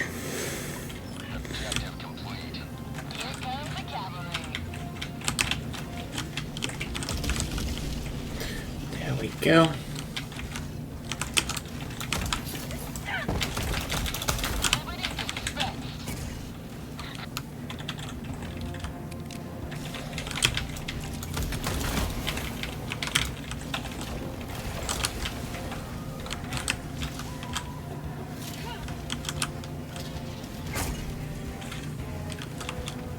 Dropship.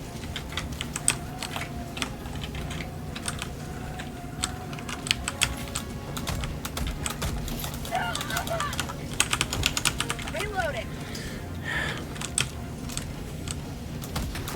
I think you can all slowly go to extraction at that point. Yeah, I guess. Well, you don't have to... Oh, the ICBM is launched? Shortly. That's what I'm saying, you can technically go there already. Dropping a pin. Because I'm safe, Honestly, nothing is attacking me. The problem right now with video game companies, and this is why I would say this is weird to say they're not on the edge of being tolerable, is the fact that Capcom is like right now, I think the only bigger company that actually is invested in not only making games, like actually games you can Yeah, don't just come play. here, I told you. Okay. Stop. I said already, go to Yeah, extraction. I will. I'm going there. But also, they're actually interested in bringing back games and making more unique games, even if they fail. Like, for example, Except you're not moving to extraction, by the way. I'm moving. I'm just handling one thing on the way to there. And Wait, it's there's not the much cockroach. longer either. Like, again, bringing back basically all of their old games and collections, that's good. But also, like, it wouldn't surprise me if we actually would see a new Mega Man Battle Network game. You know, if someone would actually is down for doing that. So. I'll say it first.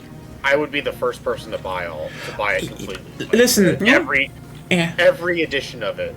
But it's the problem is that Player sample acquired. I'm pretty sure that they're done with Mega Man. I mean, they did Mega Man 11 and they keep bringing them back. So, I think that the main series probably, but the fact that they made a Legacy Edition tells me that they probably won't ever, that they'll keep to what they did before and just never make a Mega Man game, a Mega Man Battle Network game again. I think this probably depends more on, like, again, who is offering it, because I don't think they're making games at Capcom with the idea of, you know, I mean, if they're probably making it with I feel like they're making it with a certain, okay, who is actually interested in making the game. Because if you look at, for example, Onimusha, which is like the best example, they literally said that that series might be dead. That is basically that they're not going to make a new one. And now they're making, like, not only a new one, they're like, you're gonna like Onimusha or... From the West. I'm coming from the West with lots of stuff. Also, Zep, just look at... Hello. The thing I say is a little different with Battle Network is that when they originally ended the series, they ended it. I mean, like, they can... had an epilogue, like they had an end of series epilogue Zep. and stuff like that. Zep! Not around What? you running right in front of the laser. Yeah! I'm sorry. It's like there was already It a... wasn't like nonchalantly No, running. just... I'm just saying there was already like a laser stream there and you basically ran into it. Oh, that, yeah. I was aware of it. I was just kind of like, it'll probably be fine. Yeah, problem was I was in the attempt to make a second one. Yeah, I mean, the thing is, I don't know if they, like, want to keep the series, you know, quote-unquote, dead. They can just or make not. a reboot. Or They could something reboot similar. it, yeah. The thing is just, As they long are as interested. as long as it's in the same spirit, I would say it's fine. Yeah. I mean, again, they're currently trying to bring back Onimusha by... I think this is the part why I currently really like Capcom as a publisher. Because, like, I can respect some... As I said, just because they're right now the best, they're still on a trajectory downwards. So for some games, yes. And for others, not. Like, for example, with Monster Hunter, I'm like, yeah. You know what the sad part is? I think Monster Hunter, to a big degree, is just design decisions by the devs. yeah, That's just them. That's just on them, where I'm like... I wouldn't go close to them, yeah. Fuck off, there's an HE barrage. Yeah. Oh, behind us. Yeah, I know. Rule of thumb with the 380 is 70 meters minimum. Okay, there's an helicopter. Okay, good. Yeah, yeah. You see me targeting it too, right? What? Factory Strider. Behind you, Agonia. Yeah. Scared the shit out of me. But it doesn't have cannons anymore. That's useful. At least the lower ones. No, it's got his back cannon. That's fine, that can't hit me.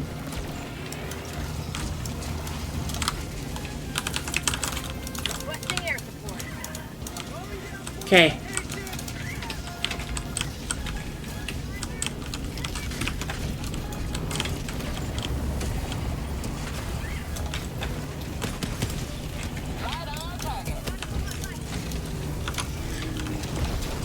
And I am in. We have samples.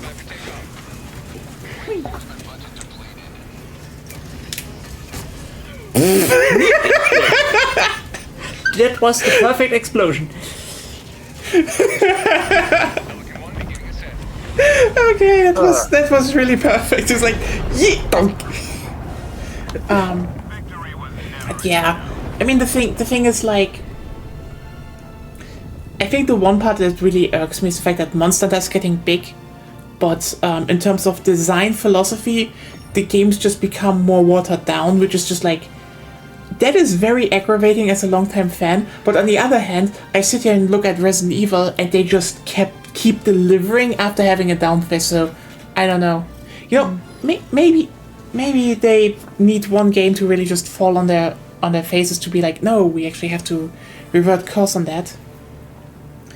And yeah, again, Onimusha went from, oh yeah, you know what, if not enough people buy the remaster, there's probably not gonna be a new Onimusha, and now they're like, we're gonna make a new Onimusha and we're gonna remaster the second Onimusha, and they're like, you're gonna remaster the third one also. It's like, yeah, and we're gonna reprint the first one, you're gonna like Onimusha, and if we die doing it, like, okay, I respect the spirit, just being like, you know, oh, we want to bring back, you know, old and dead series. I literally said they want to bring back that series, and the first one. I think there's been a change in attitude in a lot of Japanese devs. And oh yeah. Okay, except Square, because Square sucks. Yes. Well, for just I know this isn't gaming, but as an example, Bleach. They literally said, "Fuck it, we screw how much this costs or how long it takes. We're doing this right." And yeah, I mean, in Japan, it's there's a little bit of sunken cost fallacy in there, but it's still.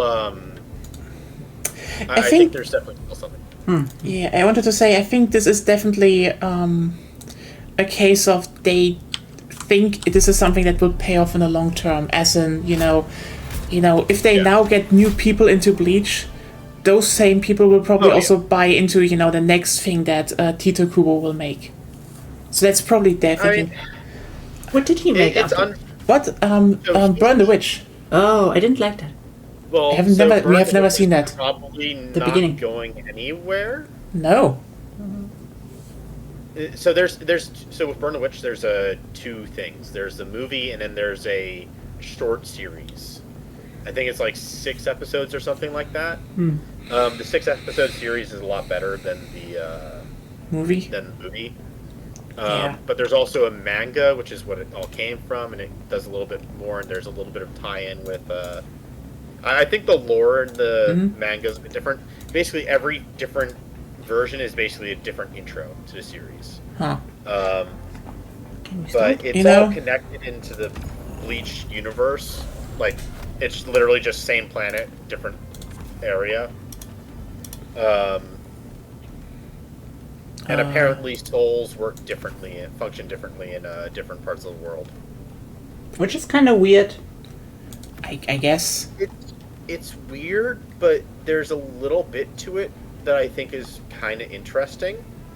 In that it's not necessarily that they function differently. It's because in a way it's a little bit of an allegory towards religion. Yeah, but we already had like the Shimigami like fight hollows pretty much everywhere. It's German. It's basically Japanese samurai versus Spanish demons and German fascists. That's pretty global, if you ask me. Anyway, I don't. Oh God, do I have the Onimusha remaster physically? I need to check. Anyway, I should definitely play through them now. Though I already wanted to, but like, you know, kind of need to add on probably on PC to do that. So we'll see. Yeah, no, the thing is, more like, I generally think something changed there, but like, I think we don't know yet, because like, there's probably something in the back where where they made some math that it pays off actually. Because I think, otherwise I cannot explain a bunch of them doing that, but like, it's not all of them. You know, some anime studios are doing it, which is definitely, you know. I mean, also, let's just be real here. Animes run on merchandise, and they probably just realized, hey, if we're doing this now, we can sell another wave of merchandise. And apparently, it works in Japan, not in the West because of Disney Plus. Fuck them. They killed the series. Sorry, they did it. Killed what series? Bleach. Because Yeah. no, they're not advertising it. They're not advertising it, and basically a lot of people miss that this is even going. Like in the West, it's Yeah. very quiet about it. It again, really big in Japan because a lot of newcomers are actually back to it, at it now. But like, It's quiet among the people that only exclusively watch on Disney Plus. If you watch elsewhere, then yeah, there's a lot like better about it. again, if you want to have any coverage, it's like, I think right now you can say Netflix might get you something at the beginning, because people were not even talking about Castlevania Nocturne Season 2. And that one was better than the first season, by a long shot. Like, they have eyes on Netflix on, at the beginning, but, the whole everything drops at once on Netflix is... It just kind of kills every momentum the moment the show is out, because everyone watches it and moves on. Literally, JoJo's Bizarre Adventure was one big talking point for every single season until Netflix acquired the rights. And then people literally stopped talking about it. Yeah, the Which second is- that you can binge a show, that is the second that they stop being Yeah. that it stops being interesting. And on the other hand, similarly, people don't talk about Disney Plus shows because, again, Disney Plus just doesn't fucking advertise that they have fucking shows. So- There's actually an example of how this works. You watch an episode of a show, the most recent episode. Yeah. You go into work, and that entire week with your various coworkers, when you see them, you have something to talk about with them. You're like, oh, dude, you see the Yeah, episode? I know. Territorial ambition. Calling down a sentry. It's lack of foresight, I'd say.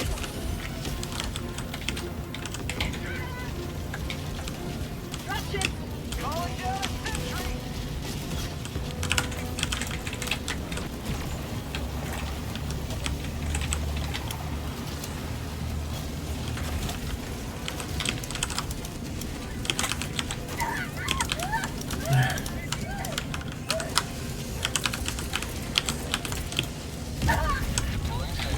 You killed me. We're a bit in the way of the cluster bomb I threw. Request approved. Reinforcements on the way. But yeah,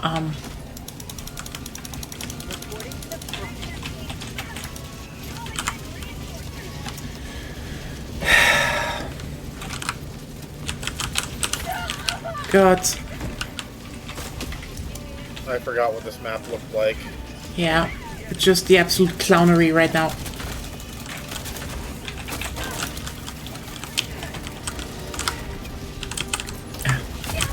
Fuck.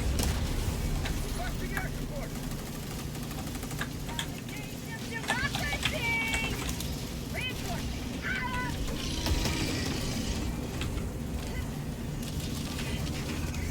Request approved. Reinforcements on the way.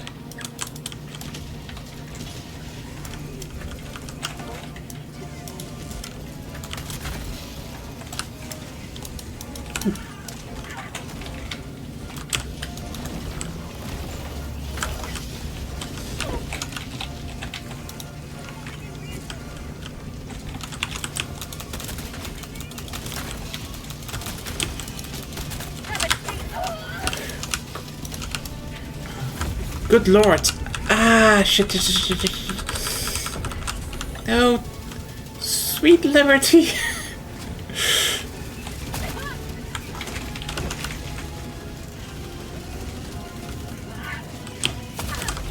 Oh, another example of a Oh, show God. that people would watch and like they talk about it and it got big. Invincible. Zap.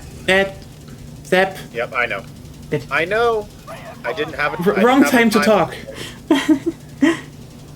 But yeah, Invincible I also. wouldn't watch that. I mean, at least people talk about it because Amazon, again, advertises their shows and it's a weekly release, so... Yep. I mean, we kind of missed a little bit that there was a second season and the third one now, but now we're watching it now, so... Yeah, honestly, the drops for the second and third season have been... Amazon didn't do a good job of advertising it ahead of time. Yeah, They just, like...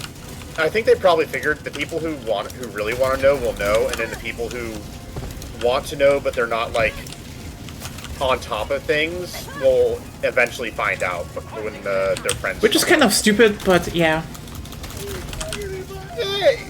In some No, ways, it's kind of stupid. Understand what they're doing with the daily releases, not daily releases. No. Weekly releases. I mean, that is just standard practice doing a weekly release. The thing is more like they should have advertised that the thing is out anyway. Like they didn't do the best job doing that. They kind of did, but only within their own sites. Yeah, so there's a bit of like assumption that they have a captive audience, which they don't have as much of a captive audience. Request approved. Reinforcements on the way. But also the series itself on its own is pretty solid, so that's not the point. it does have its own attraction factor. I mean, yeah, we literally watching it, we like it. The thing is more like they kind of miss to communicate that it's even there, because like there are people that want to watch it, they just don't know that it's out. It's similar to, you know, how Netflix also kind of forgot to just tell people, hey, Castlevania Nocturne Season 2 is out, and everyone's like, oh, okay. I think Invincible's a little different with that. Not really. No. Didn't work out. Both didn't get advertisement. That was the overarching point, I think. Yeah, they were just like, Well, Invincible would get like banner ads and stuff. Where? where? Well, for one, they all over Amazon it was on there, and then there were. You don't banner advertise ads. on your own site. Go in. God. I wanted to. No, there's nothing to do except extraction. There's nothing to do.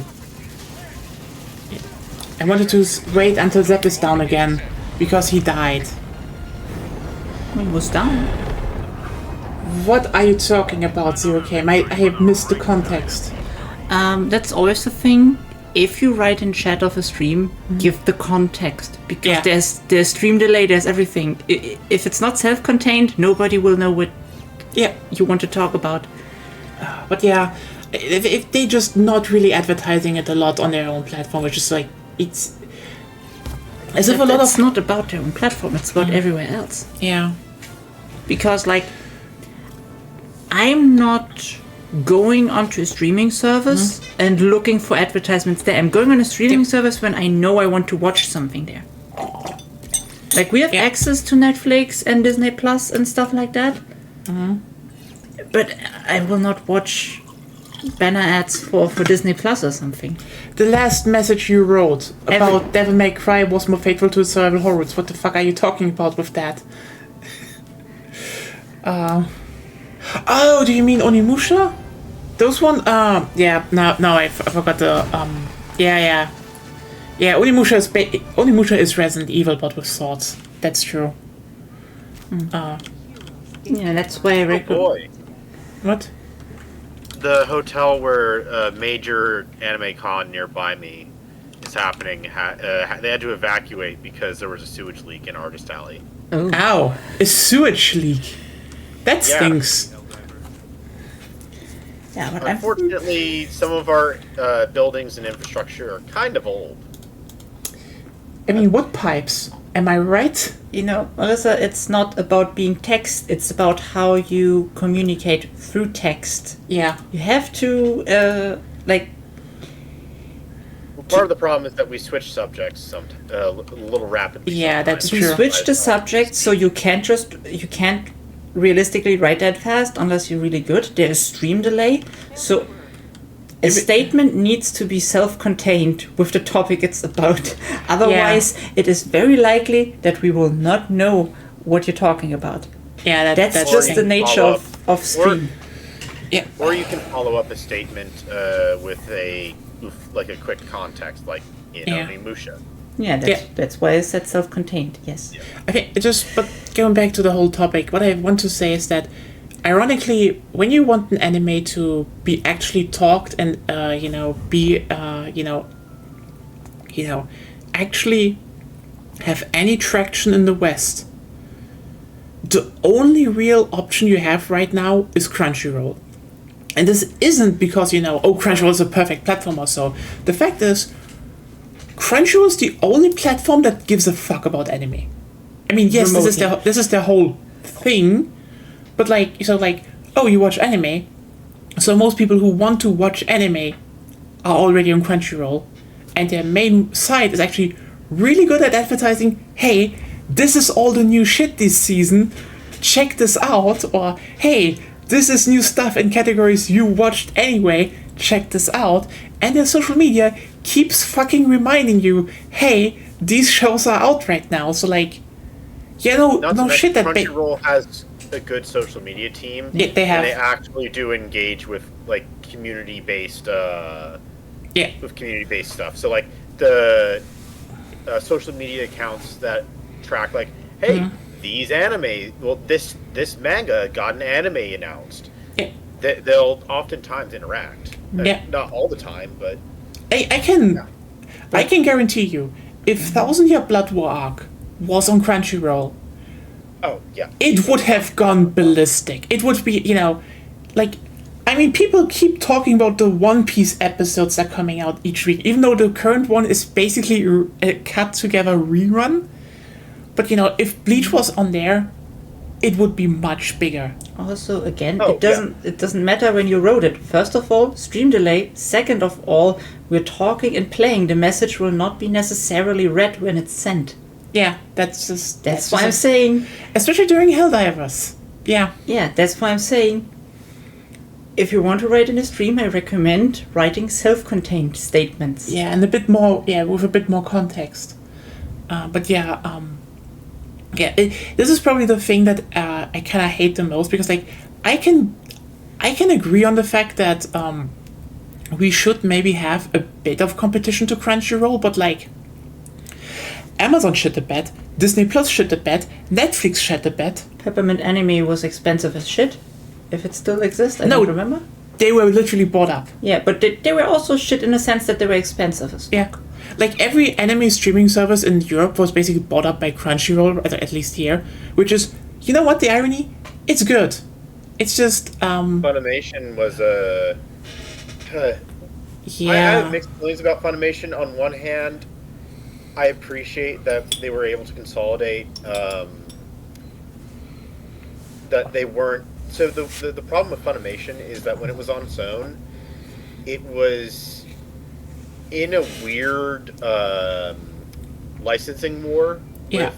with Crunchyroll, which made it so that you're paying like $8 to $9 for an individual for one service that has maybe one or two shows that you want to watch. Yeah. But after the acquisition, licensors have been a bit more loose with like not being exclusive. So it became more about the It's starting to become a bit more about the service rather than the library. Yeah. That said, the library is paramount. Yeah. Still. Also, and I I think Crunchyroll is starting to notice this. And from my side in convention work, Crunchyroll has changed as of last year, they changed their attitudes towards like conventions. Positively or negatively? by the way, I didn't. Positive. That was not how I wanted to convey that, because like no, I just wanted to tell you I don't know what you mean. I literally just said I don't know what you mean because there was no context for it anymore. After when I read it, so yeah, that's everything. It was just a critique, not even a big one. It was just like, yeah, sorry, I just wanted to have more context until I realized it was Onimusha that you were talking about. So, yeah, that's it. That's it. Not a big deal.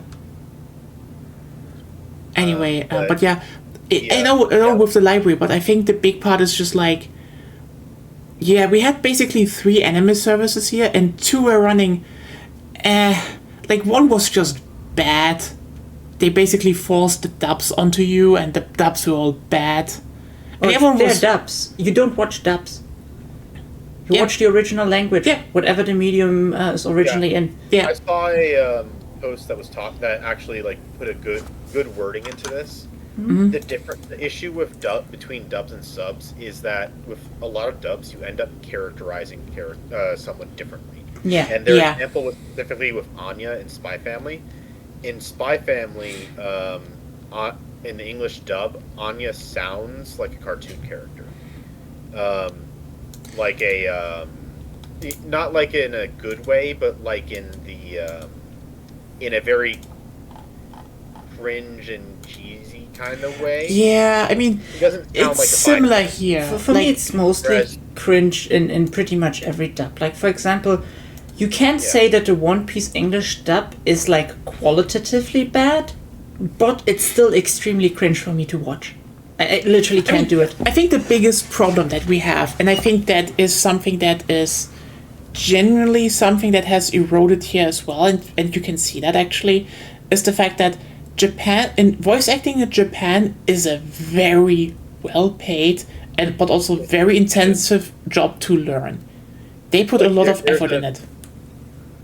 Voice acting in Japan is essentially that's their Hollywood, essentially. Yeah. In terms of like the significance of the Yeah.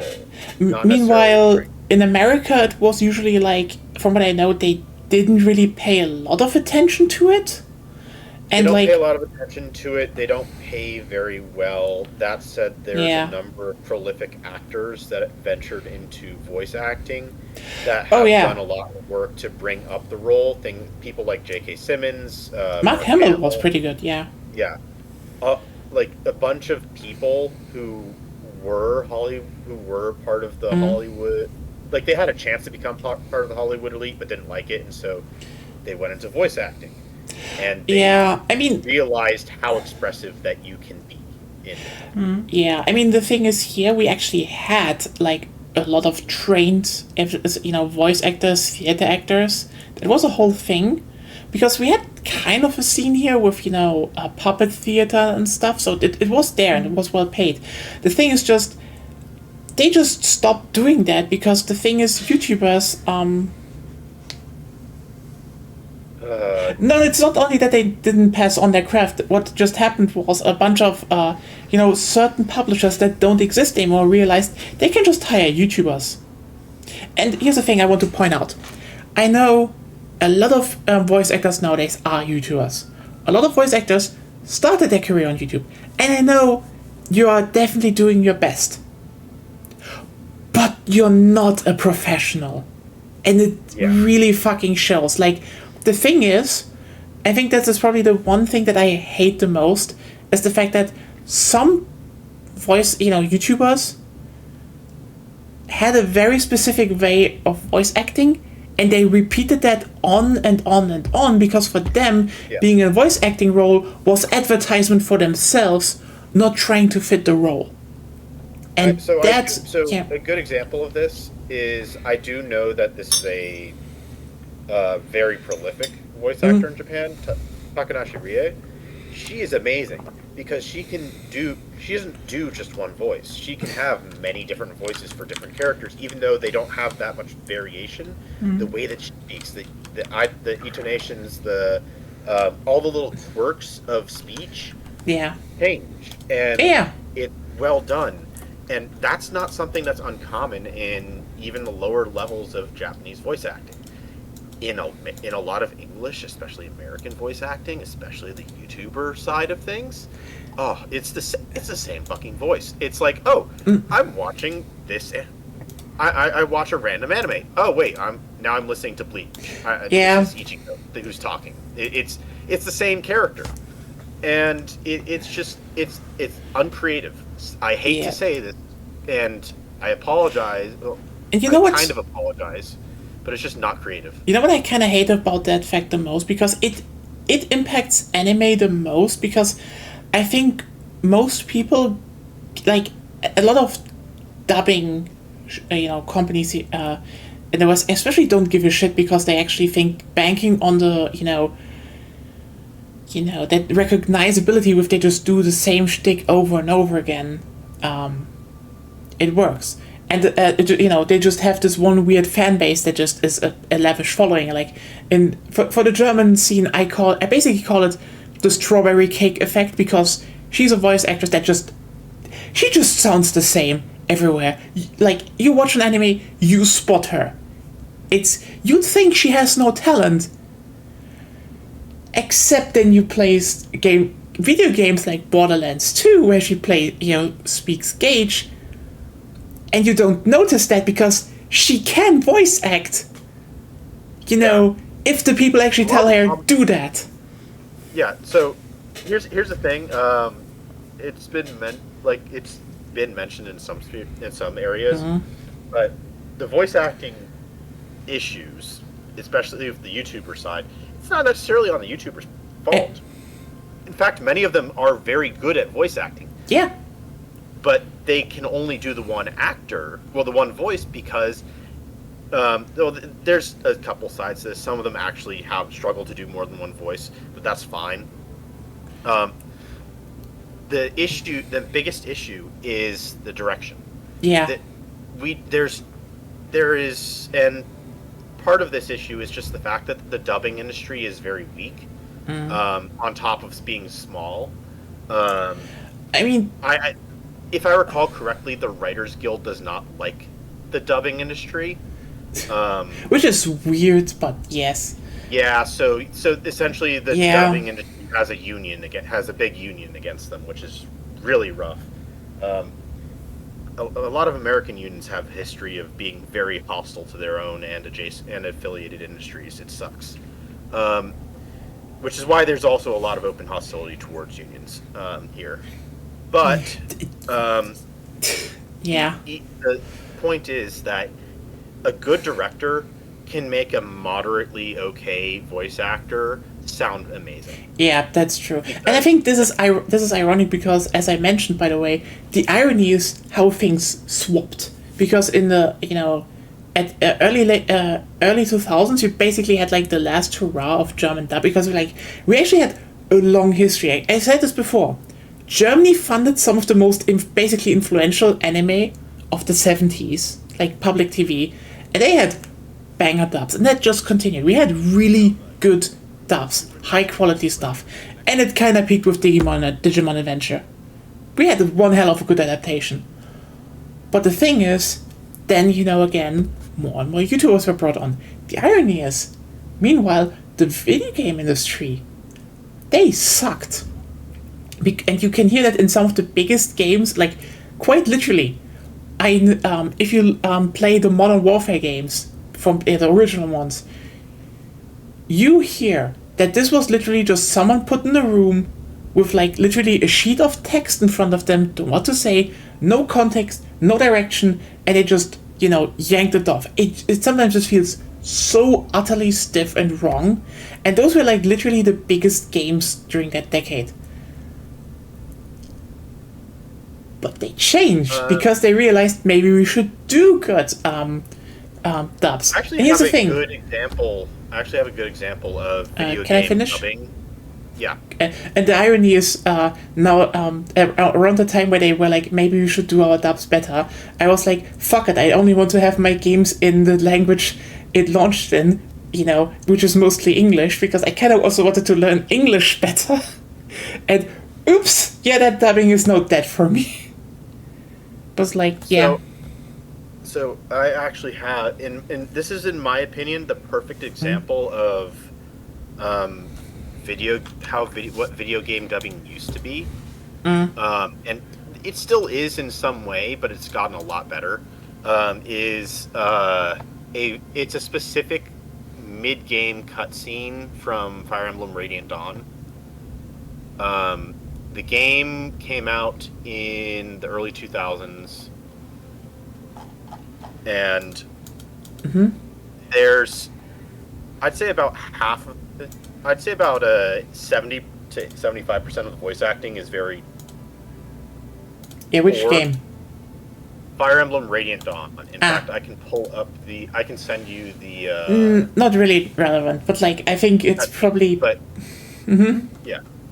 But anyways, the thing with the acting is that the direction was pretty poor, but there was one voice actor who he understood his character so well that and part of the flaw of this also is that, unfortunately, the direction that the voice work for his character needed to go, the direction that Death needed to go, it's a dry, and kind of dull sounding voice, but it's very intentionally done that way, in a way that feels natural, because that character is he's a general who is very by the books and honor bound.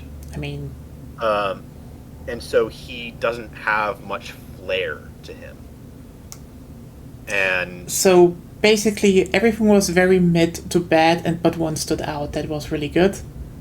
one stood out, but also people didn't realize that it was a standout role because people didn't understand voice acting. I mean, to be fair, People don't A lot understand of voice acting don't. very well. to be fair, you're talking about an English dub of a Japanese game. Most people shouldn't Yeah. even hear that because, Yeah. frankly, there shouldn't be an English dub for a Japanese game in general. Yeah, that's but like the game came out in a time in which They just did that, basically yeah. It was standard. Not even like I don't even think because this was for the Wii. Mm-hmm. I don't think that there was even a Japanese voice option. Yeah, that was I mean, oftentimes the case with the Wii. it's just very interesting to notice because like when I Kind of weird that the whole industry is kind of like, people want to hear the game in their own language, and I'm like, no, I don't.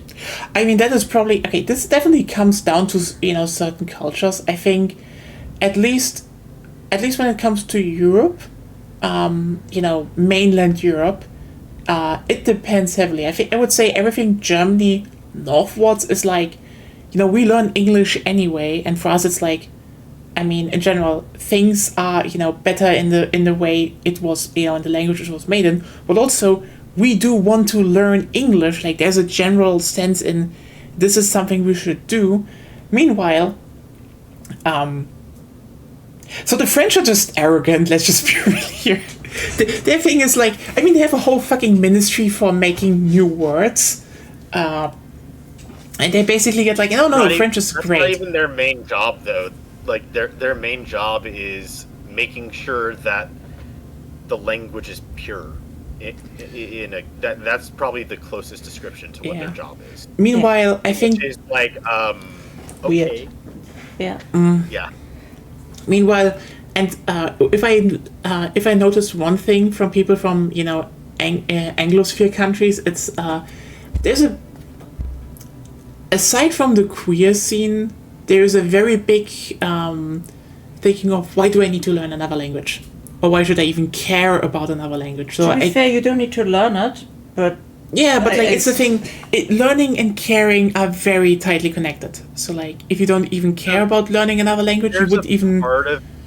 There's a part of this where like imagine if every nation from Russia to Portugal in Europe spoke the same language. I mean, we all are speaking There wouldn't- English, It's not. Yeah.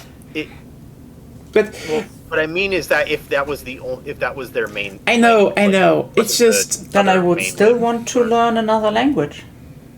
yeah. The thing is with My language point learning is to a degree. is that there's less necessity to learn a second language. Yes, that is one thing, but like also I think conveying And, why you should learn another language is also not really done that well. So I mean, A the lot of it best. was lost. If I assume that from Spain to Russia everyone would Beyond. also speak English, I would probably either learn Chinese or Spanish, because that's what a lot of people speak as well. Yeah. I mean, I tried learning Chinese, there's so a little bit of a difference here in that you still have the perspective of understanding that idea of understanding that it's good to know multiple languages. A lot of people in the US don't have the opportunities to understand, there's other people that speak Yeah. other languages that are within and you don't there's a mental enrichment or psychological enrichment that you get from having the opportunity to associate with people that may speak a different language that you have a lot more of in Europe than you have in the US. I don't know. I was in the third By the grade way- when I learned English, so Beyond wants to join the call. okay. Says he might be drunk though. it's fine. You know, let's just Break TOS and you're fine. yeah, we're not don't break terms of service, and also yeah, I don't know how long we are going to make. That's just a warning. I don't know how long we are going to make, but you would need to join one of the channels. That's the thing. Yeah. Yeah, If it you just pop in, I know, pop and talk, but yeah, the point what I wanted to make, because like you just flattened this out with more explanations, but like yeah, there's not really yeah, like the whole do you even need to learn another language, and also you know the appreciation for the differences in other languages with that. Oh, Yeah. and hello. Hello. You're still muted, by the way, Yeah. in Discord. I mean- anyways, the that is pretty much what I'm getting at. Is that a lot of people in the U.S. they basically think in their minds, oh, I'm never going to go to this country, and even if I do end up going, I may just be there for like a week or so, and so I Yeah. might just learn a phrase. I'll learn how to say ask where the bathroom is. Well, and that's so it that's must- not how I there's a think lot of the about test, though, languages of, in the first place. You know. I think that is definitely a big cultural difference in that sense. Like, I don't know. As I said, I learned English for the first time in the third grade, so I was pretty young. I had no understanding of how many people speak English. It was just like it's an easy language to learn, so why not? I mean, we were forced to Yeah. learn French, but like, It's so there's a couple of parts to this. One problem is that English is essentially the primary language across the No, world. you didn't, we Marissa. did not do that. No. In the beginning, you were asking if you If can anything- play with us. Then we said we're doing Oops Off Fire, so let the comments open. Yeah. Then we said we're doing Oops Off Fire before Zep came, so you couldn't play. You didn't ask to join the conversation. You said maybe I can join the conversation next time, but we know it doesn't happen. But I know it doesn't happen. The vibe that no, you we gave, know it it doesn't yeah. that happen. you gave me was that you didn't want to join the conversation, Yeah. or that you didn't want to join the voice chat. Yeah. Anyways, Because you. the Yeah. part of the problem is that English is a primary language, is seen as a primary trade language throughout the world, and so there's less pressure, I guess, on True. native Yeah, English speakers I to mean- speak a different language. I know that that's a kind of shitty reason, but it's. I mean, I it's think there's true. validity to it, and there's and on top of that, the fact that we're exposed. The only other language that we're commonly exposed to is Spanish, and it's not the English. The education system kind of fucked up with the implementation of the Spanish language as a second language, and part of this has to do with the decline of the German language in the U.S. and and a little bit in decline of French as well. yeah. Because it used to be back when my dad was in high school, so this is like I want to say 60, 70 years, about 60-ish years ago. Now, Oh, hey, Milan. 50 or 60 years Hey. ago, there was more prevalence and more focus on speaking a second language or a third language. Yeah, that's if that is going down, no wonder. I mean, it's not the case that here you had the show okay, basically if you live close to the French border, it was you have to learn French because that is more important than English, and everyone was angry because they were like, no, I want to learn English. What the fuck? Yeah, And then I you- just want to make it clear that it's Yeah. not out of some kind of American. No, this is thing. also a thing in England. It's In a- England. Yeah. By the way, I just Yeah, want yeah. to say in the Anglosphere thing. But by the way, Beyond, do you want to talk about something? Sorry that we just kept talking. Yes. Oh no, you guys are in a thing. I'm just content to hang out and enjoy the Ah, company. because When we're still there's an streaming. opportunity- Yeah. Yeah, whenever there's an opportunity to just jump in and talk about the things I want to talk about, I'll do that. But you guys are in Learn it. Latin and, or French, gonna let anything. be. Yeah, that's something. That is a based statement. I appreciate that statement. Okay, honestly, I'm on a totally different side. I actually like that I learned French, and I hate that I unlearned it. I really wish I could. Maybe I should actually install Duolingo to learn some French again. I genuinely like French as a language. I mean, you'd be safe to. The Duolingo bird is dead, so What? What happened? I don't know. It got murdered. What? It's been all over social media and stuff. The fuck? Oh yeah, I think I saw something. What? Yeah, I mean, I sent you a meme that unfortunately, Yeah, right. it came from the X account, God. Yeah. but no, technically the tweet is from Allied the destroyer Duolingo has left Yeah. the account, basically squadron. shooting back. Got killed by a Cybertruck. What the fuck? Yeah, look at my DMs to you. Th- Yeah. Just wait. I haven't checked that really. But- Just be warned. The image is from the image was made by Twitter, Yeah. but the text on top is Duolingo responding, retweeting What? that and being like, yeah. Both got killed by a Cybertruck. Why did they post that? All birds go to heaven. What is going on? I don't know. My guess is that Elon is too busy fucking up the government to. Notice what? I mean, but- his fascial platform is. Yeah. But yeah, I'm probably You're out. yeah, I'm out for now. Okay. You know what? Then this is just the chill talk stream now. Woo. Okay. Yeah. Later. I thought I'm no longer. What the fuck? Are we a talk show now? Is that what's going on? We are generally kind of a podcast on Fridays, so. That sounds good. Well, now we're am I allowed to discuss my current mental state on TOS? I don't know what If you TOS. if you're if you're fine with that, Yeah. I mean, are we in the are we allowed to be a drunk podcast? Because that's like its own genre. I guess. Don't encourage over drinking or bad drinking practices, and you're fine. I It's mean, okay to be drunk on the stream. Just not Kids like drink straight out of under.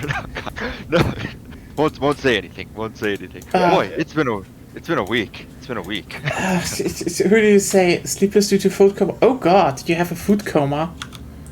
Wait a second. I remember I got something here. Yeah, so I made a post on Blue Sky like last week where I was like, people at work were just like, oh man, do all these game designers need Unity? What are they spending all this money on Unity for? It's like, oh no.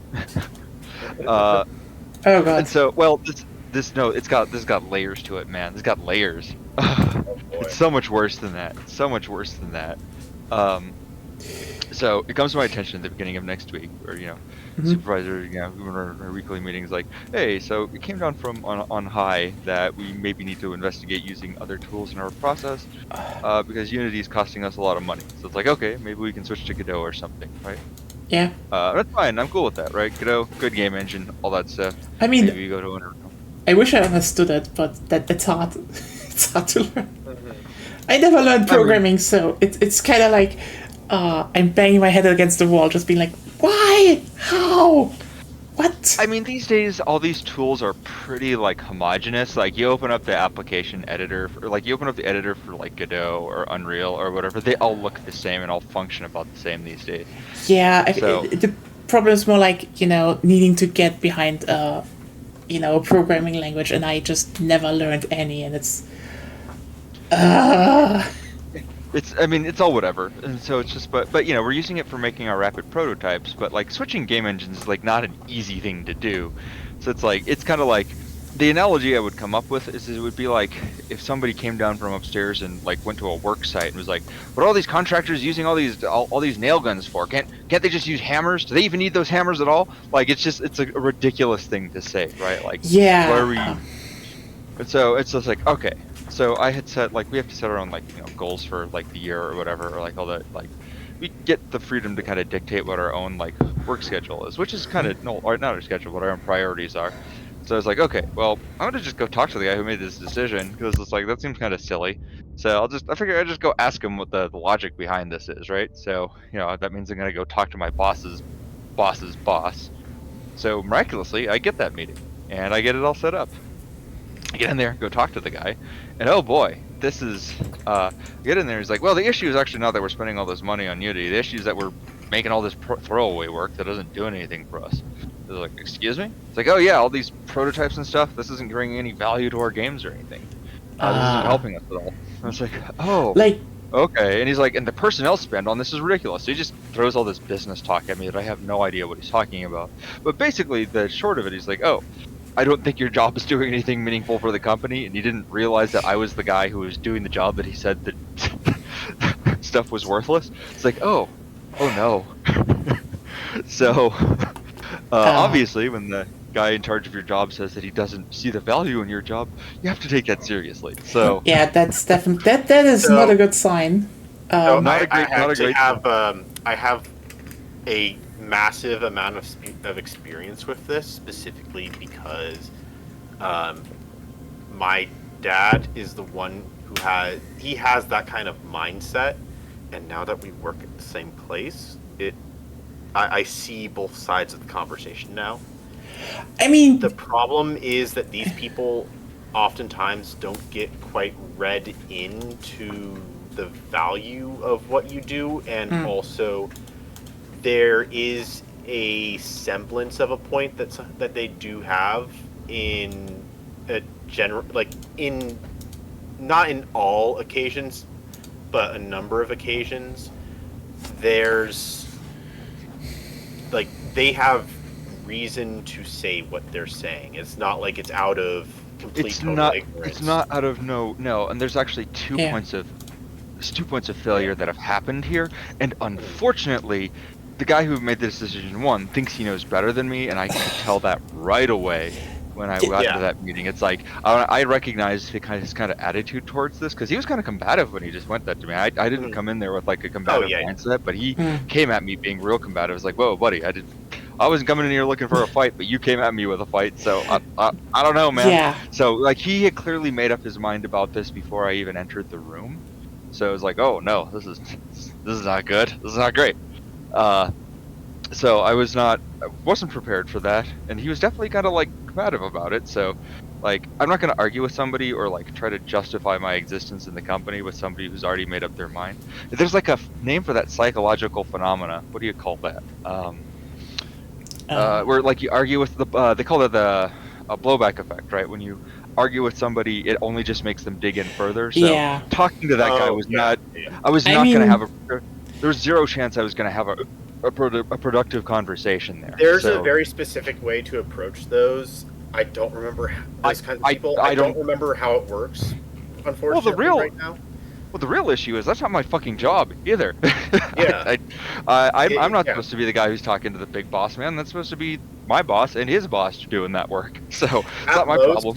At most, your boss, his boss, could bring you in to give the technical explanations of how things work, but they need to lay groundwork for that. Yeah, and I think, and again, this guy, I mean, I come in there, he doesn't see the value of the work, and like, he thinks he knows better than me, and it doesn't even really matter, right? Like because he's already made up his mind on this. Nothing, I mean, nothing I can say is gonna move heaven or earth on this one. And to be completely fair, he's not entirely wrong about the things that he identified as like a source of waste either. Like, yeah, some of the things he pointed out, he was completely right about too. So it's not like he's off base either. I mean, So, I think that's usually the thing. Someone notices something, they notice something, and then, like, they just extrapolate from that. Because the thing is, you kind of need prototypes when you design something. You need to start somewhere and iterate. The thing is just... Oh, yeah. I mean, I can see when someone, for example, goes and is like, oh, hey, why do you, for example, keep making prototypes? There are definitely maybe some parts of it, but like, as you discuss it, it's like, they just jump to, why do we need it at all? And yeah, I totally agree with Milan. Productive conversation only happen if people are willing to listen. And from what you tell me, that guy definitely has a very serious case of Dunning-Kruger, because like, I don't yeah. think it's that. I mean, the guy's an executive, so like I think he's sweet or whatever. So I mean, it's like whatever. But like the thing is too, he used to be a programmer. Like he used to be doing the job that I was What? doing at some point. So he understood. I don't think he's dumb. I think actually the impression I got going into his office, he's actually quite smart. I don't have any reason to believe that he isn't competent at all. The issues that he identified, like going in there too, he's definitely right about some of them. I think that's pretty clear. He definitely knows what he's talking about. I think he's wrong about like the value that like the work, most of the work that I'm doing brings to the company.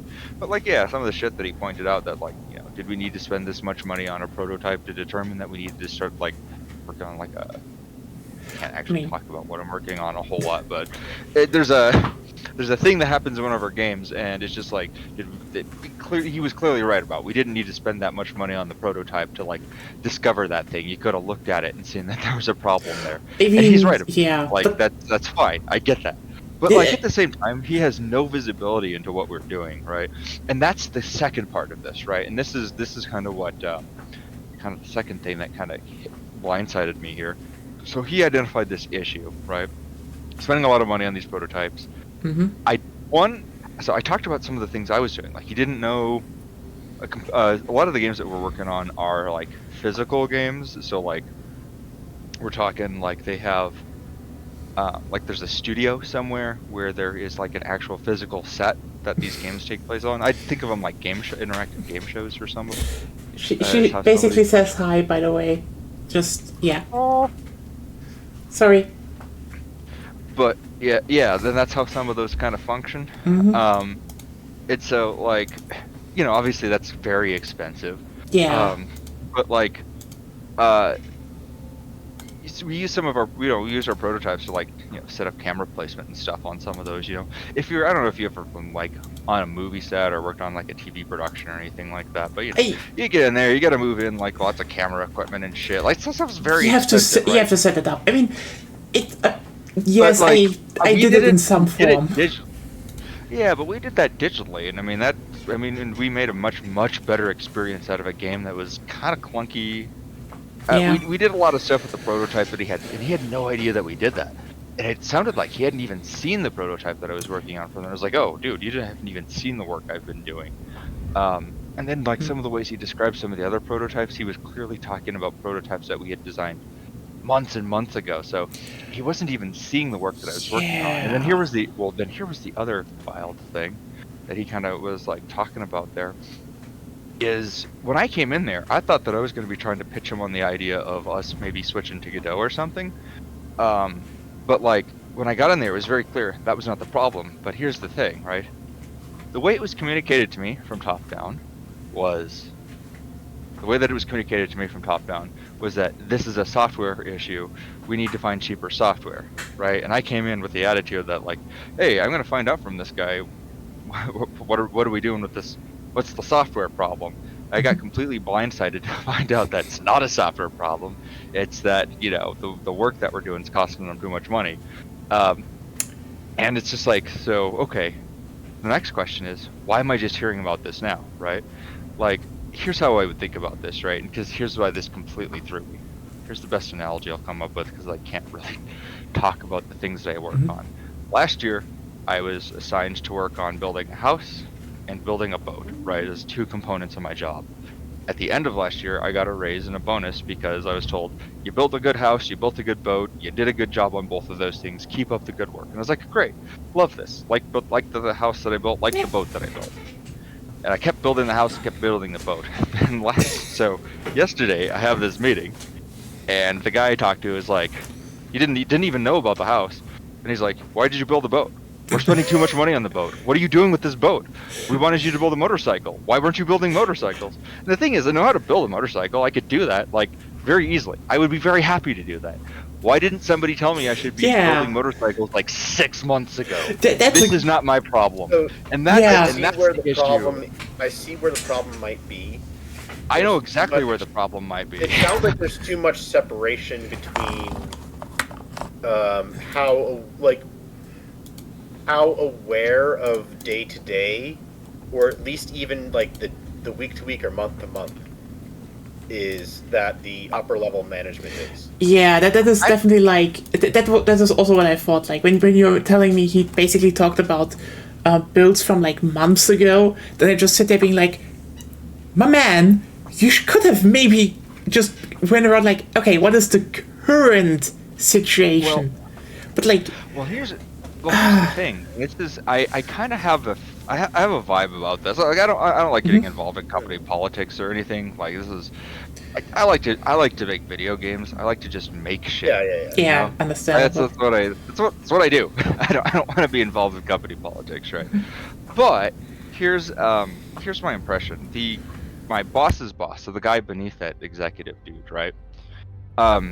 He's not a video game guy. He hasn't worked in video game studios. This is like his first gaming job, and I'm not really sure why he works for the studio at all. I feel I like don't know why he's there. Oh. And here's the thing: he is. I would describe him as being kind of bumbling. He has no idea what he's doing half the time. He doesn't know how to use like Microsoft Teams. Whenever I get into meetings with this guy, like he will literally like ask me to present what I'm working on and send a meeting invite exactly 1 minute before I need to present without giving me any warning, and he's already started the meeting. So like I'll get a meeting invite from this guy and it'll be like, I need you to present what you've been working on, and I'll hop in and it'll be like a company-wide meeting. And they'll be like, holy shit, dude, I'm wearing pajamas right now. You can't do this shit to me. yeah, okay, that definitely is like what I know how to use Microsoft Teams. Like this is literally just because A, it's very simple. Second, I used it a few times with my dad, but like it's not a hard software. So I think what has and so like, you know, I like to course correct on these things, right? Like I feel like I have a theory about what has happened here. And the thing is, unfortunately, I'm going to end up being the collateral damage on this, which is why I'm applying for new jobs right now. So I'm drinking, so I'm applying for new jobs. No worries. Because like I've already gotten to the point where it's just like, this has already gone so far that now we're talking about cutting jobs. The opportunity to resolve this and course correct passed months ago. We missed that. We missed that boat. Yeah. So like, and it's like, oh goddamn. But like, yeah, I think the guy that manages this department is bad at his job. I think that he didn't do a good job of communicating the priorities from the guys up top down to us. Like, if I'd known that we didn't have that big of a budget for prototyping, we wouldn't have spent that budget. Like, that's the thing. There are so many other better things I could be working on right now, and that I'm more than qualified to work on. So the fact that we created a giant money hole is a problem. And like at this point, there's no recovering it.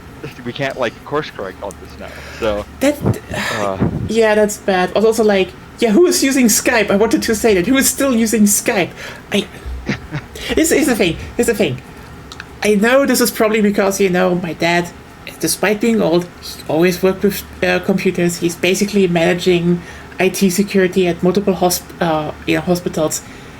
I know he saw me using Discord once and was like, oh hey, is this a new Skype? And and he's like, what can I do? And I just showed him a bit around. He was like, yeah, that's much better than Skype. It's like, it's like, he knows at least how to use that shit. But like, God, here's the thing what I would say, and I know I probably am a bit biased here, but like, I think the biggest problem gaming has in a lot of ways is the fact that gaming, like, to make a good game, you have like it is a very precise overlap of tech, coding, technology, etc., but also artistic design. And a lot of people who think it is only the tech, and the design just counts. You know coding, so you can design. Meanwhile, they're like polar opposites in terms of skill sets and how you have to approach things. Because, like, if someone only coded, I don't think really they even know what an artistic process and just like, making something and being like, okay. They're not connected to the issue is that they're not really connected very well to the not necessarily the the design process. And when I say design process, I don't mean like designing systems and stuff. I'm talking about like the creative design. Yeah, like the creative design is hard. So not only there's the thing. Aside from the fact that you kind of need to be creative in general, you also just need to have a very good grasp on general design. And let me tell you, they're like, I know the only thing I can really grab towards is like, I play TTRPGs, I GM, and like, I had moments where I literally just laid in bed, before, starting a campaign. I was like, wait, no, this is crap. I just had a realization, this is crap, and I need to fucking change it. And then I changed it because, like, just had to, you know? Because it was crap otherwise. And you just sometimes need to actually keep going through scenarios. Like, I need to go through scenarios in my head because, you know, I don't have the comfort of, you know, making prototypes and then maybe throwing, you know, literal Q&A sheets at it and be like, test it, please, do it. I don't have that. And that's hard. I think a lot of people don't realize that because for them it's like, you know, you make a shooter, like, there's a gun, it shoots like a gun does, and not, you know, not the fact that you actually have to abstract a gun and how it works. And there are, like, multiple angles on what you want to achieve with that. And that is hard. Yeah, I mean, I think the other thing here too, like, is there was a lack of visibility there. You know, there was a lack of visibility, and like you can't really correct for that. And the other thing too is, like, I mean, this guy clearly, I mean, I was just looking at this dude's resume. The guy I ended up talking to, the C-suite guy, the executive, and I mean, like, dude knows what he's doing. It's not like he doesn't know how to make games. Like, he's got the credentials for this, so like he understands the process. So like, and like I said, he wasn't completely wrong about all this. He wasn't completely wrong. I think but that is. But here's kind of like my feeling on this, and this is kind of like, I got to take a step back on this, right? Because any company I've ever worked for has had like deadlines and like target goals and projects, and I kind of was looking back on last year. It's like, we really haven't had like any specific like team goals or project goals, and it's all been a little bit floaty and nebulous. And now that the more that I think about this, the more that I realize that like there's basically no management structure whatsoever in the company I'm in right now. That's bad. And so now that, well, I like the amount of autonomy we're given, but the more that I scrutinize this, the more that I realize, because like, here's the thing, right? Is like, in other companies I've worked in, things have been sometimes overly managed, where it's like, we have this much budget to do this, we have this many hours, and if we go over those hours, you're just sitting at your desk after work. And I mean, yeah, that's how things have worked, and I've always hated working in animation because, you know, that's when I worked at Hybrid. You know, it was a lot of just like a lot of very late nights sitting at your desk, you know, pushing out renders or whatever, because this shit's going to broadcast next week, right? Oh yeah, that's bad. I mean, yeah, it's constant crunch all the time. And I mean, I do like that I haven't had the constant crunch here, but like, holy cow, I haven't seen a spreadsheet on this job yet either. Looking back on it, we haven't had, there's a clear breakdown in communication happening somewhere. Yeah. It almost feels like it's a too many cooks in the kitchen type scenario. That's the other thing is like, I have so much interaction with other departments that like here's a good example of this, right? Like a lot of people will like reach out to me and be like, hey Patrick, I need to like, can you add this to your demo and stuff, or can you add this to the prototype? I'm like, sure. You know, and it'll be like shooting people videos or sending people stuff. So a ton of people I never meet or have any idea who they are or what their actual job is will reach out to me and ask for me to add stuff. And so I'll just do it. Like and the thing is, I have no idea who these people are. So my demo, my prototype does all kinds of wacky shit that I wouldn't normally put into a prototype if I were building one. Like my prototype is more than just a vertical slice of gameplay. At this point, it is a multi-tool. Yeah, I mean that is definitely this one thing that I notice is that, you know, one of the main things about, you know, if a game, you know, when a game comes together is, you know, usually coming down to, does the director do its job? Because like, I think a lot of studios want to go more. It's beyond, by the way, Milan. It's beyond in the chat. By the way, I think it is wishlistable. So if you want to support Beyond, soonish. I made a video game. It's called Beyond Sunset, and it's allegedly coming out of it's out right now. Early access is going to end like in a week or so. Anyways, it's not formally announced yet, but spoiler! Also, we have another. Also, we also have a new game coming out called Final Absolution, which you should Yes. go check out. And maybe wishlist. So we're just gonna yeah, okay, Milan. I don't know if you notice it, but like, be honest, like, I guess you're kind of a regular now, and I kind of show your stream, your game. So, yeah, that's just happening now.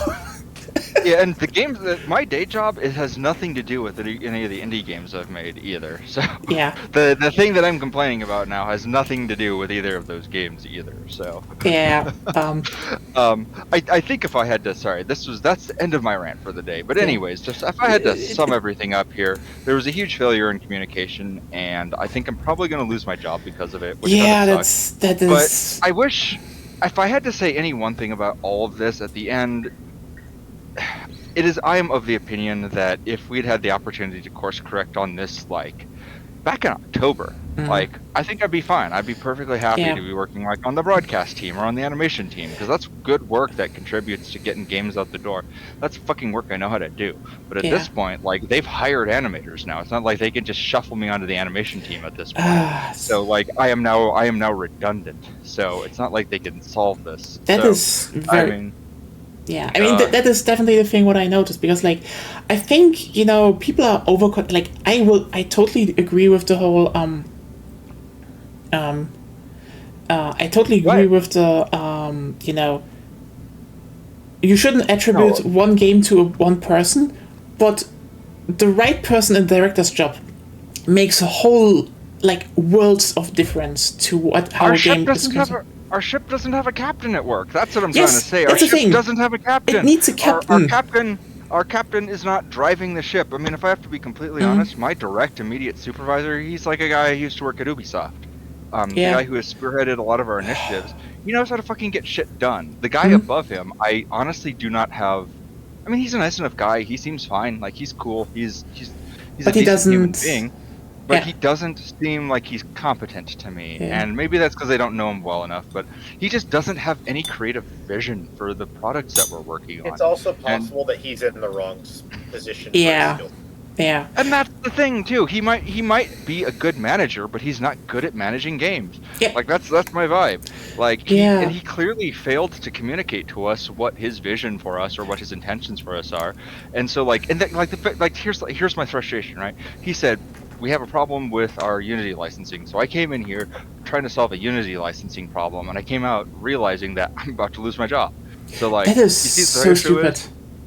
Yeah, and like, but you see how that's a major breakdown in communication here? That is a major breakdown. Yeah. And like, how did this fail to get communicated to me 5 months ago, 6 months ago?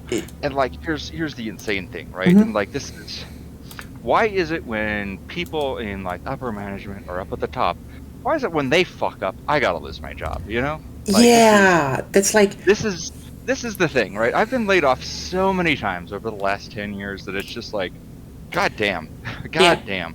It's literally...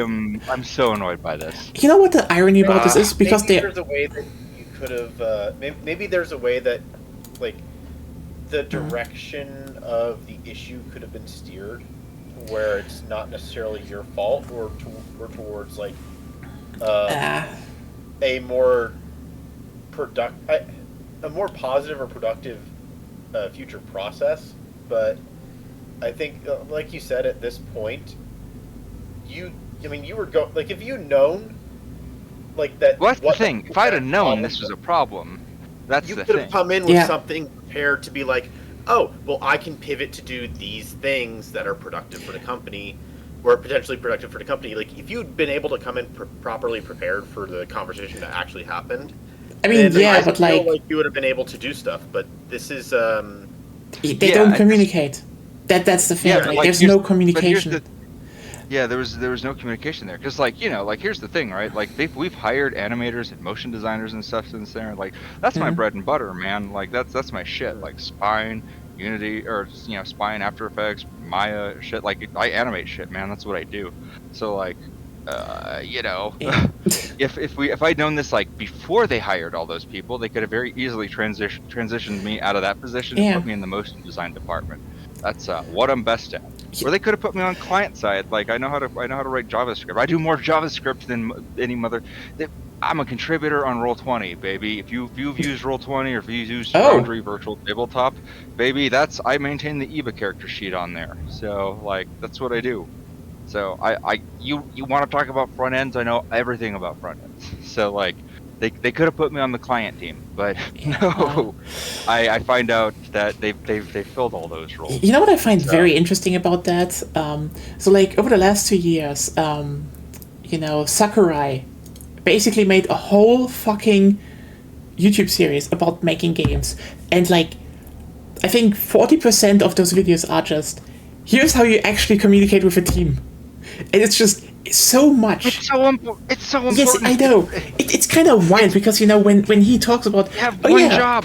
Yeah, like the thing is that he just keeps having team meetings so that everyone knows each other, and if people want to do something, they have to they schedule presentations for them so everyone can pitch in and talk about them.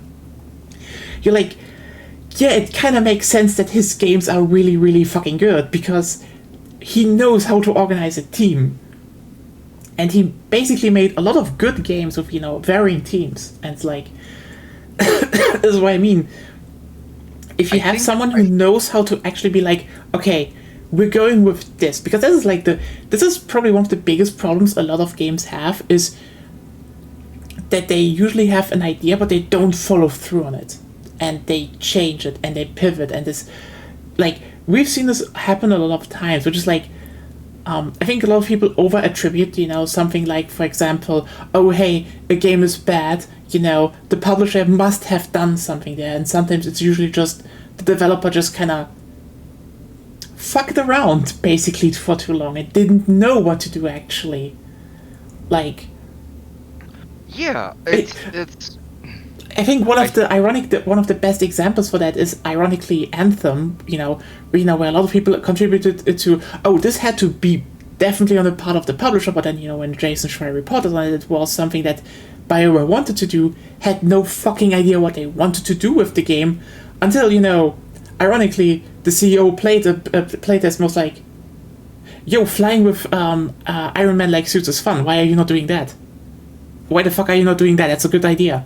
And then they said they were like, that is a good idea. Why aren't we making a game with that? And then they thought like, oh, we can make that game in 12 months. Who cares? Well, that's also why you do prototyping. Yes. It's like, it is so wild to me that Anthem was a game that was like in prototyping phases for fucking years until someone way higher up had to tell them, listen, this is a good idea. And then they just basically ignored prototypes and rushed it out in 12 months. It's like, it's basically both extremes. Just like, wow. If anything, I'd argue that prototyping hold on. is how you save money. Yeah. I mean, that's the thing. That's the other thing too. Is the guy I talked to, right? The executive dude. Like, he also wasn't aware that like we do a ton of work with a product team, and like they come to us and say, this game is not doing a thing that we need it to do. Can you guys like take one of your prototypes and test things for us and see if you can get it to do this thing for us, and then we'll take one of the prototypes and we'll just like hammer away at it, or they'll find an issue with gameplay and they'll come back to one of our prototypes and have us do it. The guy I talked to, the executive, had no idea that we have that relationship with product team, and he would almost certainly come back to us and say, well, product team could have figured that out on their own without them, right? He was definitely like, again, I got in there and I had this strong sense that he had already made up his mind about like what the issue was. Again, that's why I didn't push him or talk about it. Like the way that the way that it sounds is that he has already made up his mind. I've seen this. This is the thing. Yeah, I could tell that this is a decision that he's already made. There's nothing I'm going to say that's going to change his mind at all. I saw it. I could come with strong evidence, and it's not going to matter. But the one thing here's the thing, right? Like the guy. This is the other thing, right? And it just occurred to me, right? So this dude, right? This guy who is kind of like boss's boss, basically, the guy who I think is sort of the weak link here. He specifically, the more I think about it, the more I realize this guy's just not good at his job. So like one of the things he wanted to have me do with the prototype last year is he was like, well, I want to way so that we can preview all the sound effects in the game. I was like, well, we could just put it on an MP3 player, give you the MP3 player, or we could send you a folder with all the files. Like a bunch of ways you can listen to like the sound effects in the game, right? Like dozens of ways, literally thousands of ways. And we'll send you a Dropbox link, we'll send you a SharePoint link, I'll drag the files over onto your name on Microsoft Teams, right? There's so many different things we could do here, right? And like, it's like, no, here's what I want you to do. You're gonna go into the prototype, and what you're gonna do is you're gonna write a custom bespoke piece of software that's gonna let you pull every single sound effect in the game, and it's gonna mute the prototype's sound, and let you scroll through a list of all the sounds that are in the prototype currently, and queue them up and listen to them in a playlist. And I swear to God, I put that feature in the prototype, hasn't been used once. Look on the metrics, nobody's touched it. God, that's so stupid. I spent all this time building this stupid custom playlist function into my goddamn prototype, and he hasn't even used it. So it's just like, I can see why maybe they would think that we're wasting money on prototypes. It's probably because we are. So it's just like, goddamn. I mean, like I said, I would fire me too. Like, if I'm being honest. I can see the logic in, like, I would fire me asking too for this on paper, because like, you want to see like this stuff in system. But like, Sense. But yeah. also it's like when it's when something makes Use sound good on SharePoint. paper. Use but SharePoint. yeah. That's why we have it. So the one thing I will say in slight defense of this is that if you have that, I'd assume that means that you don't need to constantly send stuff if someone needs to look at it. Like it would ideally be within one database that whoever has access to that database can just look at when they need to, and they don't need to like request something. Yeah. Am I right on that? Yeah, I mean, like the other thing that my team is doing is like we're developing a lot of the processes and procedures around stuff too. So like,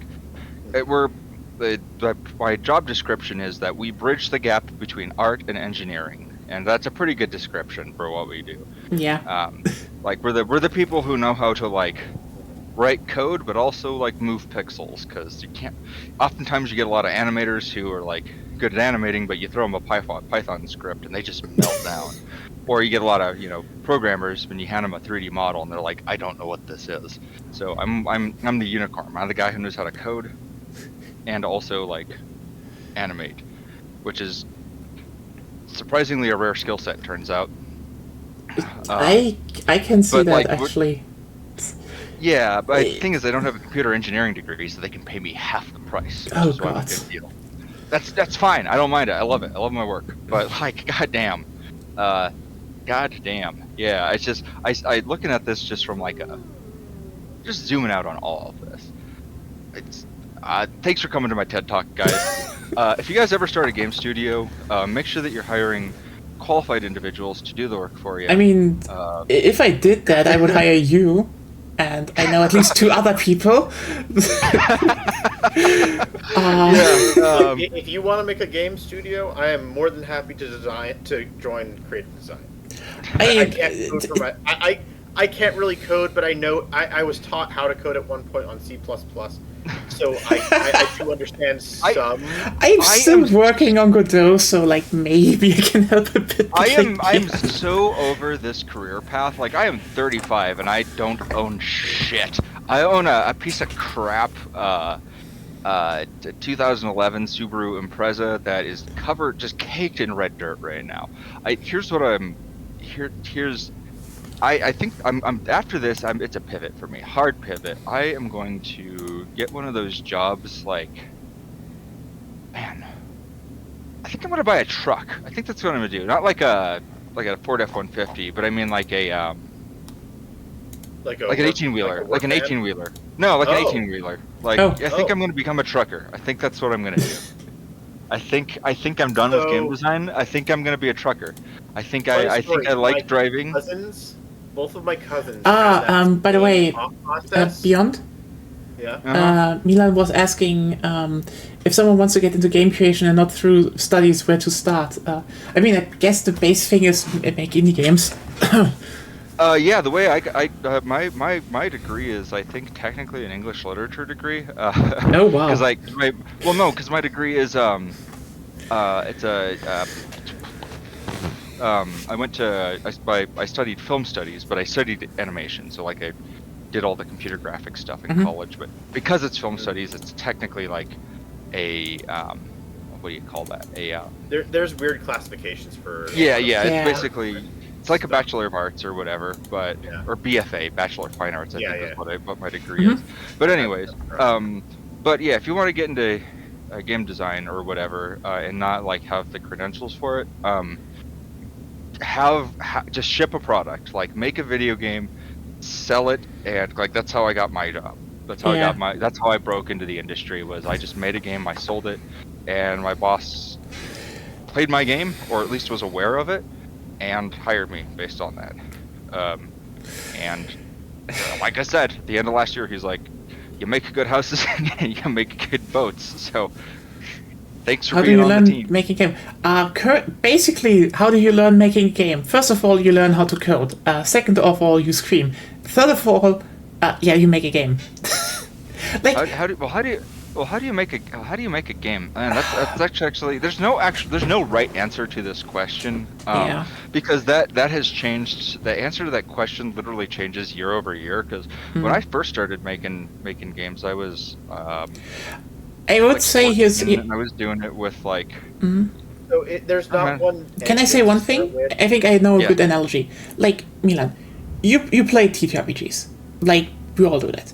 The thing is, a system of a TTRPG system is basically an engine.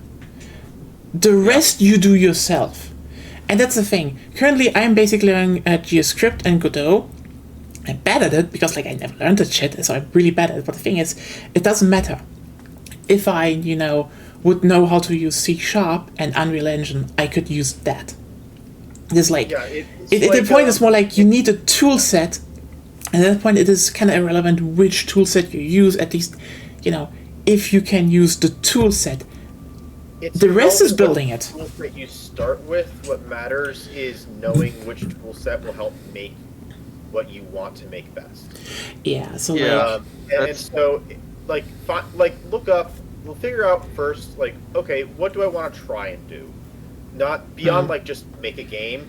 Do you want to make a game that's like a card game? Or do you want to make a game that is driving? The that's... other recommendation that I would make is... Welcome to the club. At this point, it is more about learn coding. I'd say the thing is, I would say if you know C# or Python, use Godot.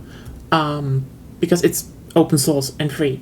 The rest is more, what you can use, right? Like that's the thing.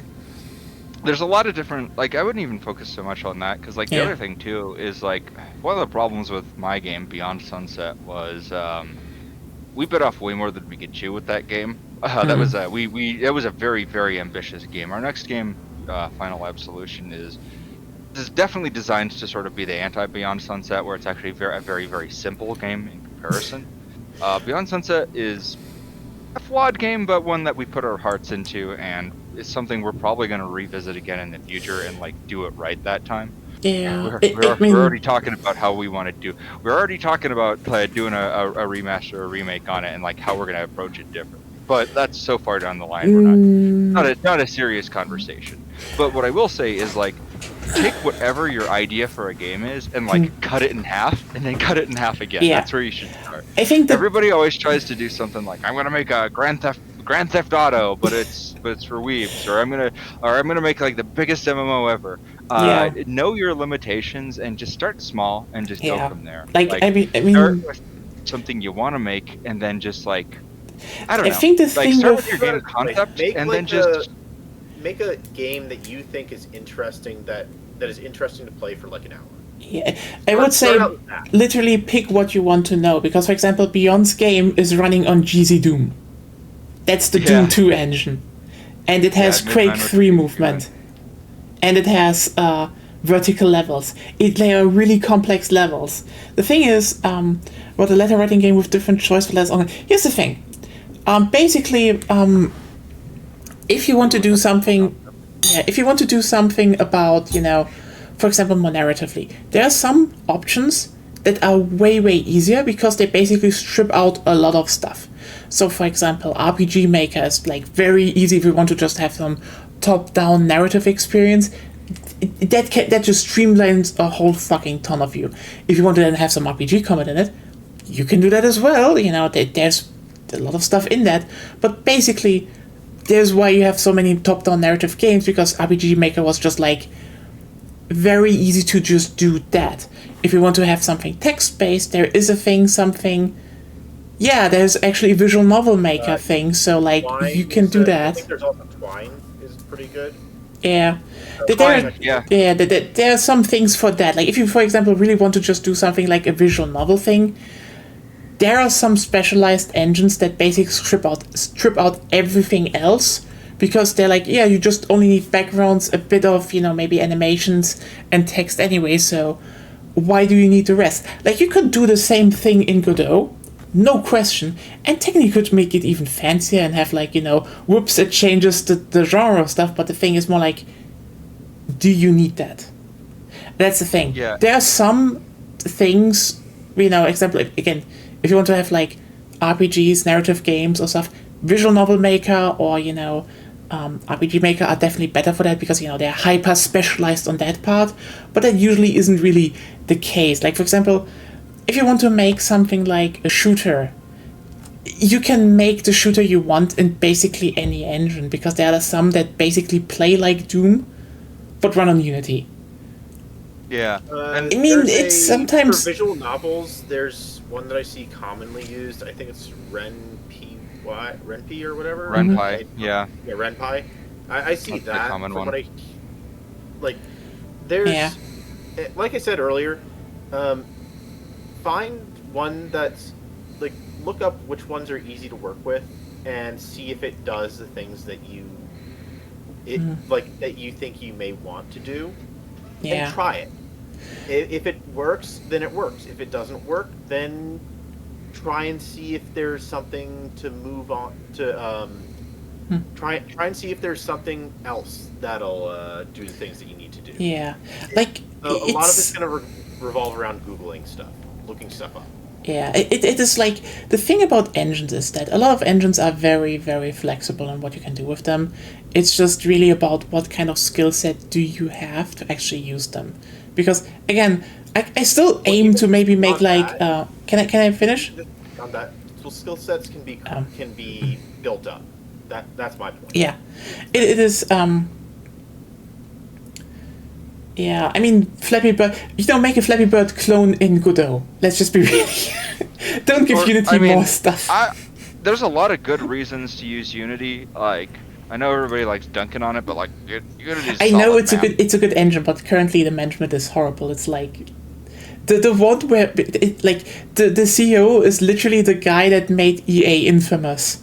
You know, the company is still basically just like, he made so many bad things that everyone still associates it with, and he just fucked off and does them with Unity, and only now people are catching on like, hey, wait, the guy is somewhere else a long time ago. Like, yeah, he sucks still. There's a whole villain, where was it? Like, in one Suda51 game, he literally made one villain after the guy, because he hated him so fucking much. But yeah, it'll be my big. That's yeah. my good. That. If I really had to pivot to something away from this and like could do it, what I would do is I would if I had like the seed money to actually afford to like make a business. I'd just go be a storm chaser. I would just go be a storm chaser full time. I mean, I'd buy a big truck. I would. Well, buy a big truck. You are kind of popular in China for that, so.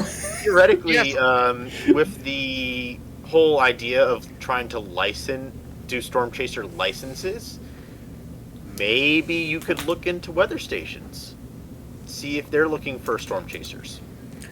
That would be so. I know. So I know it's a massive pivot, It is. career-wise, but it's not unheard of to do those kinds of massive pivots, and it's not unheard of to learn the professional side of a hobby's skill. Yeah. And not to mention, if you show Yeah. the content that you're making and on Red Note and some of the other stuff to the station, they may think, hey, maybe we sign on this. This is like the thing that I was talking about last time we talked about, even just like getting affiliated with a station. It's Final Absolution. Final Absolution and Beyond Sunset. Those are the two games. But yeah, And so it's like even just getting on their radar, pun. Fun. Even just I see like what you did there. making, even just making them and like their reporters aware of who you are and that you do these things. Maybe if there's a storm coming on, that they might, if you're in the back of their mind, they might hit you up and be like, hey, You know tracking what? this? So the good news is I've actually done the legwork for this, and like I'm already one step ahead of you. So There you go. So here's the thing I did, right?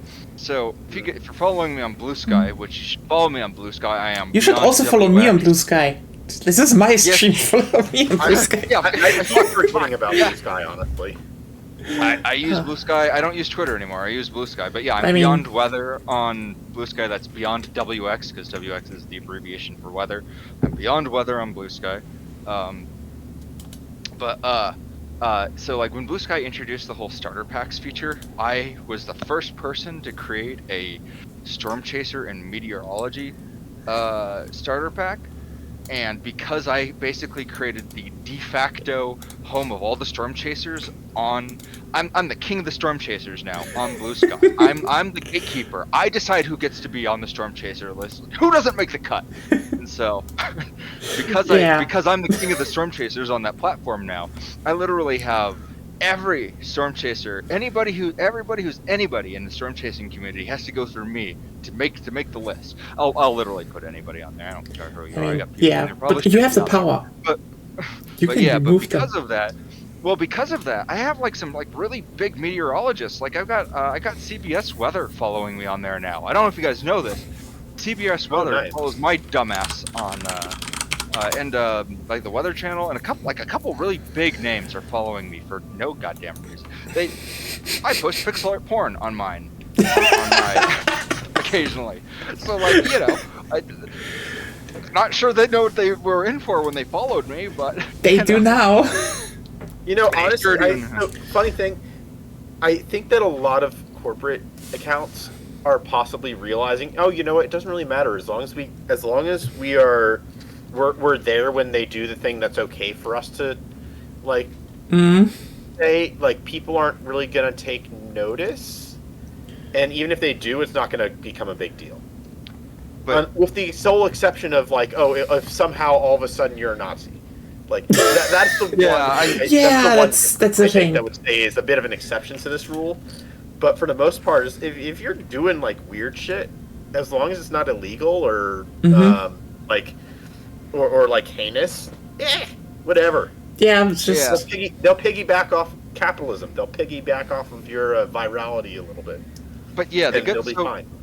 But on the whole Storm Chaser topic, a couple things that are worth noting about what you're suggesting here. So, one, I do kind of have my finger on the pulse of this, right? So, like local, there's the whole thing. So one, I have a bunch of like local meteorologists who now follow me on Blue Sky. I like I said, I'm the king of the Storm Chasers right now, even though no credentials whatsoever. I'm a photographer. But like National Geographic's following me on there too. I don't know how that happened, but it's fucking the Nat Geo. But anyways, Yeah. Sorry, I'm stroking my own ego right now. But here's the thing with a lot of these. So in the United States, like all the local news affiliates, basically like they're essentially licensing their name from like a bigger affiliate, right? So like the ABC News in Wichita, Kansas, is not like owned by ABC, the national corporation. They're typically owned by a smaller company like Tenga or Tegna. And Wait, Tenga? That's Tenga. Yeah, Tank Tenga. is a different thing. And then there's a Okay. I can't remember what the other one. Sinclair Broadcasting is like the other two. There's like the two like big companies, but they're like basically licensing the name, and essentially it's one big corporation that essentially owns all the local broadcasters, and these places are shutting down left or right. Like they just can't make the money to operate anymore. Yeah. Because local news is dying. And so what these stations have been doing, there was this big news story recently about a weather broadcaster who a meteorologist lady who lost her job because on social media she described the thing that Elon Musk did correctly, right? She did that and she lost her job. But I think the real story here, well, I mean, that was part of the story, but the actual story was that, like, the news station that did that to her was kind of just looking for a reason to do that because they didn't replace her with another meteorologist. They just cut it wholesale. Well, what they did was they replaced it with the Weather Channel. See, the Weather Channel has been on the struggle bus for the last couple of years. So what they did was they rebranded, where they do this thing where they have now they Weather Channel, like, it's a channel for weather. It's always been. It's always just been weather. One thing they do is weather. It's Weather Channel. But like they've been struggling to stay relevant because you just go on Google, if they don't get website traffic anymore, because when you Google weather, Google just shows you the weather now. So like their website's not even useful for anything anymore. So Weather Channel's like, what do we do? How do we make money? So what if we create like a bunch of like local, like licensable content that we can deliver from our studio directly to local broadcasters that is custom tailored for that area. It costs us nothing to do this, and we can just, blast all these segments out to everywhere in the country and do it for, nothing. And so now the Weather Channel has taken over the role of local meteorologists. Local newsrooms everywhere, instead of cutting to their local meteorologist who knows the area, goes to a national affiliate that can basically very quickly switch to the area that they're talking about. So you've got some guy standing in a studio in LA talking about Wichita weather for, like 3 minutes. Not somebody who doesn't know the area, somebody who does know meteorology, like an actual expert, but yeah, they just switch that, like, hey, we're going to talk Topeka weather. So they're getting an inferior product from somebody who's not local, but it's still a weather broadcast and it's still informative.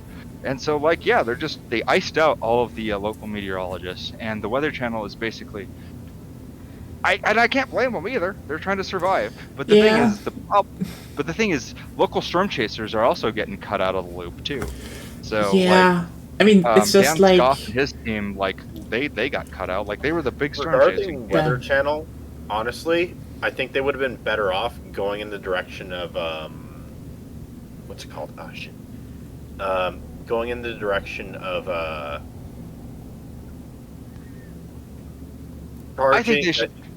They should have gone more towards like yacht clubs and like that kind of industry stuff. No, I'm not joking. I mean, but like they're just replacing the local news now. So like, hey, I want my dystopian news extra bleak. Thank you very much. This is nice. I think the Weather Channel should have doubled down on specialized weather data. I think they should have gone like the TLC direction and gone for just absolutely bottom of the barrel, just garbage, just junk food TV, just the worst, most trashiest possible reality TV shows. Is this tornado gay? I swear my tornado's not gay. Just what I'm saying? Just like bottom of the barrel. Is this tornado gay? Garbage, really? Total shock. What I'm saying? These right-spinning tornadoes. Are they going to touch? Are they going to cross? Is it aliens? It is aliens. That's what is this one anticyclonic? We don't even know. We don't. No. You can't tell. You know what? Then I'd rather take my goddamn advertisement scandal that we have in Europe here. Have I ever told you about that? No, please say more. Oh god, okay. So basically there's this thing that, we still have a lot of meteorologists here, like from like basically all big TV channels and shit. Like all of basically from the German-speaking part of Europe, they kind of gather once per year and have like basically, a weather summit, where they get, their awards and something like, seems harmless, right? You're like, oh, they're getting honored and doing stuff, until you realize they're always in fucking Ischgl. Because the fucking thing is set up by an Austrian, basically a Tyrol advertisement agency to basically promote that people come and go skiing in Ischgl. Say what? Yeah, they basically they're going to a ski resort and broadcast from there, being like, "Hi, we're in Ischgl. It's great weather here to go skiing," and you're like, "Oh." It's kind of bold that they're basically doing like as if this is like a serious award show, but in reality they just make it so that Ischgl advertisement is broadcasted basically once per year over every TV channel in the German-speaking part of Europe. I think you talked about this before. I think I did, No, but it's honestly, I think so. I know you think it's stupid, but it's pretty smart. No. Here's the thing. I'm not saying it is stupid. It's just also like, holy shit. You get advertising and sponsorship money, Mhm. and you essentially are. So I would say, even though it's a kind of a sellout move, it's a win-win-win. I mean, also it is technically illegal. Like, no, we have this thing called Schleichwerbung, and if you know something is basically, if you're not really saying it is advertisement, even though it is advertisement, it's kind of illegal. So yeah, this is just like, I very. can see how they're getting away with it, though. I know what they're getting away with it. Yeah. In a way, it's not in a way it can be seen as not advertisement, because That's the it thing. can be It seen is as fluff. it is so fucking borderline illegal. It technically is illegal, but like it is just very very borderline. So like, oh wow, it's one hell of a sneaky move though. Like I give him that. It is one hell of a good sneaky move, but still, like. Okay, so as I'm applying for new jobs right now, I just came across the most interesting, mysterious job posting I've ever fucking seen. Oh wow. Hold the Tell phone. Hold on. This is so okay. The job poster is labeled as confidential. So, like not confidential as in you need like top. So a lot of jobs you'll see are like you need to have like top secret clearance in order to. This is not confidential in that it requires classify like you. It's not class. You don't. It's not top secret. It's not a top secret job. It's not like a classified confidential, as in the company that is posting this doesn't want you to know who they are. Now it's already fascinating, but here. Let me just describe that. I'm just gonna read this. This is crazy. I've never seen anything like this before. This is scandalous, even. Here's the job posting: matchmaker for celebrity artist, $100,000 per year, full time. What we're looking for: a matchmaker. Work directly with artists to understand their personality, preferences, and relationship goals. Profile management. Create and optimize artists' online social media profiles, focusing on their strengths and showcasing what makes them unique. Networking. Meet new people regularly, participating in social events and online platforms in order to expand celebrities' network. What we're looking for: they're looking for an honest-to-God matchmaker, a celebrity matchmaker. That's. I want this fucking job. Hire me. Go for it. I'm applying for this job. Are you kidding me? Are you kidding me? I want this job now. Talk about how you can set up systems to enhance your job performance. Listen, if you want to meet storm chasers or meteorologists, or people who are interested in storm chasing, or people who watch storm chasers on YouTube, or I mean, you can definitely say you have like the most popular storm chasing follow list on Blue Sky, so maybe that counts for something.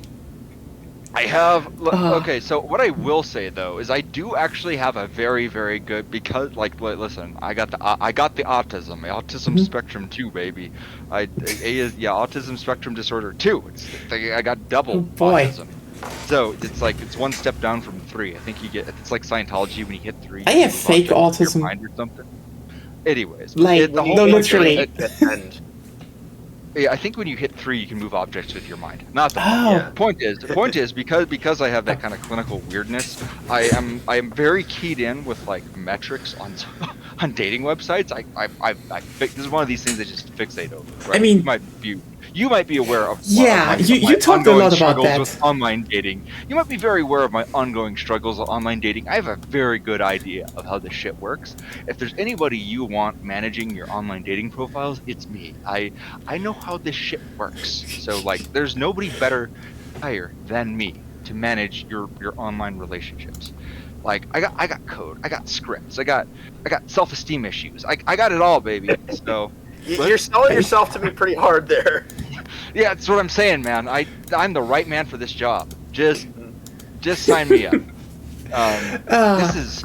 This is a wild talk, by the way. Like, we're not even helldiving anymore. We're just talking. You know what? We're a podcast now, and possibly a drunk podcast. You know what? Maybe maybe we should actually do a podcast, but usually we play Wiki 3 in the background because that's a bit easier to play with. Yeah, that's just a bit dumb. But yeah, it's. I really want to know who the celebrity. I mean, okay, so it is. This job posting is from Las Vegas. So, like I said, wonder who the celebrity could be. It's Las Vegas, so like. Are you Las going? Vegas, it's not like Los Angeles where everybody lives there. This celebrity is probably somebody who's doing their residency there, right? So like that definitely significantly narrows down the list, right? It's Elvis fucking Presley. It could also be a minor celebrity too. Yeah, it Well, could that's be. the other thing, minor celebrity, but that's still Or like, local but that's celebrity. still. Well, that still narrows down the list. I mean, well, hold on. This is somebody who can afford to pay $100,000 per year. That's Oh, yeah, a there's lot. So, like, we are definitely looking at somebody who is willing to shell out that kind of money for a matchmaker, and basically have them be part of their entourage as well. Like, they want this. Well, person. I would kind of say to not forget how much being lonely can make money seem something easy to toss. Yeah, fair. That's true. That's true. I've definitely been there myself. So, but still, I mean, can one truly put a price on the? Yes, you can. Actually, Yeah, you can. I don't actually even need to finish that sentence. Yes, you can. Yes, you can.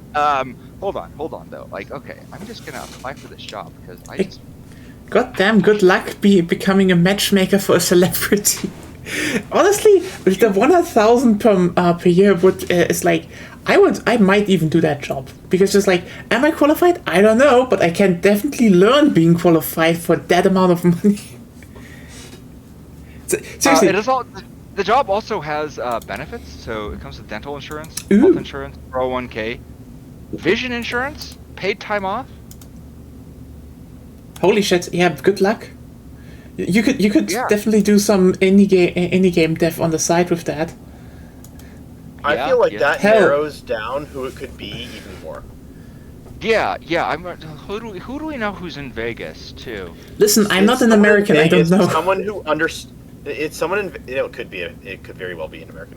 Someone in Vegas. Someone who understands the job market. Someone who understands, and is. So they have to be relatively intellectual. They need to Is have. it RuPaul's either- Drag Race in Vegas? Right. I think it is. It's RuPaul. So, celebrities who live in Las Vegas: Celine Dion, Mike Tyson, Floyd Mayweather, Holly Madison, Nicolas Cage. No, the guy has a. No, it's not. It's not Nicolas Cage. It's not Nicholas. Flavor Flav. Oh God, is he trying it Flavor again? Flavor Flav. Yeah. Is he trying it again? Flavor Oh Flav my is- God! Are you getting Flavor Flav high? is like legit cool. Is like legit a cool dude though. Oh yeah, right? I know. Like, It's just more yeah, like he had 2 reality shows, dating reality shows. It would imagine to get high to get the first. that would scan. That would be on brand. Oh, you know what? Actually. So now that you mentioned the reality show thing, I wonder if this could be a not like a like. So there are some ways that you can make job postings, and what the posting is not quite it's not the exact job that you're being hired for, but the requirements are all the same. And, like, the intentions are all the same. So, like, for example, there's a based off the description, there's a possibility that this could be it's a lower possibility, but it's a possibility that this could be a front for one of those celebrity, or not really celebrity, maybe celebrity dating, but like one of those dating shows. Oh Dating shit! reality This, shows. Yeah. I mean, this could also be like some CIA shit too. Like this is actually exactly how the CIA does the recruit. No, I shit you not. This is how the CIA is, does yeah, I the know. recruiting too. So like this could also just be like, do you want to go to Europe? So this is possible. Although I I think mean, this, although I CIA guess. jobs almost certainly require. You can always spot a CIA job because they require you to be like trilingual. Like that's the thing. Yeah. CIA job. A telltale sign of a CIA job is that you have to be bilingual. I was Well, just gonna say. the problem with that is that the requirements, the way in which those requirements used to be hidden and nested in the job offerings market is not, it's not up to date with the current job offerings market.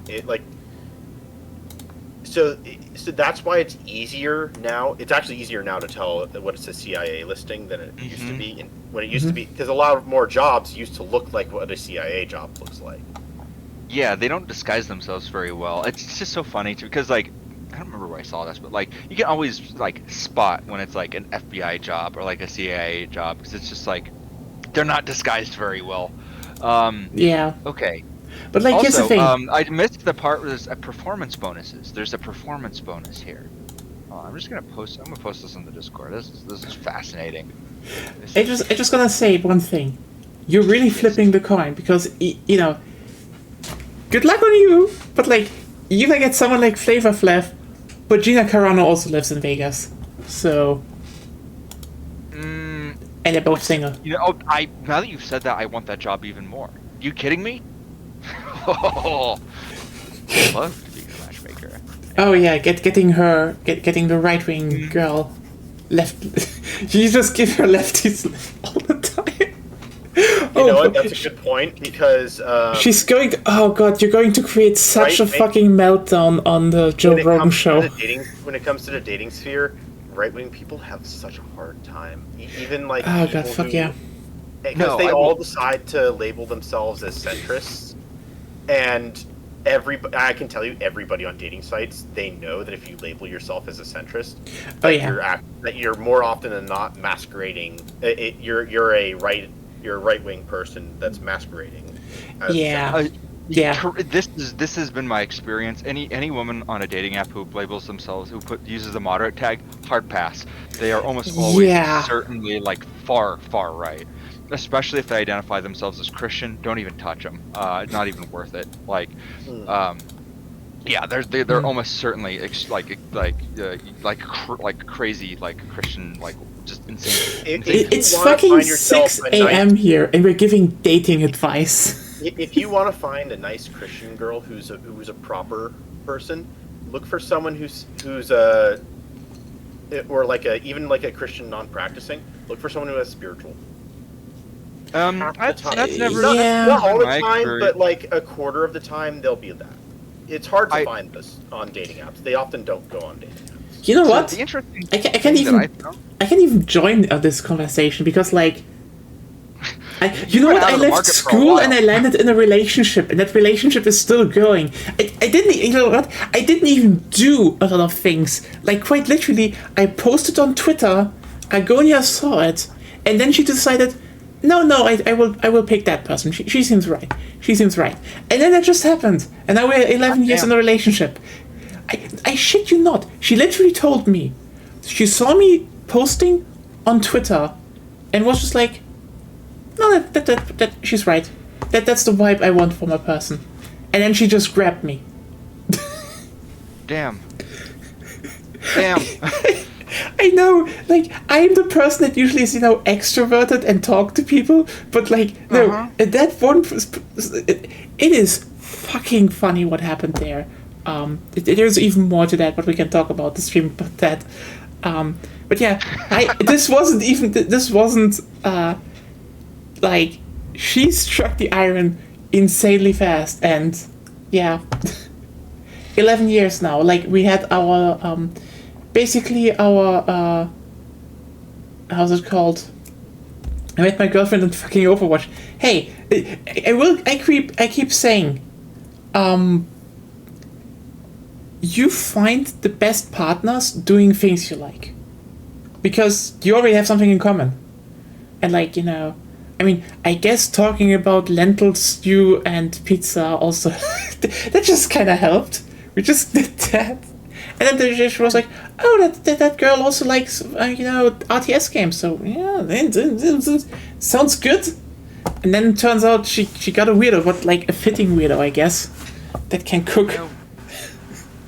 Maybe that explains why I've been having such miserable luck. I really need to be looking for more serial arsonists. You know what? I can actually not really recommend my method, but like, yeah, it's not that, you know, over those 11 years I just realized, yeah, me and Agone were just like two weirdos that just fucking found each other. That's it. We're just kind of working out, because like, keep in mind, we're 11 years together. We're living in a 1-room apartment that's 32 square meters big. This is not a lot of space, and it's still working out. Yeah, my problem is just that, like, the way I express myself and the way I do my hobbies, it's very isolating, and it's. If I were, it would make those hobbies exhausting to me if I were to be more outgoing about them. Like, even the streaming that I've been doing, even that, like, there's a limit to how much I can do, and with that, like, how much I can do before burning myself out, and so, in some ways, I've come to realize that unless I start doing stuff like using dating apps, which I'm only using one, and I'm not even like putting much effort into it, I'm just kind of passively doing it occasionally, then I don't think that my behavior online is conducive to developing relationships. Not even just like not even just like relationships in that manner, but I mean also like friendships and other stuff like that. Like, it sometimes happens. Like, our friendship was very. How did it happen? We talked about Stellaris, wasn't that? We talked about Stellaris a little bit on Twitter, and then I think I don't remember exactly how things changed from there or what like moved stuff on, but. That was also in my That was also in a time when I was heavy on like in replying, or like the replies in a. I mean, so, it's like I always think like I really make. I mean, for me, it's like I do make, you know, connections with people. Like, sometimes I think back and like, how did that even happen? And when I think back, like, wait, that was weird. Like, for example, I mean, Beyond, you showed up because I streamed your game, you know, the demo of your game, and started talking about trains, and you were like, yeah, that fits. Yeah, it's like, oh yeah, well, you were one of the first people who played my game too, by the way, the demo for my game, like, because I think you tagged my account on Twitter, and it's like, oh, there's another person who played it, yeah. Watch them, and I mean, there's just like ended up getting absorbed in that conversation. It's like, oh, that's a keeper. So, it's funny. I mean, I find my people. I usually tag like indie devs because I feel like, you know, they should deserve the attention. Like, you know, big companies, like, you know, people know when I stream Monster Hunter Wilds, it's like, yeah, that's Capcom. They don't need me to tell that, but like, I think, yeah, small indie game, tag them. Interestingly, you weren't actually the first indie dev who showed up basically in my stream when I streamed it on launch, but like, that was, how was it called again? Nightmare Reaper. How was he called again? That was funny. Oh. Yeah, because like I streamed it like when it came out, and I really got stuck at some point. He was like, "Oh, actually, you did do that," and like I was like, "Oh yeah, that was not that clear." And I was like, "Yeah." it was kind of funny. But like, yeah, I was like, oh hey, just stream through like the first episode of a Boomer Shooter, and he was like, listen, buddy, that episode is going for a long, long time. And I was like, I'm already 5 hours into this thing. Like, god damn it, Nightmare Reaper's good, but like big. Yeah. I think so. Here's my thinking on like. Here's like. Oh my god, did I show you guys? I think I showed you guys like the completely cursed. You can do the whole like write a poem about grapes thing on like any given response on like online dating apps now, and like pretty reliably you can out people as just being ChatGPT, which kind of sucks. But like here's kind of. I really like online dating apps, actually. I think they're great. I don't love that they're being taken over by LLMs, but like, you gotta look at this, going back to the whole autism too, baby. One of the things I've always struggled with is just like, autistic people, famously, not very good at reading other people's emotions, right? Not something we're known for doing very well, right? And so one of the problems that you encounter with that is that it is very, very hard to tell, like, if somebody is flirting with you or if somebody's into you. And so you always run the risk of making an unwelcome advance, and it only happens to you once. Only has to happen to you once before he's like, oh, gotta shut this shit down, not doing that ever again. And so online dating provides actually a safe space for you to approach people, and you can feel comfortable doing that, knowing that you're not going to get a rejection and you're not going to, like, irreparably harm a relationship or, do something untoward towards somebody, right? Like it's a safe space. It's good. It's great. You can approach people in a safe way. It's wonderful, right? Yeah. And this is why I fucking hate LLMs, at least the way that they're getting used. Like, why do we allow API access to ChatGPT? Nobody is using this for anything legitimately good. Like, it's only scams. Yeah. And these companies have to know that it's only scams. But like online dating, very good, excellent. Like, it's literally an accessibility feature. It has made dating accessible to me, where it has not been in the past. By the way, Milan, the question is, how do Agonia and I not murder each other being this close 24/7? And we are very close 24/7. Like, the most time I'm away is, usually when I help my parents renovate over the last year. So, like, yeah. This is my other strength. And it's a strength in this circumstance, but it's also one of my biggest weaknesses. I'm clingy as fuck. I need closeness. Like I can't hug her on, basically on the when I sometimes just get the feeling like I need to hug her right now, and if I don't, I shrivel and die. This is how I work. And this is like, it's just like, yeah, that's just my thing. I just need to be close, which is now, when you then also realize one day, oh fuck, I'm poorly, you realize, shit, that's gonna be hard, because, so many people are like, oh, I just have like another relationship, long distance, or stuff. I would be like, no. If I would commit someone and I can't hug them, like, on a more regular basis, I would die. So, no, big nope. And, like, oh, but, on the other hand, Agonia has ADHD and autism, so a lot of times she's just like, talk to me. I need stimulation right now. I don't have things to do. So it just works out somehow. Is it healthy? I don't know, but it just works out. It just fits together. Odd-shaped pieces that somehow fit. So yeah. Sorry for that interruption. So part of like what you're getting at there is, well, once you enter the barrier, I guess is a way to put it. Once you enter that barrier of a close relationship with someone, it's hard to push. It can be hard to push them out because of minor things and things that you would normally push someone out for if they weren't already inside. And it's not just because of like, oh, it's not worth it to get rid of them because we've already invested so much into this relationship or this friendship, and it's more so that, So, for example, like someone could say something and like you'd understand them. Mm-hmm. Like you'd understand that they're not being hostile. They're not being toxic. They're just wired different. That kind of thing.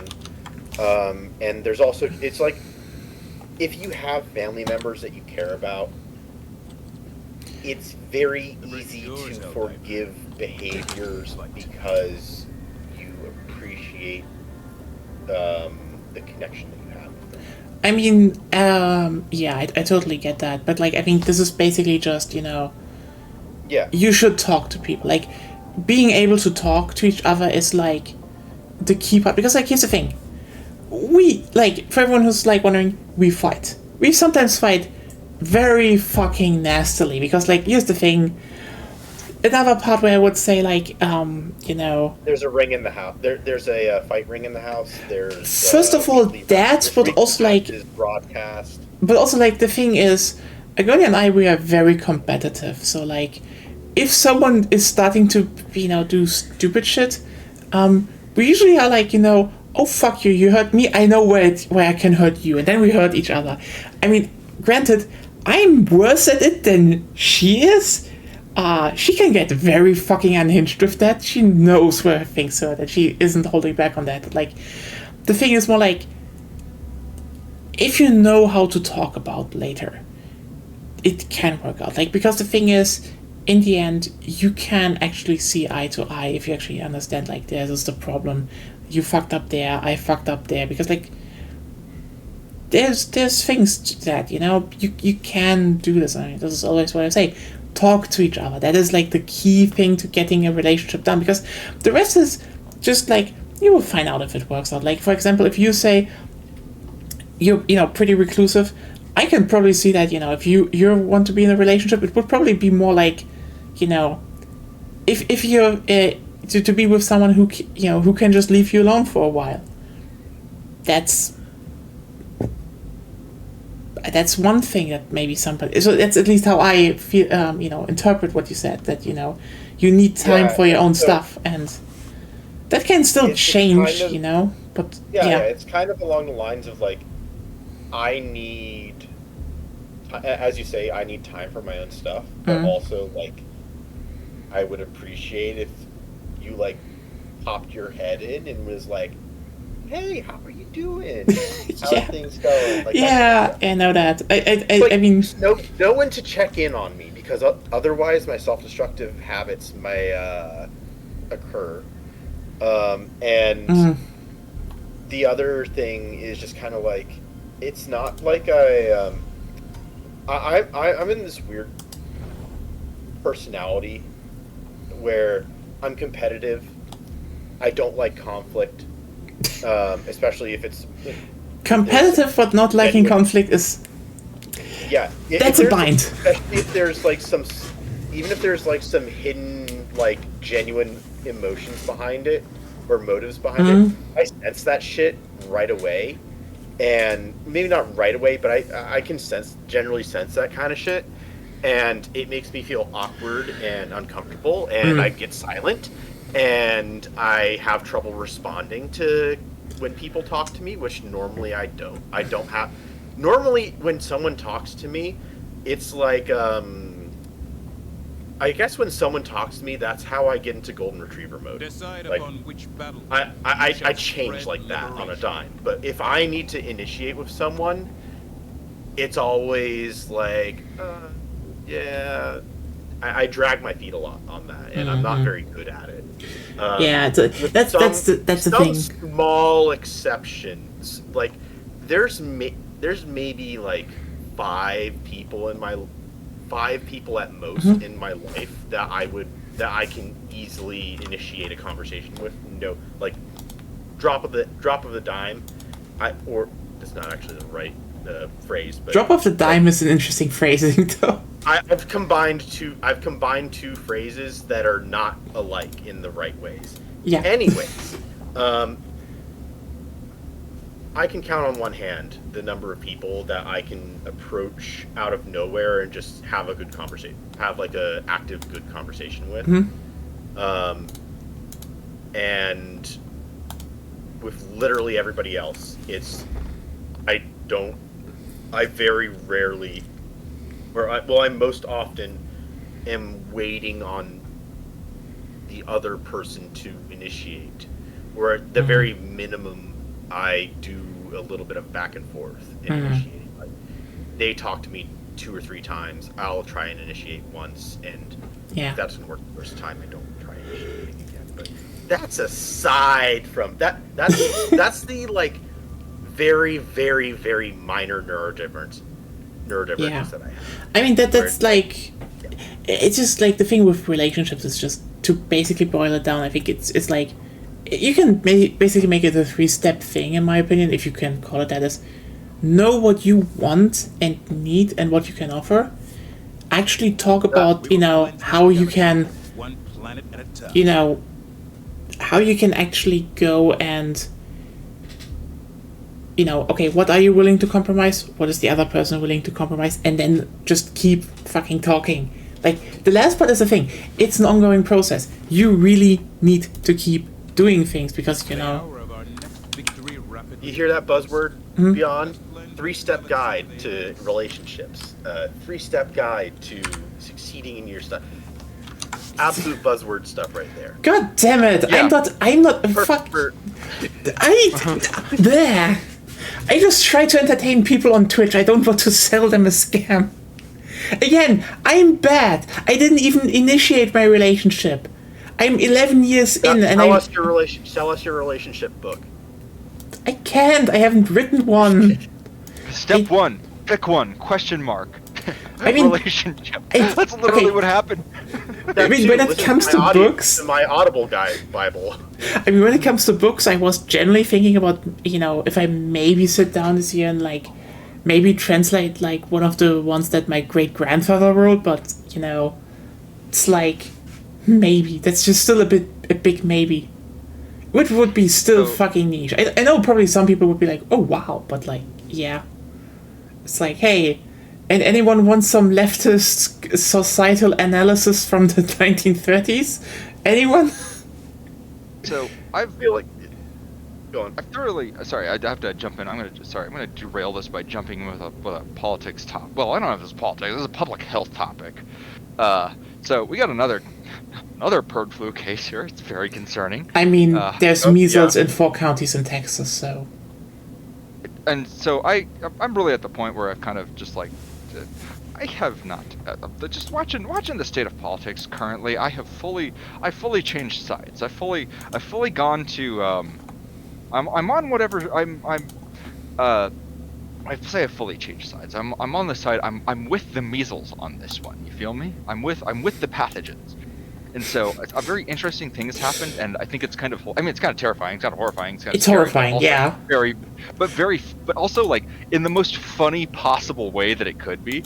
So like, okay, so RFK, the guy who's running like he was in HHS, right? A cook. Oh, you mean the brainworm? The Brainworm brainworm. guy, yeah, cooked anti-vaxxer.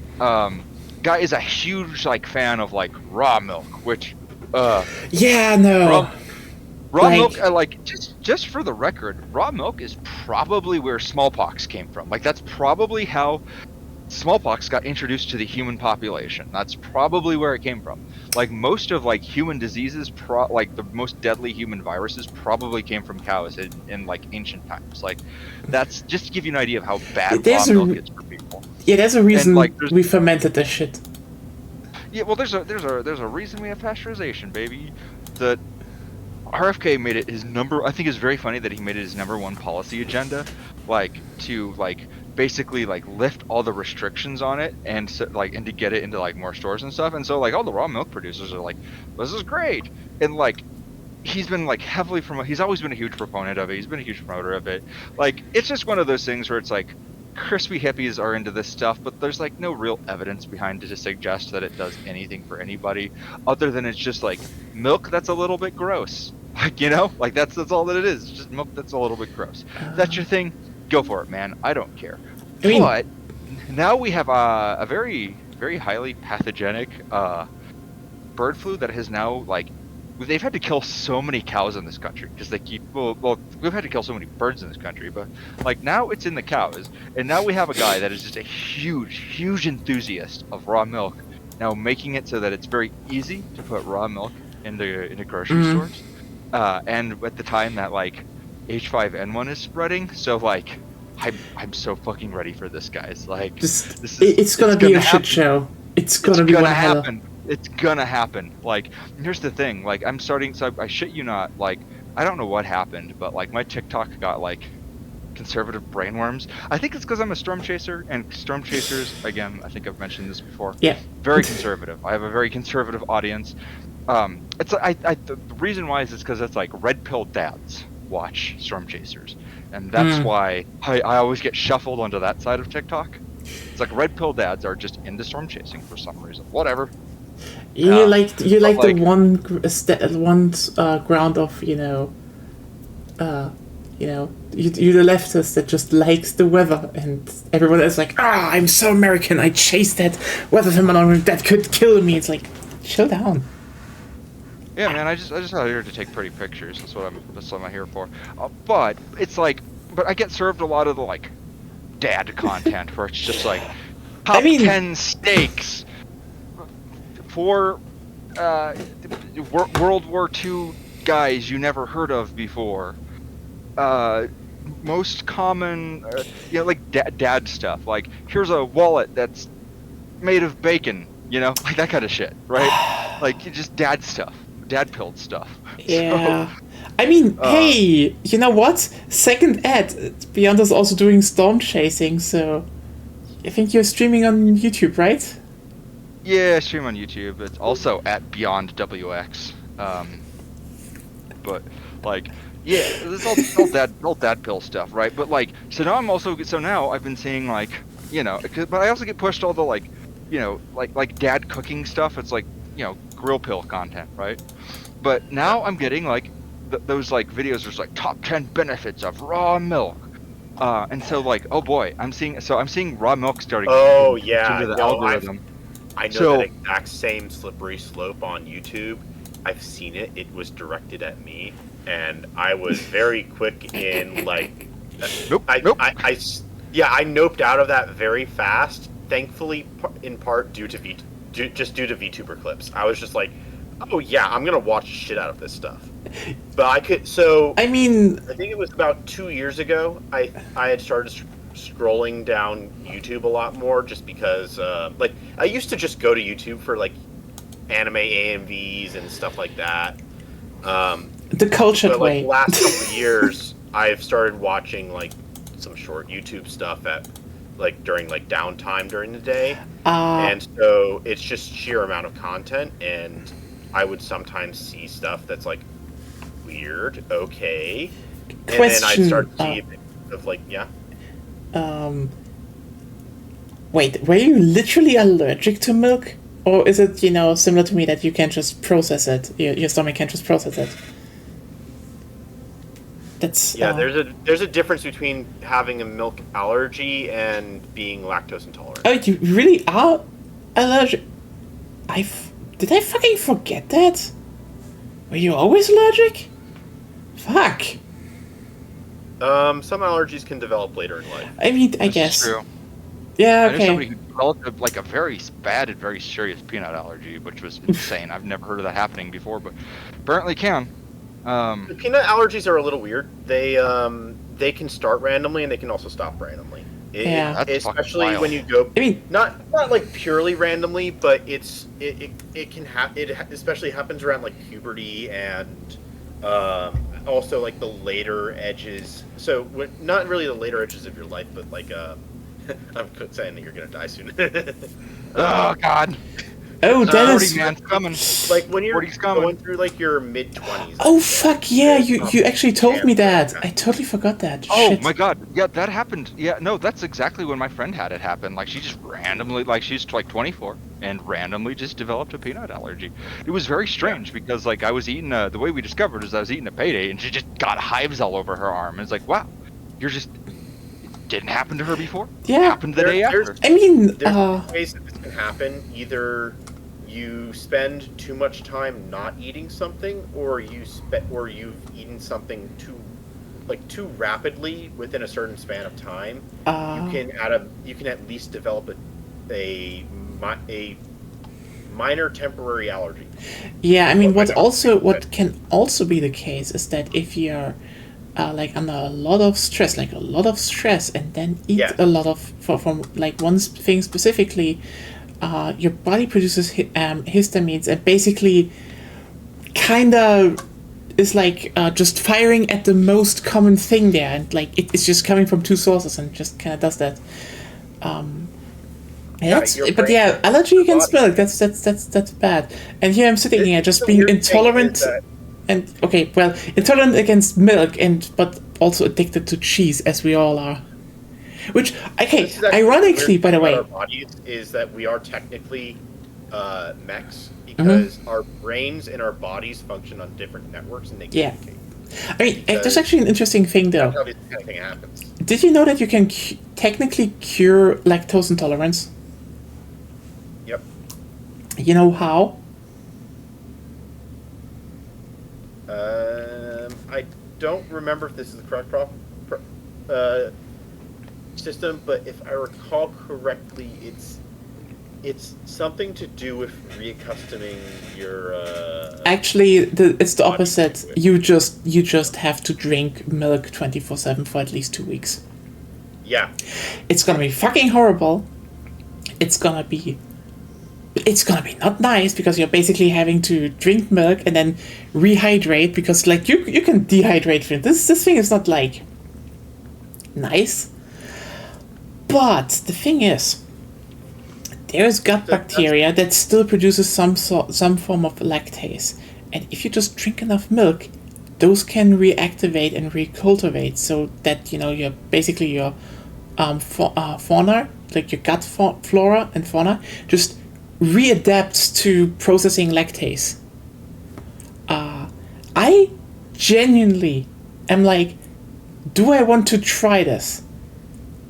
So it's the opposite it's the opposite way in which you usually develop lactose intolerance. Oh, fuck. Is that you if you don't have dairy products for a certain amount of time, then you will start to become more lactose intolerant.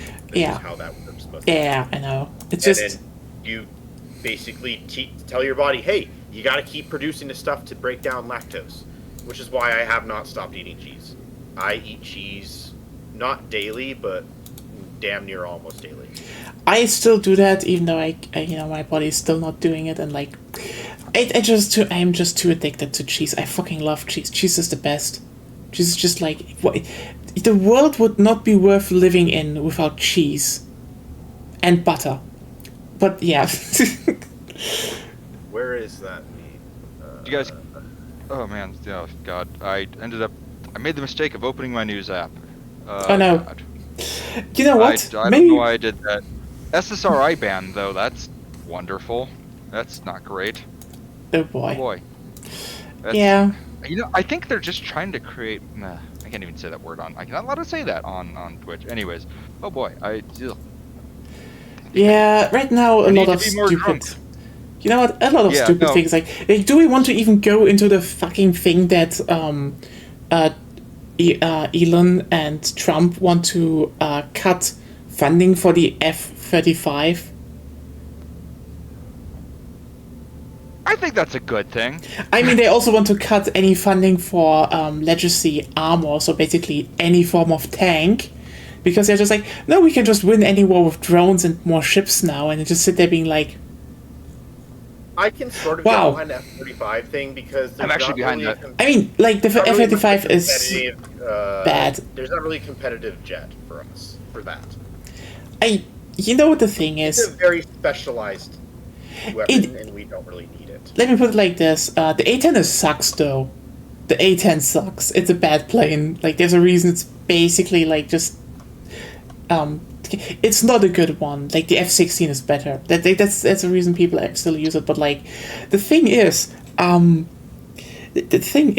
there was already like the F-35 has a problem of trying to be the next. Oh yeah, it's like they already try to be like the next generation jet, and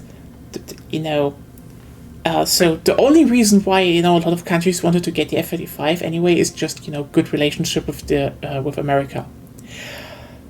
So, for example, Germany also wants to, and I can guarantee you, if they want to cut that funding, and generally are now pissing off Europe, be ready for a lot of Saab Gripens in militaries all over Europe, because that thing is basically doing everything the F-33 does at a fraction of the cost. Also can land everywhere. Like, no shit, that the Saab Gripen is like literally designed to land on a fucking, dirt road.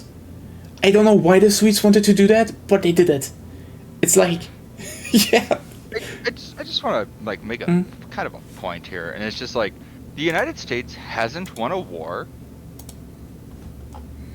and has like the biggest military in the world and the biggest military spend in the world. Like, I mean, the United States hasn't won a war. Like, I can't think of the last war the U.S. actually won. I guess like Desert Storm. In earnest. You kicked Saddam Hussein's ass. I mean, it was unfair. You were outmatching them, but you killed. You did do that. The Desert Storm was a success. Yes. Not only was that a success, it was a success on a very spontaneous expeditionary mission. I mean, yeah. No, I mean, I'm considering that a war, though. No, you are right about that. Desert Storm is a notable success. But, like, let's also consider all the other ways that, like, U.S. constantly is getting their asses kicked by technologically inferior foes. In fact, that's actually what makes Desert Storm so fascinating, is, like, the Iraqis actually had a pretty modern military there, and that's not really probably why they lost. No, the thing is more like, basically, the Iraqis had two things that went against them. They had a contempt... So, the First Iraqis of all, had a temporary military, we had a modern military. Yeah, that's the thing. It's more like they were running around with a lot of they had a lot of old. Can I say something?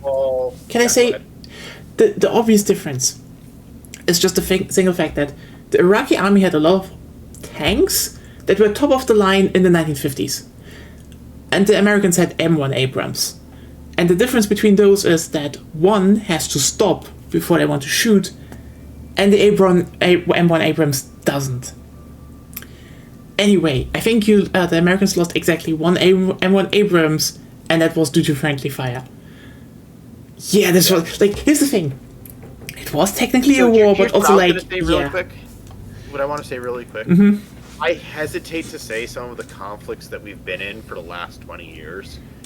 I hesitate to call them quite wars. Yeah, I understand why this is controversial, but I label some of them more along the lines of, like, because from an operational standpoint, I see them more of an occupation style situation than it is like.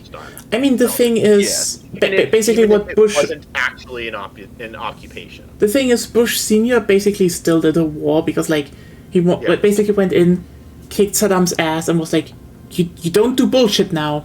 Stay nice." And then Bush Jr. was like, "I need to attack someone," and Saddam was like, "Fuck you. I didn't do a shit now." Which is true, actually. So with Bush Senior, he made a threat or a statement. I mean, yes, it was. I mean, here's the thing. Said, if you do this, we will get involved. Don't do this. And let me just be clear here. Decided, I'm going to call the U.S.'s bluff. The U.S. isn't going to do shit. They're just gonna good night. Because it's not important. And then. Let's just be really here. The thing is, Bush Senior noted. Bush Senior was smart. He realized he needs a bad guy in the closet. And this is what happened. He like, I need to beat someone up. He took Saddam Hussein out, bum, bum, bum, bum, and then back in the closet. Like, safekeeping. If we need someone bad to, to just slap around, we can, we can take that dictator out that we, technically, technically, they armed him up, but, Well, it's also that was a different thing. At one point, this guy was someone that we could support, but all of a sudden... I mean, what literally happened was like, oh no, Iran is now hardcore Islamistic. How did that happen? Oh, we did that. Ah, shit. Do we have someone who wants to fight for us? Because we don't really want to fight ourselves.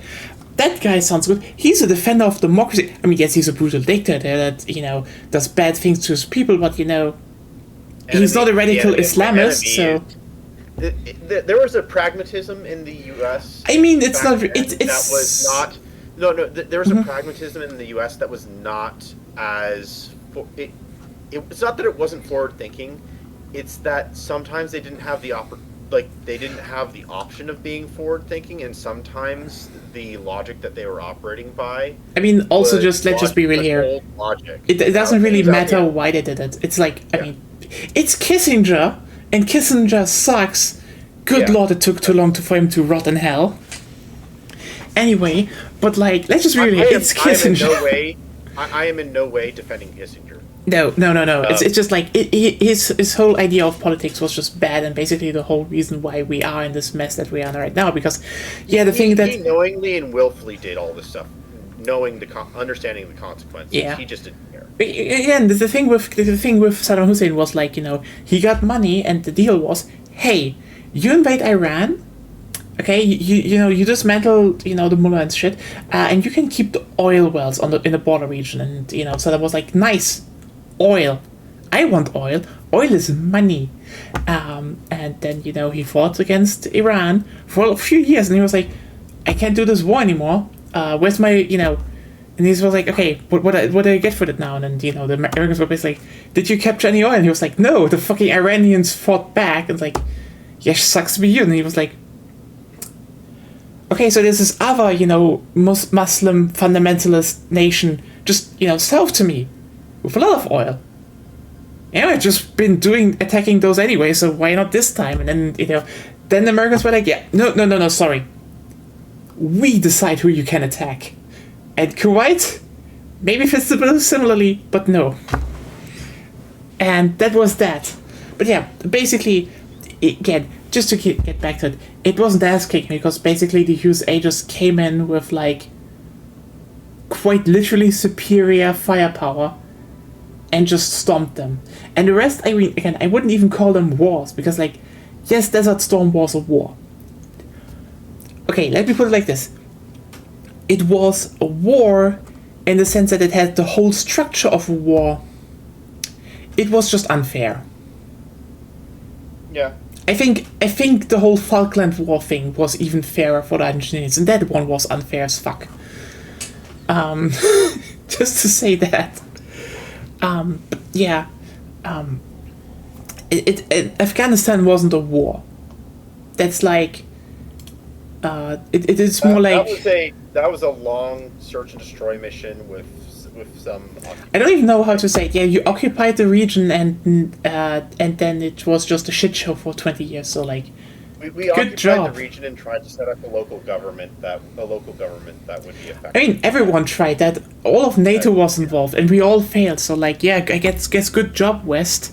We really nailed that one. It's going great. Yeah, and we're gonna have to wait 20 years to understand what went wrong, even if we're lucky. Yeah, but you know what? At least we can. In the meantime, we can make a lot of movies about how it really made the American soldiers sad. Sorry for my sarcasm. It's just a shit show, yeah. But I mean, yeah. When it comes to like actual wars, like the only one we really have right now is. It's Ukraine, and that thing basically showed us, oh, oops, the moment anyone with just slightly similar technology goes up against each other, it's World War I again, just worse. Just fucking worse, actually. Which, it's almost I mean, like World War I found the most efficient way to kill people. I mean, let me put it like this. Ironically, no, it is actually the other way around. By the way, I just want to answer a few things. I want to answer a few things, and it's like, yeah, the USA going forward will definitely not give a single flying fuck about Europe, and like, I will totally say that Germany and France need to get off their asses and just fucking do something. Like, Europe needs a unified military, period. And we actually need to get our... I will say... This has been a complaint from America for a long time. Yeah, I mean, by the way... a lot of Americans who have been especially on the right, that have been upset that because they felt like a lot of European countries, especially the major ones, were dragging their heels. Yeah. Can I say one thing? Stance. It's absolutely stupid. Because the thing is, Europe right now is basically just a backup battery for NATO. The thing is, the moment Europe starts being like, why don't we pool our fucking resources? You have a superpower that matches your military. yeah, no, you technically do not want that. You want them splintered. But like, oh hey, they're not investing a lot. Yes, that makes you the one superpower on the planet. So- They are just the backup people. But That- anyway, but yeah, that's just what I want to point out here.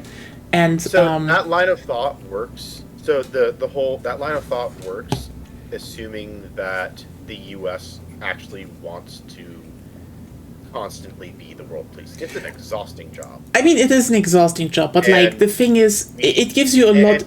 Let me put it like this: it gives you a lot of leverage on the global sphere. So Yes, like, it gives is a good lot of thing to leverage, have, but also it's very easy to develop a lot of animosity. And 9/11, oh yeah, I mean, you did that. in part because like 9/11 happens to the U.S. partly because we are the world's premier superpower. We are the world police. We are the one who is easy for everything to be blamed on, and it's there's a sizable portion of the country that is tired of that. That is tired of being expected to stick our nose in all of these different places that our noses shouldn't belong in, but we're doing so because we're expected to do so. I guess. I know, I get where it's coming from, but like, I would say it's something that, you know, in the long run is not a good idea to do. But by the way, one thing I wanted to say about Ukraine that I kind of realized, and I just, you know, just to wrap everything up here, because we're now talking about fucking military history, ironically, we could have known that. And you know from what? Because we had like did we have a lot of, you know, actual quote-unquote wars going on over the last 100 years on the same level as World War One? And part of the reason why we had peace for so long, especially why the Cold War didn't go hot, is because so many of the people who were in power lived firsthand through the World War. To a degree, but no, the thing what I wanted to point at is we basically have a few wars to look at which kind of make it kind of obvious of what is good, you know, what we've been missing all the time. Because like, the problem is we had for like over 100 years, including World War II, by the way, bad data. We had some data that was good, but we also had like a lot of bad data when it comes to like just ground warfare. Because here's the thing, World War One was like the only time in history where mechanized countries at the top of the technology level fought against each other. And you saw how it turned out. West Europe became a fucking trench line, just all of it. There was just a trench line through Western Europe. Similarly, they turned the Alps into trenches because obviously they did. And I mean, there were also trenches in Russia. Just, you know, there was a lot more mobility because, you know, big stretches of land, so, you know, shit just moved more. But still, it was bad. Except, you know, there was one front where the people were basically overrun, and that was, you know, Mesopotamia and Arabia, because the Ottomans weren't at the height of their game. And so, you know, the Brits just kind of crushed them to a degree. And here's the thing. World War II was not fair. I know. This is probably like a wild take, but here's the thing. It was not fair at all. Not in the slightest fucking bit. We just kind of ignored that because, let's just be real here. It doesn't make for a good story if you if you pretend that if your enemy was, you know, weak as fucking shit. Here's the thing. Who are you saying it wasn't fair for, by the way? It wasn't fair. World War II wasn't, like, in the grand scheme of things, it wasn't fair at all. Here's the thing. The Nazis only conquered so much of Europe because the French were incompetent as fuck.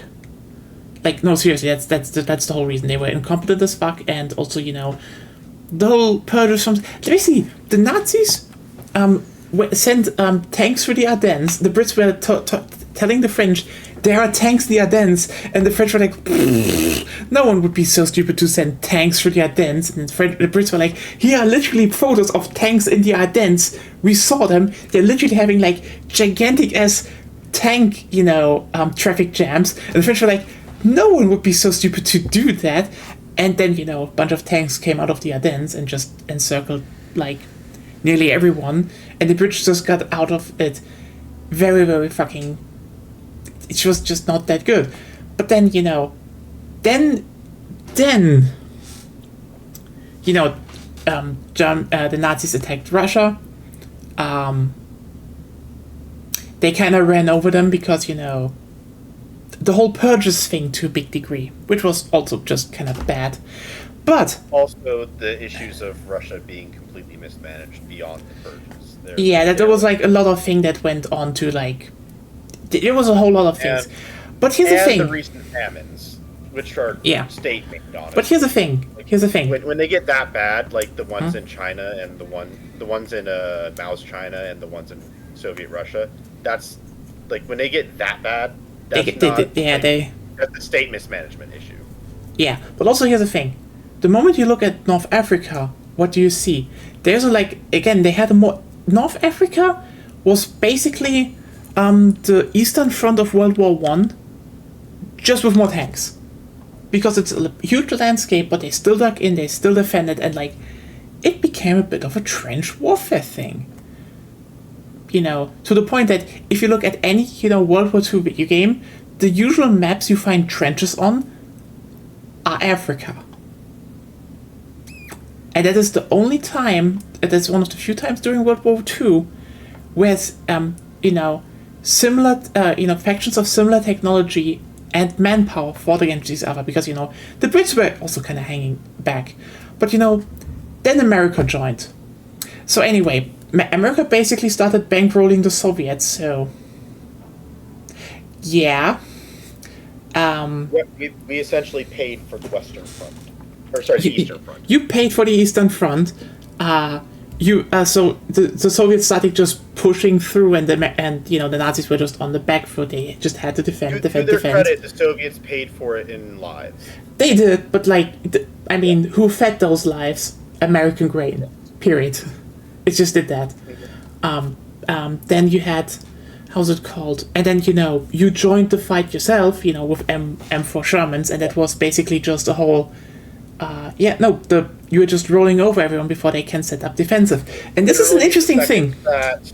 So, if what's his face? Mm-hmm. If I blanked out on his name for a moment there. That's surprising. If Hitler hadn't been an idiot, and well, not really an idiot, I guess, but if he hadn't been foolish enough to declare war on the U.S., didn't have made a difference. It wouldn't have made a difference. It's for sure. It would not have made a difference. He still would have lost. I'm not saying like he would have won. I'm saying that the process of things would have been very different, because the U.S. would not have been able to ramp up its military production. I mean, they were already doing it, so like it's more like doing it, but we did. I'm just gonna say it like this. It would not have made a difference. You probably would have here's the thing: if he didn't declare war, you would have. That's what I want to say. Here's the thing: Germany's fate in all of World War II was decided before they invaded Poland. It was. Game was over before. I mean, because the thing is just like Germany just didn't have any. Here's the thing. I just want to point out, you rolled up with M1 Garands, mass-produced semi-automatic rifles, and the Germans used Kar 98Ks, just shortened bolt-action rifles.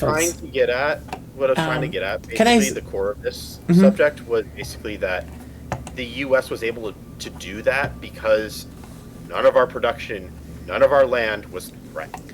Yeah, that's what I say with it's unfair. Harbor, and it was like, oh yeah, that's not happening again because we're awake, I guess, as the saying goes. Yeah, but I mean, let's just be very really quick of the Pacific Front. Lol, LMAO, you landed with 1,000 troops and kicked 10,000 troops out. It was not even fair in the slightest. But here's the thing: the Japanese defended, and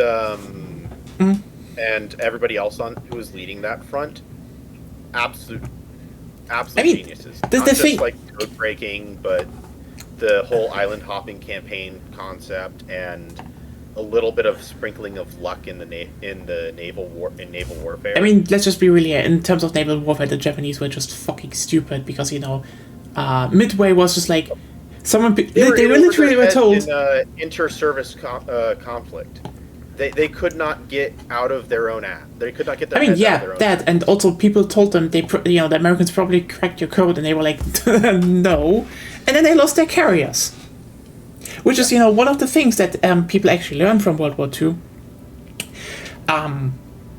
Battleships are worthless. Where the fuck you are, air supremacy wins everything. Air supremacy. You need the carrier game, else you just lose. But here's the thing. The interesting part about this is, basically, island hopping was unfair because, the Americans rolled up with battleships and cruisers, bombarded the fucking shore, then landed, then just swooped in for the rest. Like, no matter how well the Japanese defended themselves, it usually wasn't enough.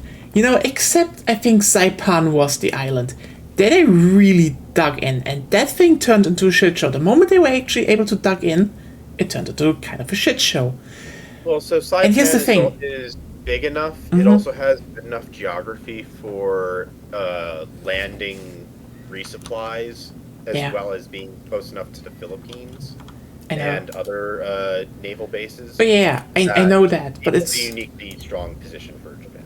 Yeah, I think just like it's one of those things. But I think the only other time that we could look at actually, where something was relatively equal, and even that I say it wasn't equal, because again, the Americans can throw more fresh troops, better trained troops, better equipped troops, better nourished troops, and just with better equipment at the enemy, and then just win. Like, I would have thought we would have been one of the first groups in World War II to have actually read Sun Tzu and be like, oh, feed our troops, and we win. I mean, the thing is more like you can actually feed your troops. Yes. That is more the case.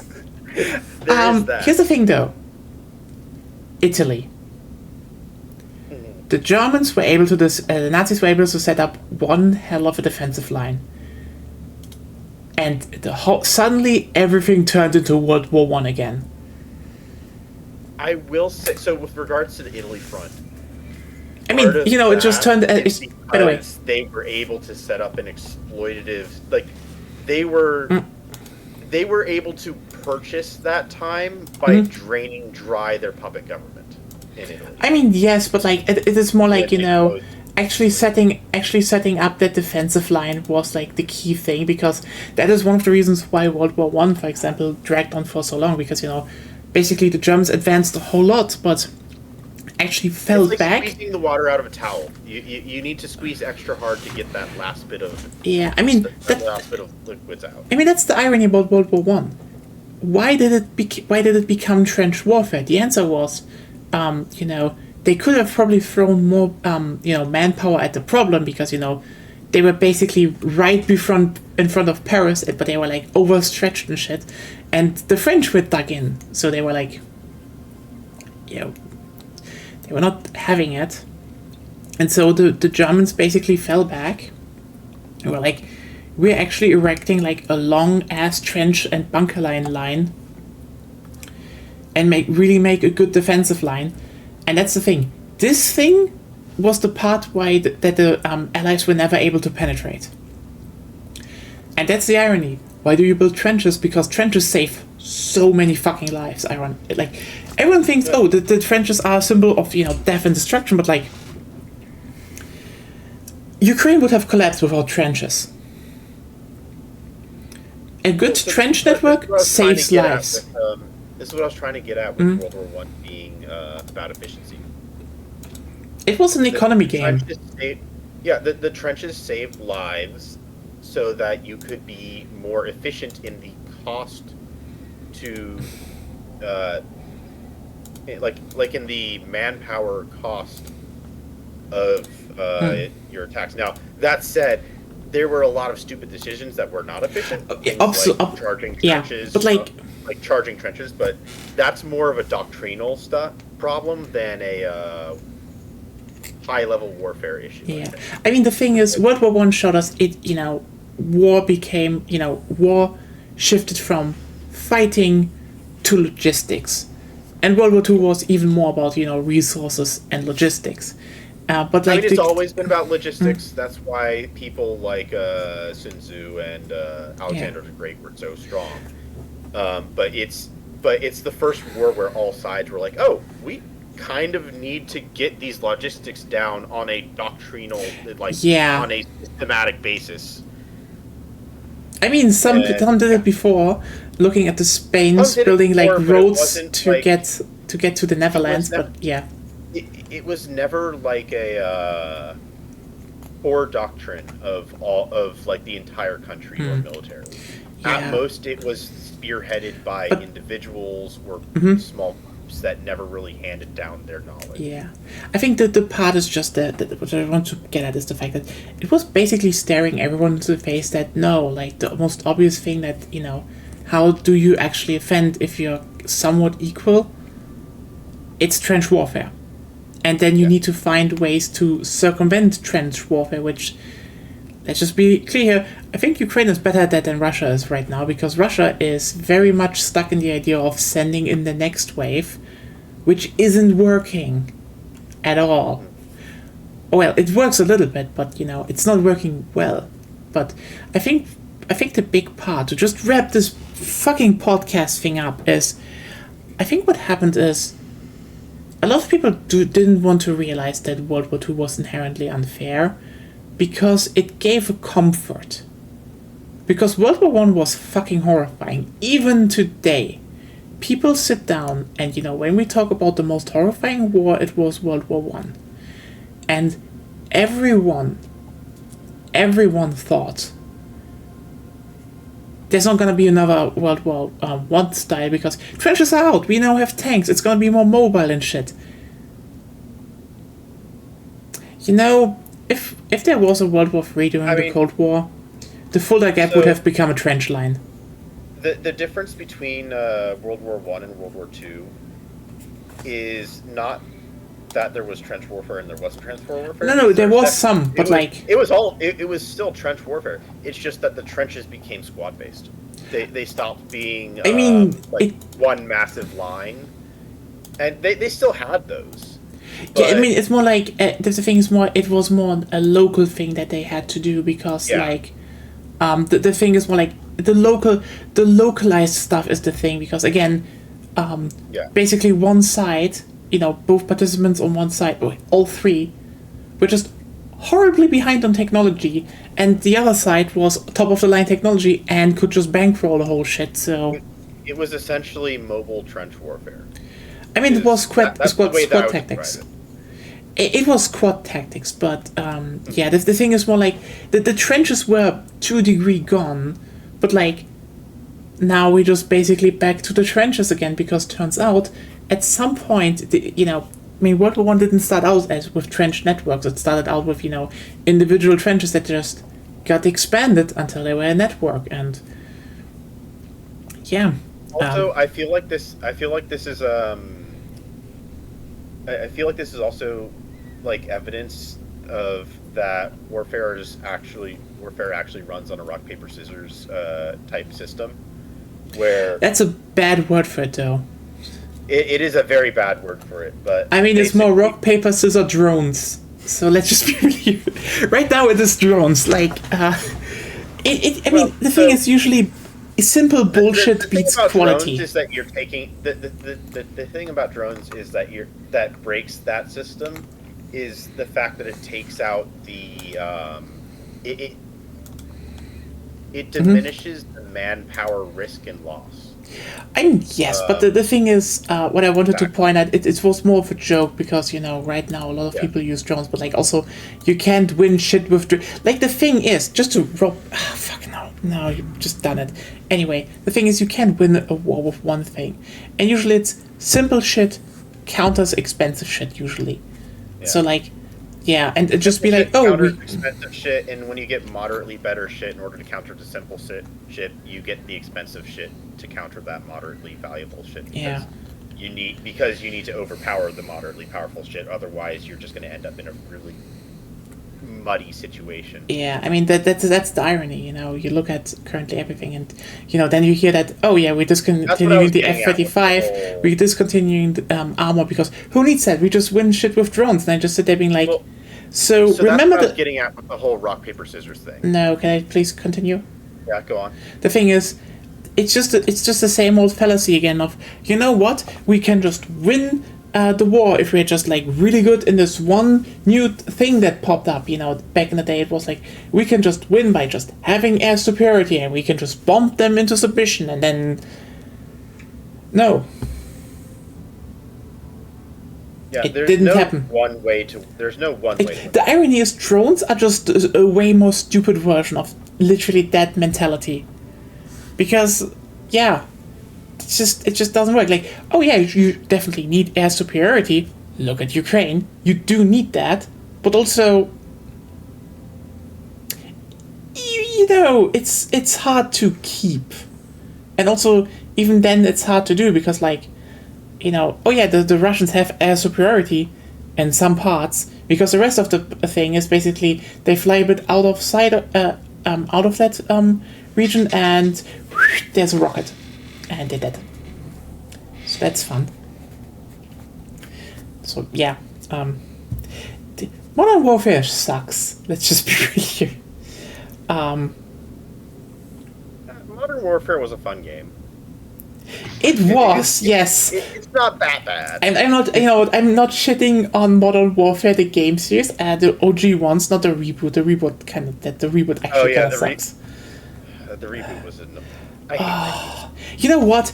Okay, you know what? Fuck it. I need to take this on, but like, I hate the fact that people are like, "Oh, was Call of Duty is mindless, just American propaganda?" And like, I just being like, listen, old Call of Duty was to a certain degree anti-war, because they still knew what the fuck they were talking about.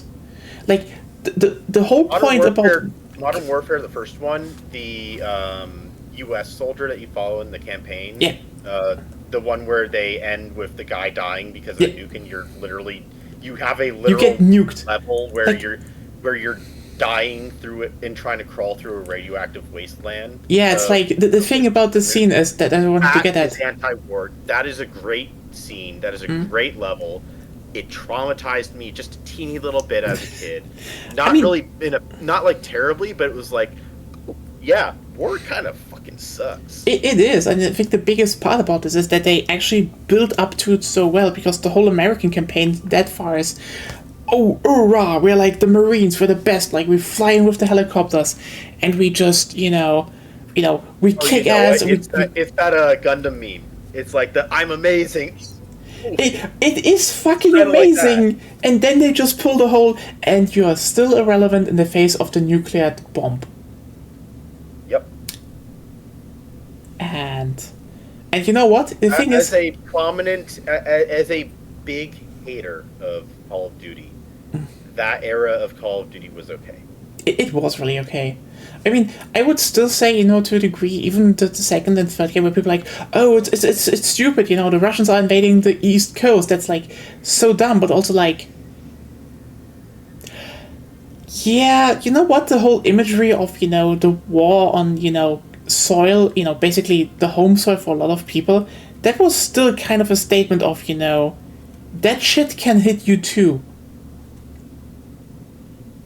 I mean, yes, it was to a degree, a bit of like, look, the White House is burning, but also like, there's a certain fragility to everything. They wanted to show you that, that it was to a degree about, oh yeah, the American military is strong as fuck.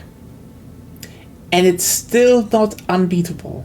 So, Yep. They had something going. They were cooking with something there. And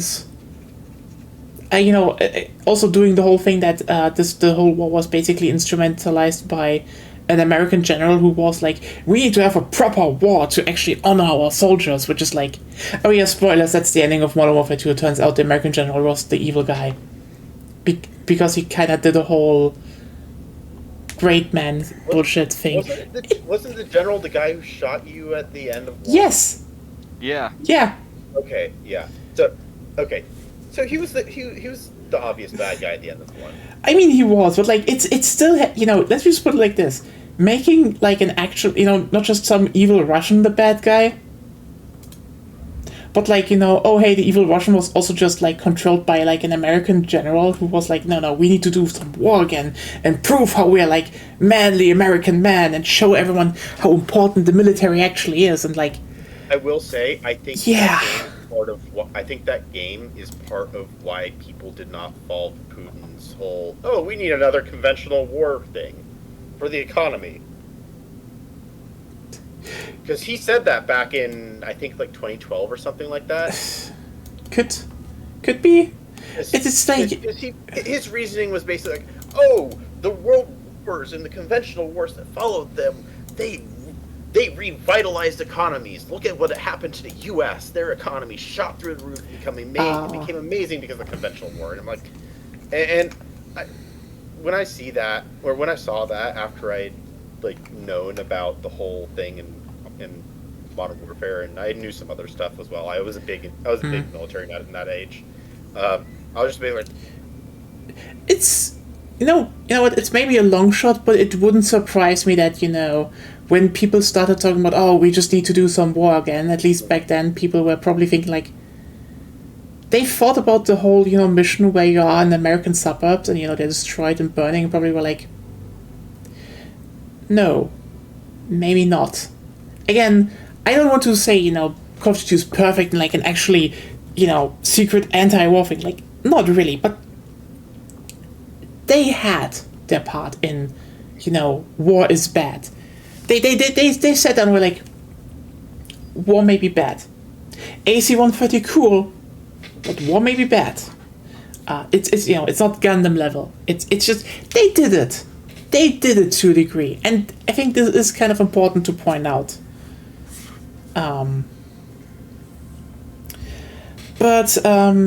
Yeah, I mean, hell, it's not like they kind of followed that series up with, you know, a game about how the whole fuckery of the Cold War in South America basically created the conflicts of the current day. It's not that far off. Hello, Black Ops 2. Just not that many drones. I always thought Black Ops 2 was like the best of the like OG It Call of was. Duty game. It's by a long shot.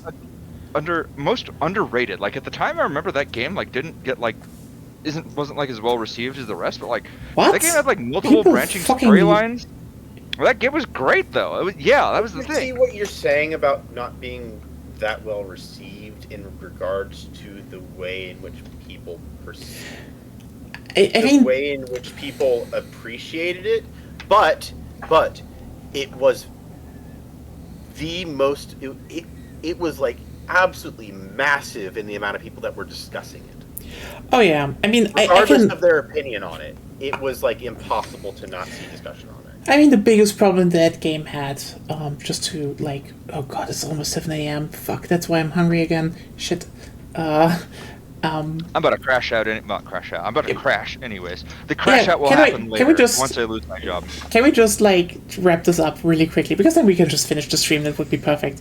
It's just like, I think the biggest problem Black Ops 2 had was, there's one group that is us that definitely played the multiple ending and was like, oh, this is how they hit, you know, shit. Really cleverly hit, you know, some stuff. Like, they don't tell you, for example, sometimes, like, there's like one mission where you chase a guy and you can actually shoot him. You have to shoot him to get the good ending. But a lot of people didn't think about that because they were like, you know, it's scripted, like every Call of Duty game. But no, this was not scripted. You could shoot the guy. It's just, you just had to do it. But then, you know, there's the other part that didn't bother. They played through it, probably got like the neutral ending, and that was that. And the irony is, But also, my perspective on that is good soldiers follow orders. If a game is instructing me to do something or telling me to do something, I'll generally do that. I mean, they technically told you what you had to do. Like, you just had to do a bit more. You had to actually put some effort in to get the good ending. And you know what the interesting part is? After all of that, the bad ending is canon. Do you, like, canonically in the Black Ops timeline, the use A actually descends into chaos. So, yeah. That's that. Anyway, I got a bit too agitated here. Sorry for raising my voice this much. Thank you all for being... Yeah. I can You know what? feel that it Beyond- wasn't directed at us. Yeah, thank you for being here. This went way over time despite everything. Holy shit. For everyone who's... Yeah, for everyone who's still here... Yeah, go to bed. I should go to bed. We all should go to bed. Yeah. Yes, everybody go to bed. It Thanks just- for hanging out, guys. I'm gonna hang up. You guys have a good one. Thank you for being a good listener. Yeah, bye. Bye. And yeah, just everyone, Yeah. tomorrow, I think we do want to do more Monster Hunter, I think. Yeah, the second weekend of the beta, we're still gonna do some monster hunting, and, you know, if we're not too tired, but you will see it on Blue Sky. Follow me on Blue Sky. Like my shit on Blue Sky. I need to go viral more. I crave it. I crave it. Okay. No, sorry. Yeah, maybe some Monster Hunter tomorrow, and otherwise finishing up Half-Life 2 probably on Sunday. So see you all then. Have a good night, sleep well, be healthy, and goodbye.